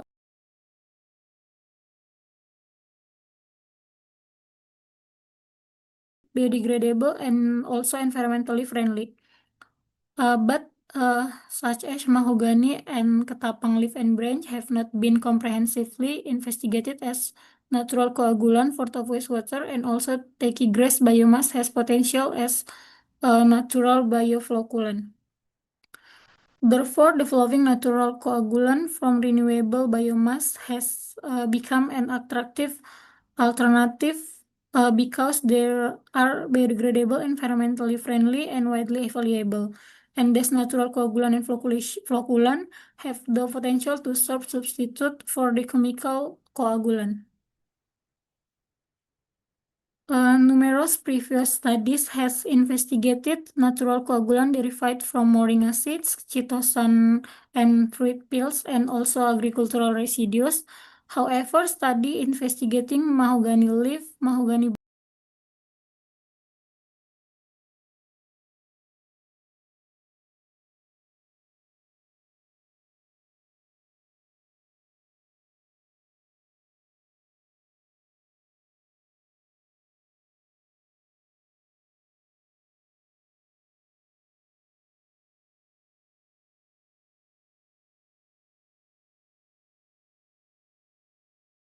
environment and implementation barrier toward urban development.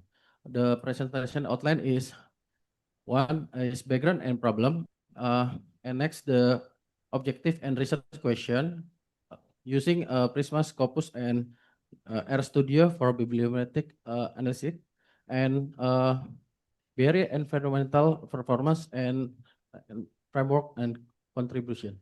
Next slide. Why this research matter?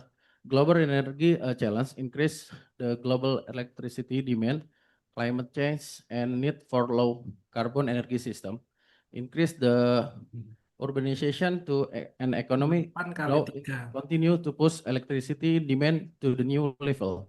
Renewable energy is intermittent variability and uncertainty. Renewable source like solar power and wind and conventional monitoring is insufficient. Traditional method can provide the real-time insight and optimization for complex energy system, and using the digital twin enable intelligent monitoring and optimization. Next slide. The research objective question is how the research on digital twin application evolved between 2020 and 2026, and dominant themes. What are the dominant thematic area emerging trend related environmental sustainability and implementation the gap? What technological and implementation gap adopting the development region? The main aim to examine research trend and provide insight into the role of digital twin application in supporting sustainability and environmental performance in decentralized renewable energy system. Next slide. And research gap, existing focus, smart grid, microgrid, and performance monitoring, and the remaining gap, limit synthesis focus especially on decentralized renewable energy system, and limit environmental sustainability outcome are not systematically integrated. And this study respond by mapping the evolution of digital twin research in renewable energy and analyze the environmental performance. And next slide. The methodology is collect the data source from Scopus and continue screening with Prisma framework and analysis with bibliometric analysis using RStudio, and the phosphor keyword relationship and thematic structure, and the filter have final dataset is 52. The string is keyword is digital twin and microgrid and renewable energy. This only 52 final the dataset search. Next slide. Yeah, this is a dataset overview from RStudio. This screening document indicate the emerging and multidisciplinary file with active collaboration across energy, engineering, and sustainability study. And next slide. This the publication trend. The phase 1, phase 2, and 26 is digital twin. The renewable energy system is moving and to expanding research domain. And continue. Next. This research outlet, the publication landscape is concentrated in energy and engineering outlet, indicating the digital twin application are being developed primarily around renewable integration and smart grid operation. This most productive outlet is solar energy and sustainability, energy technology, and assessment. Continue. This global research landscape and continue. Yeah, this keyword landscape from keyword digital twin, microgrid, and renewable energy. The literature is centered on digital twin, microgrid, and renewable energy with emerging AI, machine learning, optimization, and storage. Next slide. This thematic map from motor theme, nice theme, basic theme, and emerging theme. This gap is about integrating the digital twin in renewable energy. Okay, next slide. The key finding is the publication increased peaking in 2025.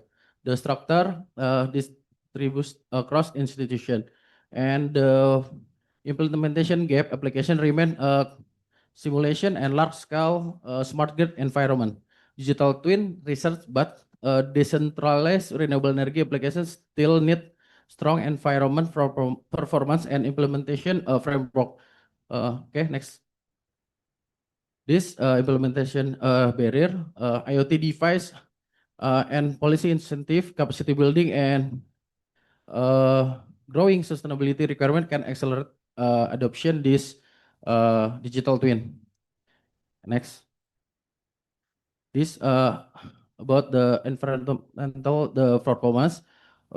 Digital twin role is can support energy resilience, emission control, and data-driven environmental management, because digital twin can manage all about forecast, like maybe we using the hydropower plant. Hydropower plant need the water consist and the dispatch strategy for the turbine unit, and we can follow with machine learning to optimize the uh, dispatch control for renewable energy. And yeah, Microset, you have 1 more okay, minute. next slide. This the conceptual framework. And next slide. Yeah, contribution. Digital twin can be like a decision support, and can be implemented in physics in remote area.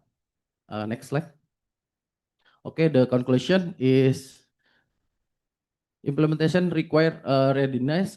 Future research direction is digital twin model offer strong opportunity, and digital twin enable framework can support more integrate, efficient, and environmentally responsive decentralized renewable energy system for urban and development region, especially in remote area classification, because the government need the net zero emission in 2060, and we can follow digital twin for manage in remote area, because some people in remote area not have the competence to manage uh, utility of a big power plant or a small power plant. Okay, thank you. Thank you. Okay. Is there any question to Mr.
concentration more than 2.2 milligram per liter, it can cause eye and skin irritation, can increase the risk of liver cancer and leave stain on white clothing when washed.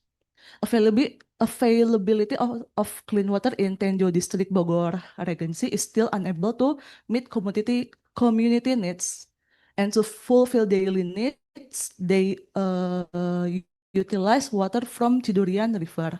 However, the water quality in this river is poor, with pH reaching 8 to 9.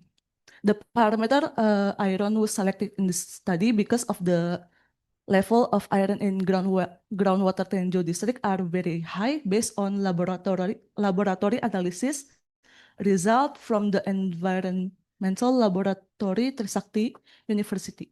Next, please. For the method, research time and location, the research was conducted at the environmental laboratory of the Environmental Engineering Department, Building K, Trisakti University, West Jakarta. The research period lasts for 5 months, starting in March and complete by mid-July.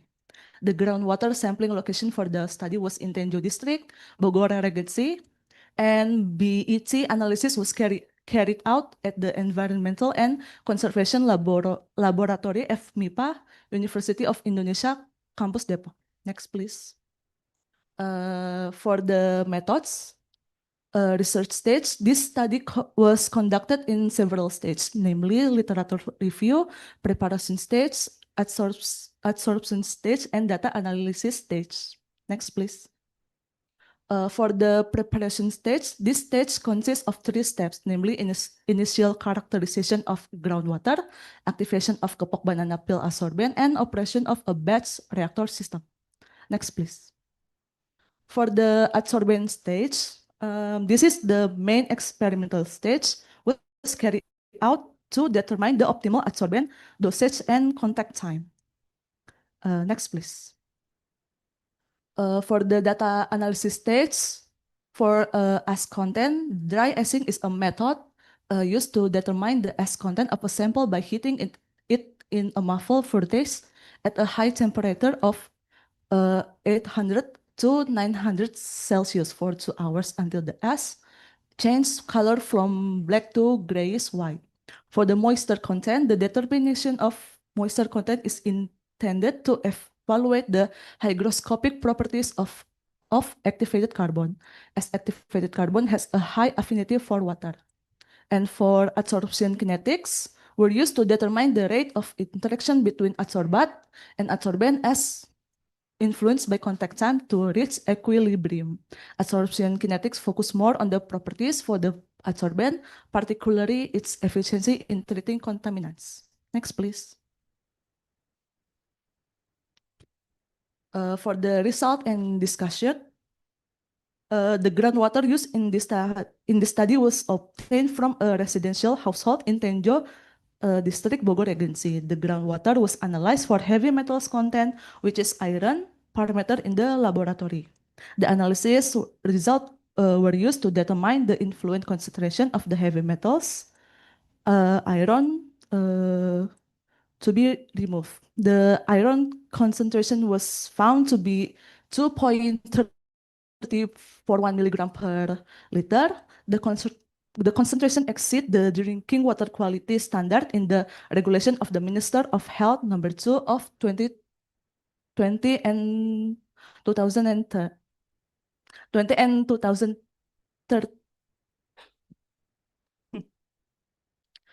In the table 2, we can see the characteristic of the activated analysis were ash content and moisture content. Based on the characterization result of kepok banana peels adsorbent, the ash content analysis yield a value of 5.55%, and moisture content was found to be 4.38%. Both characteristic results met the quality requirements for activated carbon to SNE or Indonesian National Standard. Next, please. At table 3. In this study, both activated and non-activated adsorbent were analyzed using the BET method. Before activation, the surface area of the adsorbent was 53.6603 Sorry, Mrs. Sofina, you have 1 more minutes. square meter per grams, and after activation, it decreased to 21.9314 square meters per gram. The reduction in adsorbent surface area was caused by the excessively high concentration of H2SO4 during soaking. The initial pore diameter value of Kapok banana peels activated carbon was 2.9197 nanometers, and after activated, it increased to 7.7706 nanometers. The increase in pore diameter of the activated carbon was due to the absorption of the activated compound into the activated carbon. This absorption opened up space within the pores, resulting in an increase in pore diameter. Next, please. Sorry to interrupt. Ms. Up, you please conclude with your final sentence. Okay, so the conclusion in this study, the characteristic of the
sources.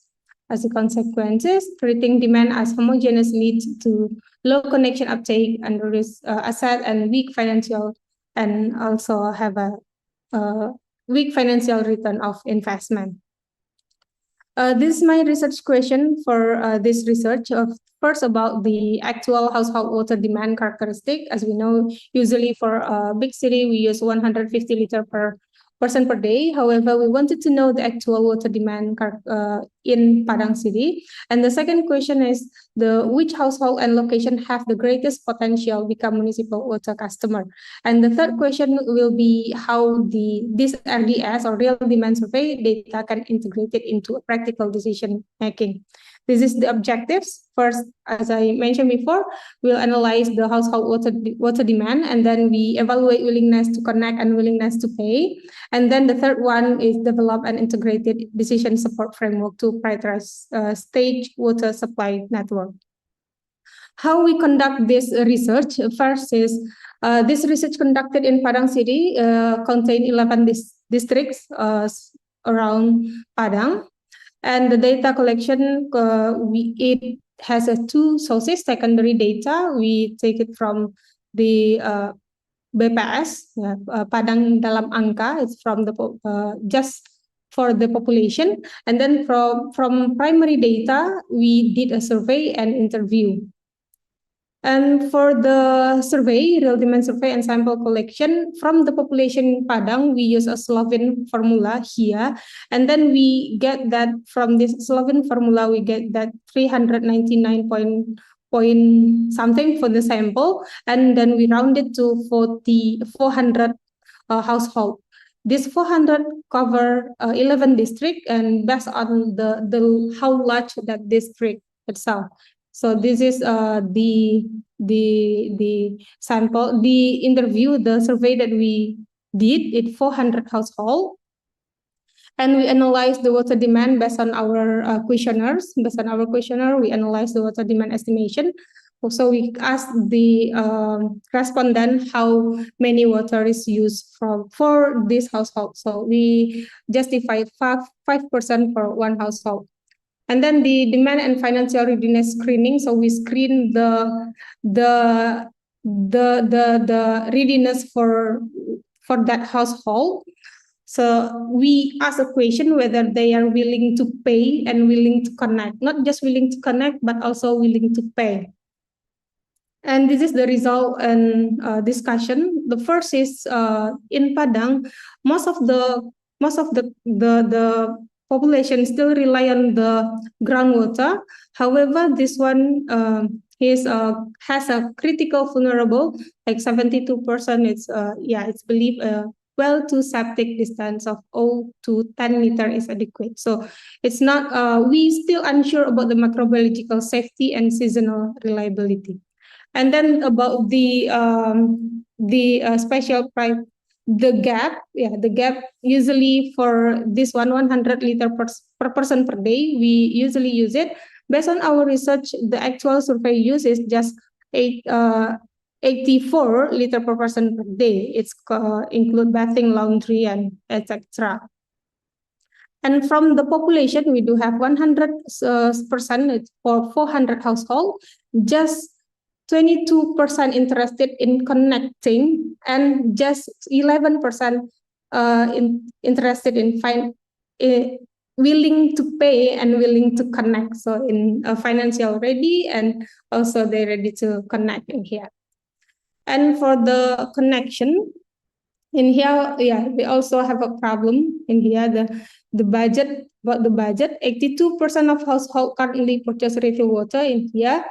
They said that they don't want to use the water supply or wastewater network due to the installment, the initial payment, also monthly cash flow, and that kind of problem occur in this during the interview with the respondent. And the demand in Padang City is not distributed equally, just in district Kota Tangah, Pauh, Kuranji, and Lubuk Begalung. In here, Kota Tangah has the highest the highest interested in here, 35 household. However, just 19 household financially ready in here. So it's not all of the respondent ready for a connection and also for the payment. Why the household say no? The problem is first they need to discuss with the family members, and then also the water quality is not perfect like that. And then about the decision support, and here we divide it into high priority, medium priority, low priority based on their interested. So if they do have a strong special demand, and then they are ready to pay, and then they are in high priority. If it's not, then they will be medium and low like that. Here, as I mentioned before, Kota Tangah has the highest priority in here, followed by Kuranji, Pauh, and Lubuk Begalung. About the sustainability implication, it's not just about the water itself, but also about financial investment and social access. And also, for the next research, we also focus on about the gender, about social inclusion as well. And also another sustainable implication in this research is environmental as a resource protection in here, because in Padang, because most of people rely on groundwater. Excuse me, Miss Regina, your presentation time has ended. Please conclude with your final sentence in 1 minute. Okay, jump to my conclusion. This is my conclusion. Household demand and customer readiness were assessed. In here, we do have 88%, 84 liter per person per day for the real water demand. And then we have a prioritizing several districts in here. The highest is Kota Tengah. And then for the decision support framework was developed in here, we divided based on the willingness to connect and willingness to pay. So I think that's all for my presentation today. Thank you for your time. I'm ready to discuss with you, and give it back to Ms. Bunga, moderator. Thank you. Thank you, Miss Regina, for the interesting for modeling, and we will now open the question and answer session. Please use the raise hand or maybe submit your question in Zoom chat.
Legality and organization structural strength, strengthening institutional capacity, administrative quality, and continued government support will greatly determine this dimension future sustainability.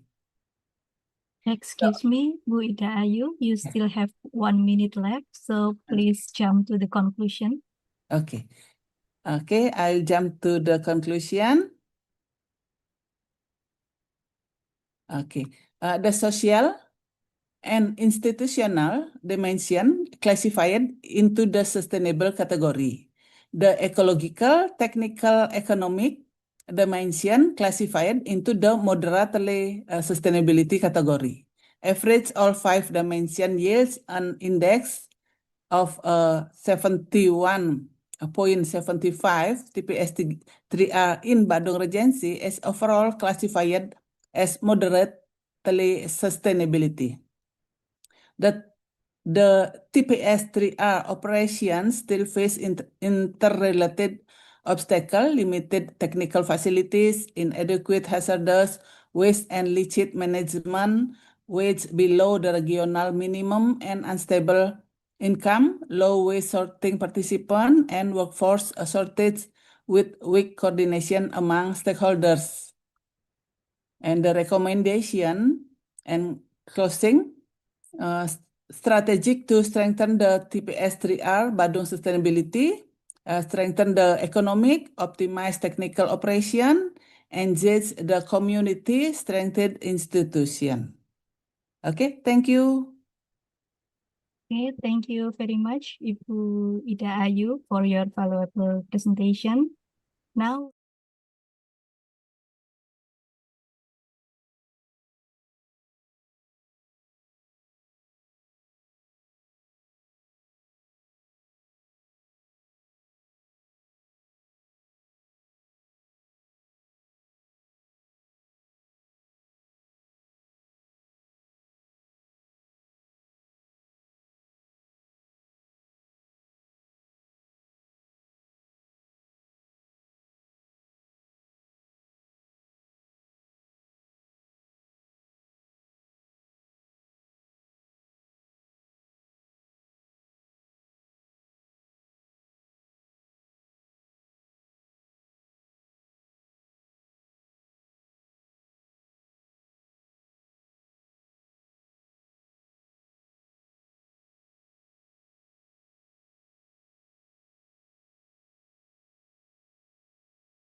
handling. And the GHG emission using calculation using IPCC guidelines, we calculated direct and indirect GHG emission across fuel consumption, electricity use, composting process, and the final disposal transport.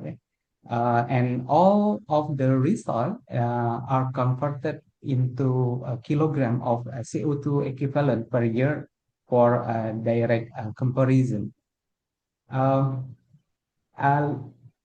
When we see the GHG emission from the waste bank system, the first activity is waste bank. Operational activity generated roughly 72.1 tons of CO2 equivalent per year. As shown on screen, this represents a significant reduction compared to the landfill scenario at 161.9 tons. Mr. Hijrah, I Yeah. can, okay. Okay, you can proceed. Sorry. Okay. And the open burning scenario at 381.5 tons. and West Bank successfully mitigate over 55% of emission compared to landfilling. And the second activity is TPS 3R, operational emissions total about 319.6 tons of CO2 equivalent per year, while this is higher than West Bank due to organic processing and heavy equipment is drastically present catastrophic emission. Without TPS3R landfilling, that the same waste volume will generate over 219 million kilogram of CO2 equivalent, primarily from anaerobic methane emission. And when we comparing both the system, West Bank and TPS3R, West Bank deal almost exclusively with sorted, dry, recyclable, resulting in low operational emission. And TPS3R handle mixed waste, organic decomposition, residual transport. Therefore, while TPS3R has higher operational footprint, its net emission reduction potential for municipal waste is immensely higher. And the conclusion is to conclude three key. The first is both a decentralized system, West Bank and TPS3R, effectively a lower carbon footprint compared to a conventional disposal. And the second is TPS3R provide the largest absolute emission reduction by diverting organic waste from the landfill. And the final is to optimize the system. Local government must focus on improving like a collections transport efficiency, and then promote the source separation, segregation, and enhancing aerobic composting practice. I think it's enough. Thank you very much for the time. Okay, thank you very much, Mr. Hijrah and teams for the valuable presentations. Okay, for the Q&A, is there any question from the audience? Is there any? Anyone? Questions? No? Okay. Then please let me ask one question for Mr. Hijrah. So you compare the GHG emission, right, from two waste managements, waste banks, between waste banks and also TPS3R. Okay. You said already that the waste banks is better than the TPS3R, but which operational activity in waste banks that contribute the most emissions of GHG according to your research? I think it's collection from the source. Okay. People bring their separate waste to a point, and then the process of collection is higher potential emission reduction. Okay. Why is that? Is it because they using motorcycles maybe or something like that?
ability to preserve community cohesion, support livelihoods, ensure equitable access, and establish inclusive and participatory governance after relocation. These are the reference used in this research. Thank you for your attention. Yeah, time is up. Thank you, Ms. Sandy, for your presentation. Is there any question? For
Next, this is for TDS level, and this is for BOD level. This is in COD level. This is the BOD5/COD ratio, but treatment had an initial BOD5/COD ratio of 0.460. This is the conclusion. So the azolapinata is effective to remove BOD and COD. This is different. This is the reference that I use. Thank you very much. Okay, thank you. Any question?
Armadani, the optimal adsorbent mass of corn cobs can set aside manganese by mostly 59%.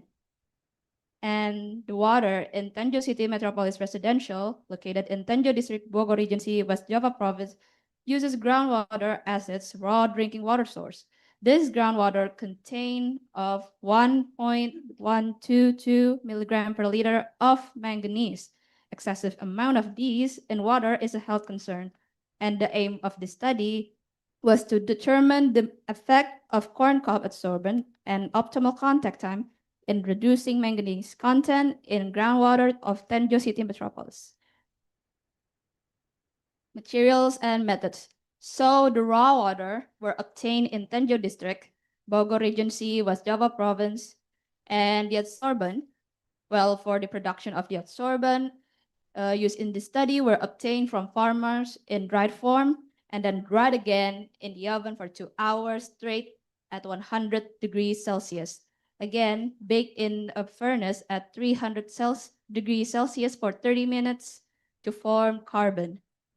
And then it is crushed with mortar and pestle and blender and then sifted using a sieve with mesh size of 90 and 100. Activated by a 20% sulfuric acid solution for 24 hours and then went through neutralization with NaOH2N and then dried again in an oven for 4 hours. And then this adsorbent, before we use it for adsorption process, was examined its surface area and pore size with Brunauer and Metteler BET method. And then adsorption process, it is carried out in batches on a laboratory scale. Sample used for each batch is 100 milliliter of groundwater poured into 1,000 of groundwater into 1,000 milliliters cup.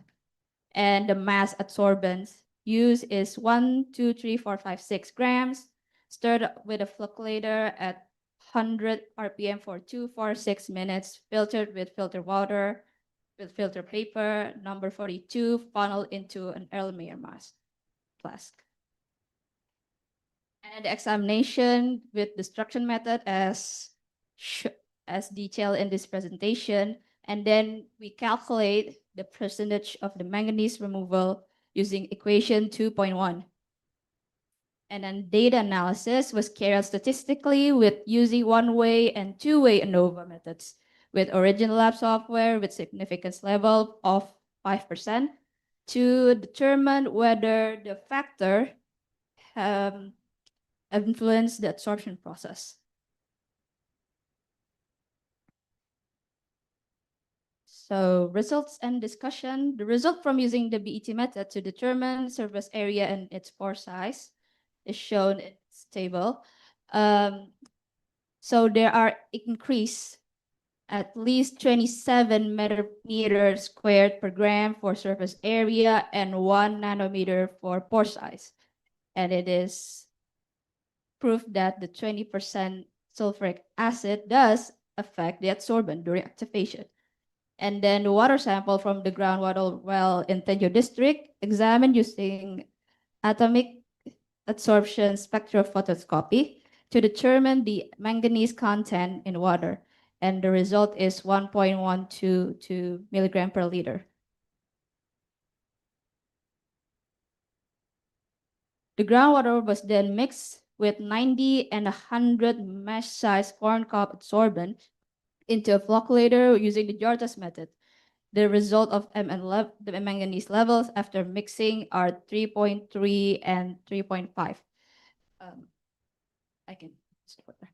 So, accordingly to these tables, for 6 gram, the mesh size of 90 actually have the effect for removing manganese as big as 60.5%, while the mesh 100, the most it can do is 96.9%. And then 2 one-way ANOVA tests were carried out with significance level 5%, with contact time at table 3.6 as factors and table 3.7 as factors. adsorbent mass as factors. And the way how you read this is if the F value is bigger than the table F value, it means that it doesn't have. Sorry, 1 minute. Okay, so the conclusion for this part.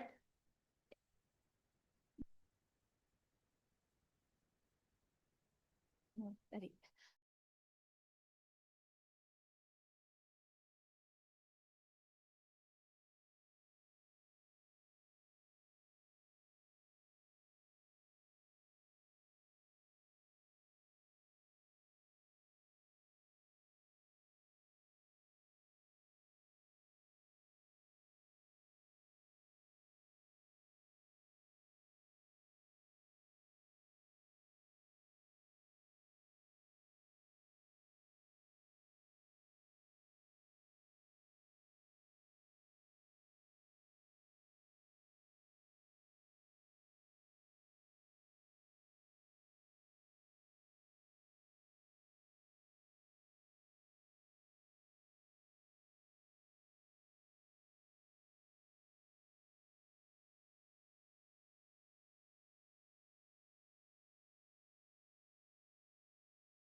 Separating, and it also show us the diversity or the differential or difference from these three samples.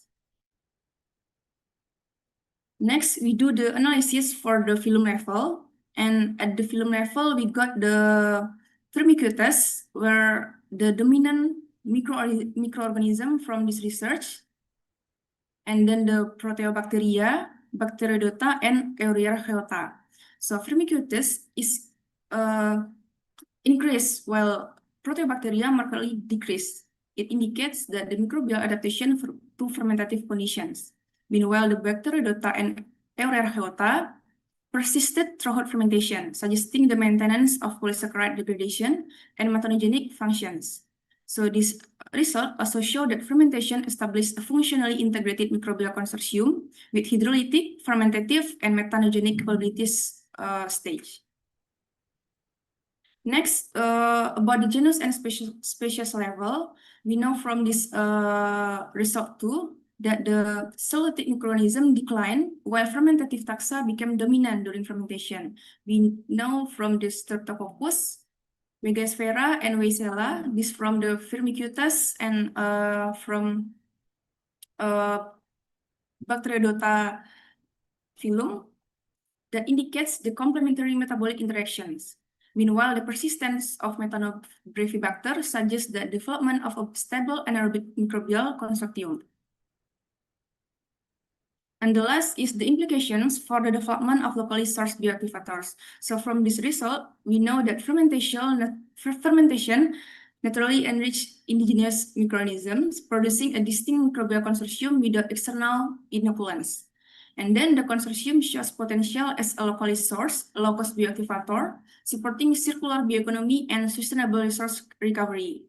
But the further laboratory and large-scale studies are still required to validate treatment performance and practical applications.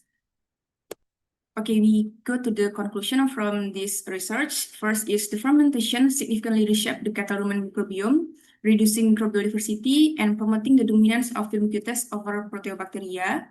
And the second, the enrichment of fermentative microorganisms, together with the persistent methanogens, indicates the establishment of complementary metabolic functions associated with the hydrolysis, acidogenesis, lactate utilization, and methanogenesis. And the last, the fermented consortium shows potential as a low-cost bioactivator for environmental biotechnology, but further performance validation is still required. Okay, that's all about my presentation. Thank you for your attention. Okay, thank you very much, Miss Dewi. You are on time for your duration of presentation. Thank you. So, For the question, maybe anyone? Is there any question from the audience? No? Okay. Then as moderator, let me let me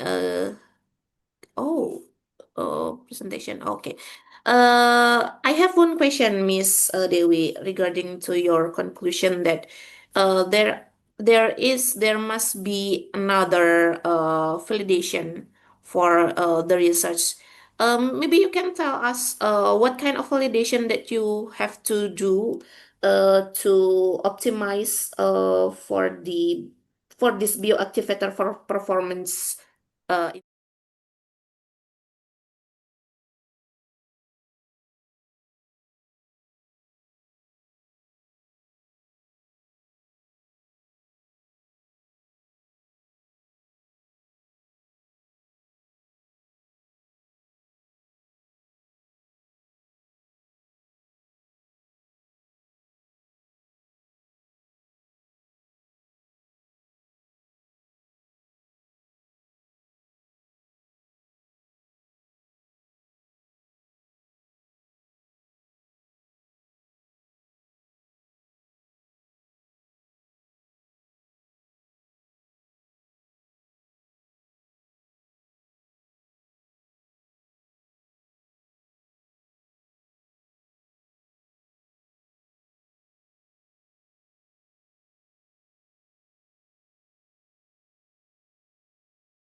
And for participants for joining and engaging in the session. I will remind you, please back to the main room for the closing ceremony. Thank you very much for the attention and have a nice day.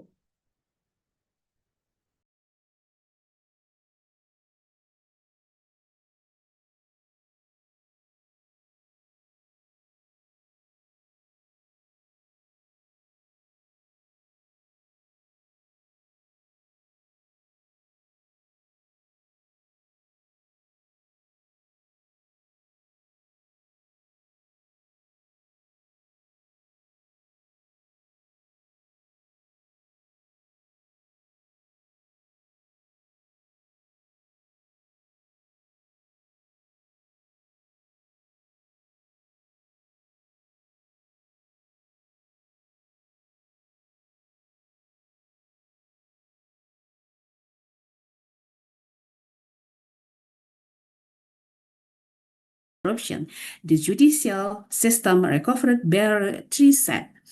This discrepancy is central to the argument we put in the second half of this presentation. This last summary, the empirical determinant of Supreme Court's financial penalty based on our rigorous analysis, the findings indicate the 5 variables have a statistically significant effect on the financial penalty imposed by the Supreme Court. First, gender dummy variation. Variation significantly influence the penalty amount, suggesting that democratic characteristics are associated with judicial outcomes. Beyond the courtroom, this case carries serious externalities. Corruption altered the fundamental state nature, local bridge, facility legal forest, encroachment, indirect violation of Conservation Law Number 5 of 1919. This led to the destruction of protected wildlife sanctuaries, accelerates greenhouse gas emission, and ultimately, it is the public, ordinary household who absorb the resulting economic shock. This contract helps explain why strong institutions guarantee robust property rights, strictly restrict elite expropriation, and enforce equal economic opportunity. Weak institutions, by contrast, are marked by ambiguous and overlapping rules. Low detection rate ensure a high expected benefit for offenders, and elites are able to exploit and coordinate law enforcement mechanisms. Indonesian land sector currently exhibit many of the characteristics on the weak institution side of this table.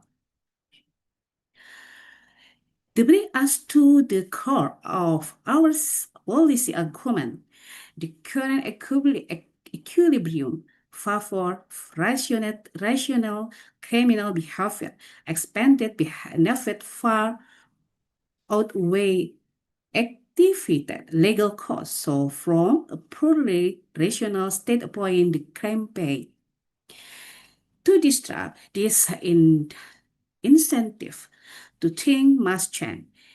Detection probability must radically increase, and financial penalty must extend total implicit loss. I'm so sorry, Mrs. Irma. Can you direct to the conclusion, please? Okay. Next slide. These two level detection and full loss differ from the core pillar of the systemic police intervention we propose. Let's look at what they mean in practice. Next, yeah. Okay, I'm sorry. To conclude our finding, we propose two sets of recommendations for enforcement: mandate comprehensive ecological valuation and core proceeding, and recall and reform Supreme Court environmental section guidelines to that penalty reflects true loss. For future research, investigate the determinant of judicial enforcement, analyze the interaction between financial and prison sentencing, track intergenerational pattern of land-related offending, and model the long-term recovery rate of said asset. That concludes our presentation. I'd like to thank my Akun for the collaboration on this project, and thank you the audience for attention. Thank you very much. I'm happy to take questions. Thank you. Thank you so much for your valuable presentation before, Mrs. Irma. We still have 2 minutes for the Q&A session. Yeah, Mrs. Sarah, you have a question for Mrs. Irma. Please unmute your Okay. Hello, microphone. am I audible? Can you hear me? Hello, am I audible? Yes, of course. Okay. I hear you clearly. Yes. Thank you, Mr. Heru. Okay, thank you for your insightful presentation, Mrs. Irma Nurmayanti. Maybe this is from an environmental engineering perspective. I have a question about corrupt land transfer practice.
condition, the reactor effectively remove ammonia and total nitrogen, meeting the applicable discharge standard.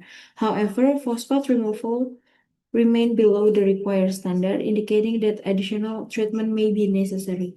Finally, the second order kinetic model best describes total nitrogen removal, whereas the first order model best represented phosphate removal. The Stover-Kincannon model provided the best overall prediction of microbial growth kinetics.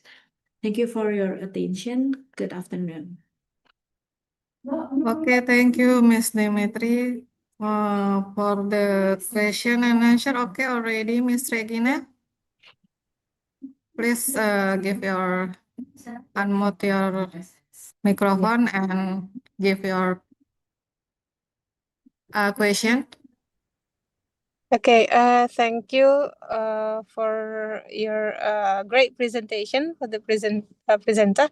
I would like to know about the first question. I do have two questions actually. The first question is there any recirculation in your reactors? And then the second one is how was the condition of your reactors? Is it aerobic, anaerobic, or anoxic? Because I saw that the performance, the removal efficiency is very high. So I wonder the condition in your reactors. Is it aerobic, anaerobic, or anoxic? Okay, thank you. That's all for me. From me, give it back to the moderators. Okay, thank you, Miss Regina. Please respond, Miss Dimitri, for Thank you, Ms. answer. Regina, for the questions. I would like to answer the question. For the first question, this reactor not using recirculation for the operation.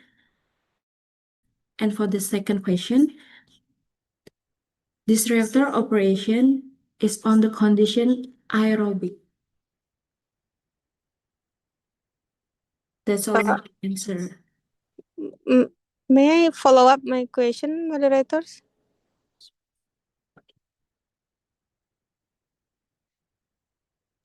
Okay, Miss Regina, you can respond. Yeah. Okay, So the explain. the condition is aerobic. Am I right? Just aerobic or also anaerobic? Because I wonder the nitrification, the ammonia removal is very high, and if the condition is just aerobic, how is the nitrification and denitrification occur? So I wonder about that kind of ammonia, the degradation pathway.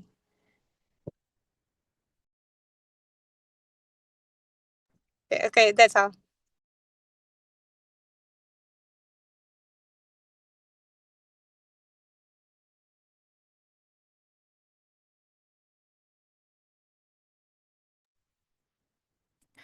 Maybe I will try to explain too. Is just one condition. Is there is logical kah? Logical.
Or our online parallel session. Thank you very much and have a pleasant afternoon.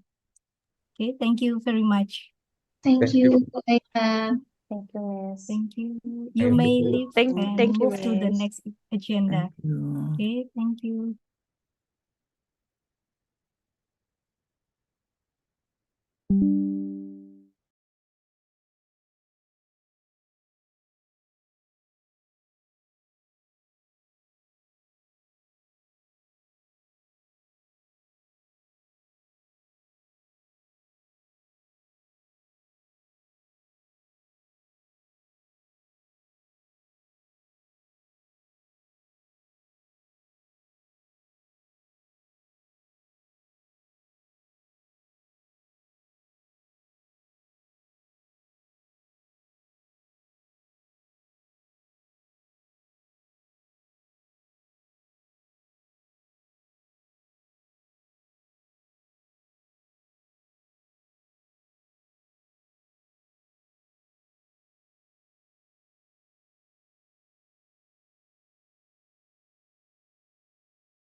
most or maybe what intervention that you will be implement first, your priority for the intervention?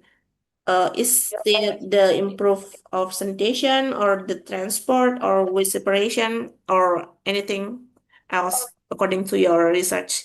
Maybe you can tell us.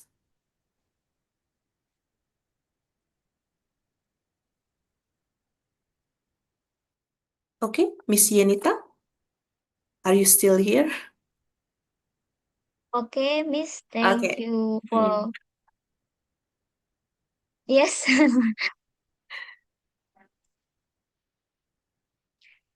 Okay, can you repeat the question, Miss? Okay. What is the first implementation of the intervention that you will choose from the sanitation or transport or waste separation or maybe the recycling Oh, to of improve course, your waste management in Karangrejo? okay. Of course, if we have only one change, what way we have to apply first, is implementation 3RS, because when we conduct public education campaign to promote reuse, and recycle practices and highlight their environmental and economic benefits. And then, of course, the facilitate access to household recycling and compositing facilities to encourage source inspiration. Okay, thank you very much, Miss Yenita, for your answers. Okay, because our time is almost up, it is already 5:14 p.m. But before closing, allow me to briefly summarize today's discussion. The presentations highlighted about biomass-based natural coagulants and then about waste management. We already see many kind of research that very inspiring us, and also about carbon footprints, and then about some kind of waste fermentation also. It is very inspiring for us, uh, and then hopefully it can be good for our knowledge, and maybe open some collaboration opportunity in the future. Okay, but before we close the session, maybe we can take group photo first for this session, and I hope that everyone can activate their camera so we can take the photograph for the committee. Okay, Mr. Harun, and Miss Yenita. Okay, Miss Alia. Oh, there is Mr. Adam. Hello, Mr. Adam. I think you are not belong here.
There is no question.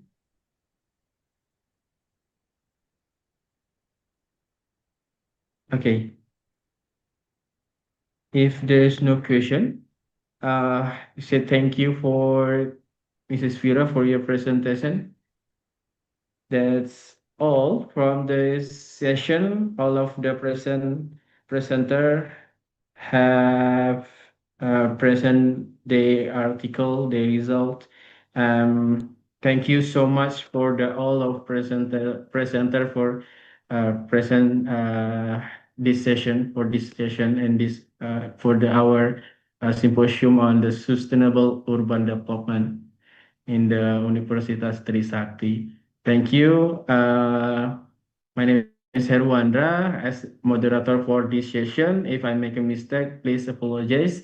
We will meet again in the other another opportunity. I hope you will all of you still healthy, safe. Thank you so much. I will close this session. Wassalamualaikum warahmatullahi wabarakatuh. Okay, thank you. Thank Thank you. you. Bye-bye.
Ladies and gentlemen, a very good afternoon once again. May I kindly invite everyone to take your seats as we are about to begin the closing ceremony of the 7th International Symposium Sustainable Urban Development 2026. On behalf of the organizing committee, we certainly thank you all distinguished guests, keynote speaker, invite speakers, moderator, presenters, researchers, academic practitioners, students, and participants for your valuable presence and active participation throughout today's symposium. Your excitement, insightful discussion, and meaningful exchange of knowledge have truly contributed to the success of the International Academic Forum. Ladies and gentlemen, before we officially conclude today's symposium, we have a final agenda. It is now time for the announcement of the Best Presenter Award, presented in recognition of the outstanding paper presentation delivered during the parallel session. May I respectfully invite Ms. Astari Minarti, STMSC, to announce the participant of the Best Presenter Award and present the certificate. The floor is yours.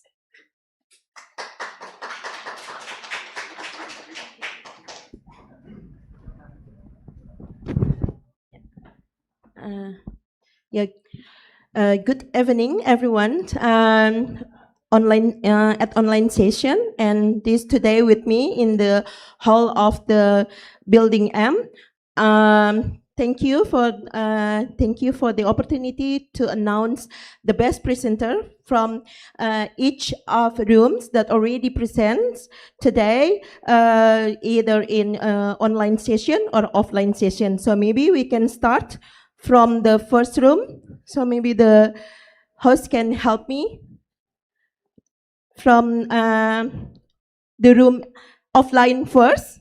Who is the best presenter? Okay, congratulations for the best presenter for offline, Ibu Wiwik Daihani. The presenter is named as Wiwik Daihani. Congratulations. So maybe the next for the second offline. Okay, congratulations for Zevanya Elserio Yonatan as the best presenter for the second session, offline session. Okay, so we can just continue for the next room for online session, the A1. Okay, congratulations for Alvina Nabila as the best presenter for room A1. And the next, congratulations for Muhammad Atsil Daifullah, the best presenter for room B1. Okay, and then, okay, so congratulations as well for Ibu Pramiati Purwaningrum STMT as the best presenter room C1. And the next, for Rifan Priya Alindo as the best presenter for room D1. And the next is for Bapak Ikram Mustafa SSE MSC for as the best presenter for room E1. And the next, okay, and the next, E1, yeah, for the second session, okay. Yeah, okay.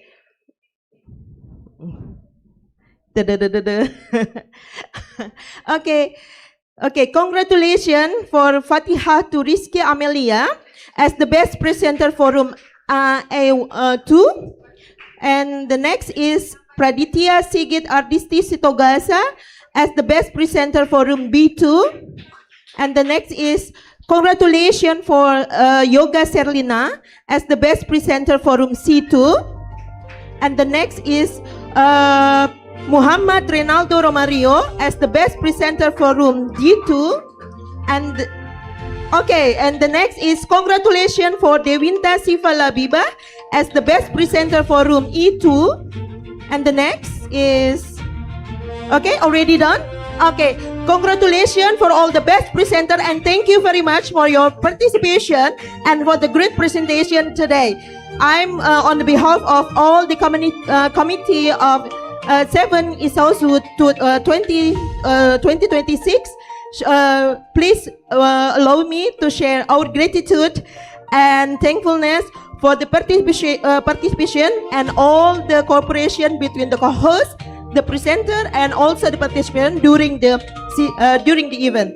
Thank you very much. Assalamualaikum warahmatullahi wabarakatuh.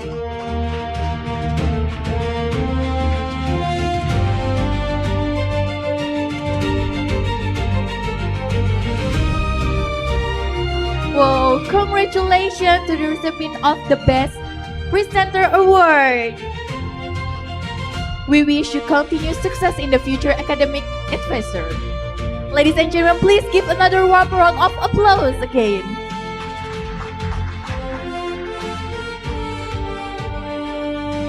Ladies and gentlemen, we have now arrived at the final agenda of today's symposium to officially conclude the 7th International Symposium on Sustainable Urban Development 2026. It is my pleasure to invite Dr. Insinyur Silya Yusri MT, Dean of Faculty of Landscape Architecture and Environmental Technology, Universitas Trisakti, to deliver closing remarks. The floor is yours.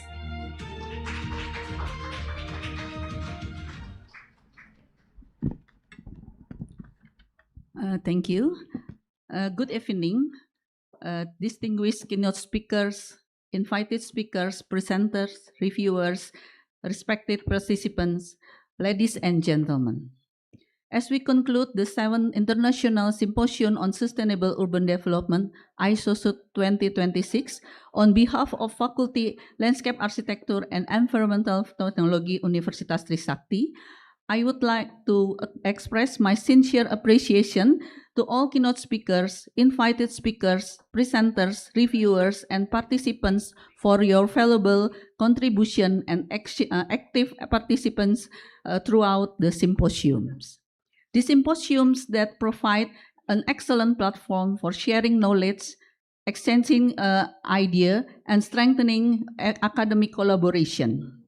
This discussion over the past sessions have highlighted the importance of innovation, interdisciplinary research, and international cooperation in addressing the challenge of sustainable urban development. We hope that the insights and network established during the ISOSUD 2026 will continue to grow throughout future research collaboration, academic partnership, and participant application that contribute to sustainable city and communities. Finally, I would like to thank the organization committee, our partners, and everyone who contribute to the success of this symposium. We sincerely appreciate your participation and look forward to welcoming you again at next ISOSUD. Together, let's continue advancing knowledge for a more sustainable future. Thank you and have a pleasant evening.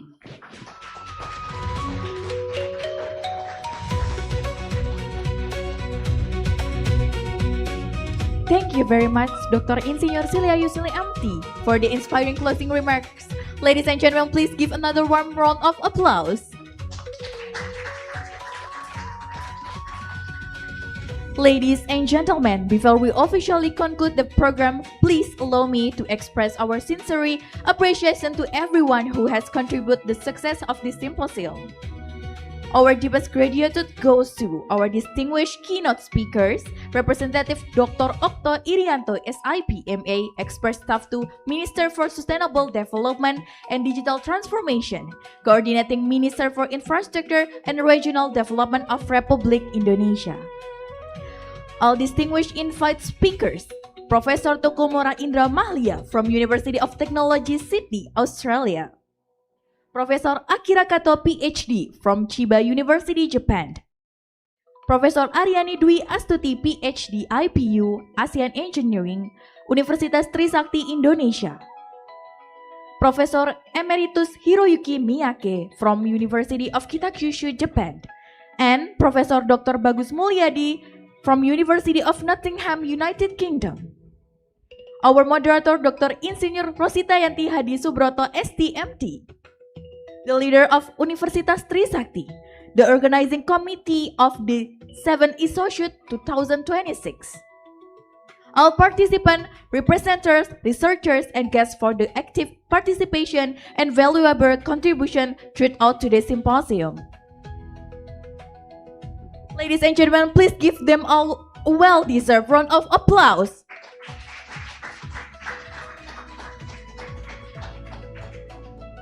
Ladies and gentlemen, we will have our final official photo group session. May I kindly invite the university leaders, distinguished speakers, moderator, member of organizing committee, and all participants to join us the closing group photograph. Our committee members will guide the photo arrangement. Ayo, come.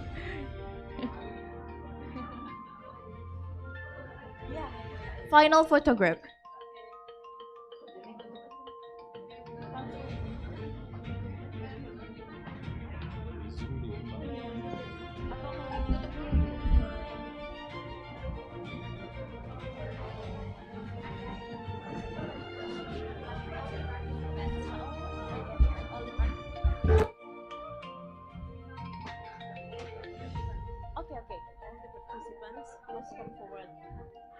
All the participants, please come forward to the stage.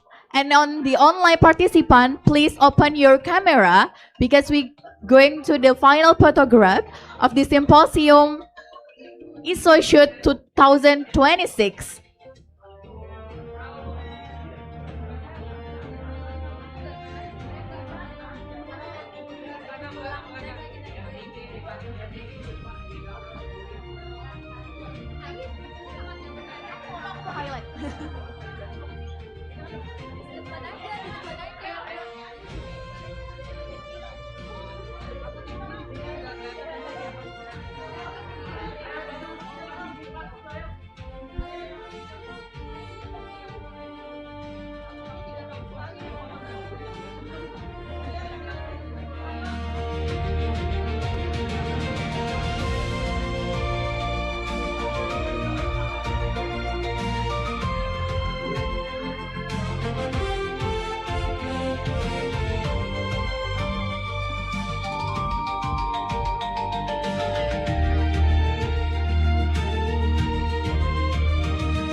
Ladies and gentlemen, this concludes of 7 International Symposium on Sustainable Urban Development 2026.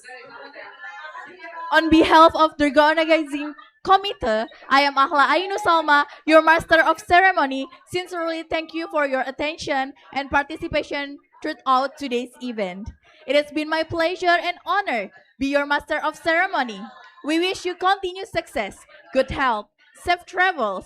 See you again at the 8th International Symposium of Sustainable Urban Development 2029. Thank you very much. Wassalamualaikum warahmatullahi wabarakatuh. Good evening.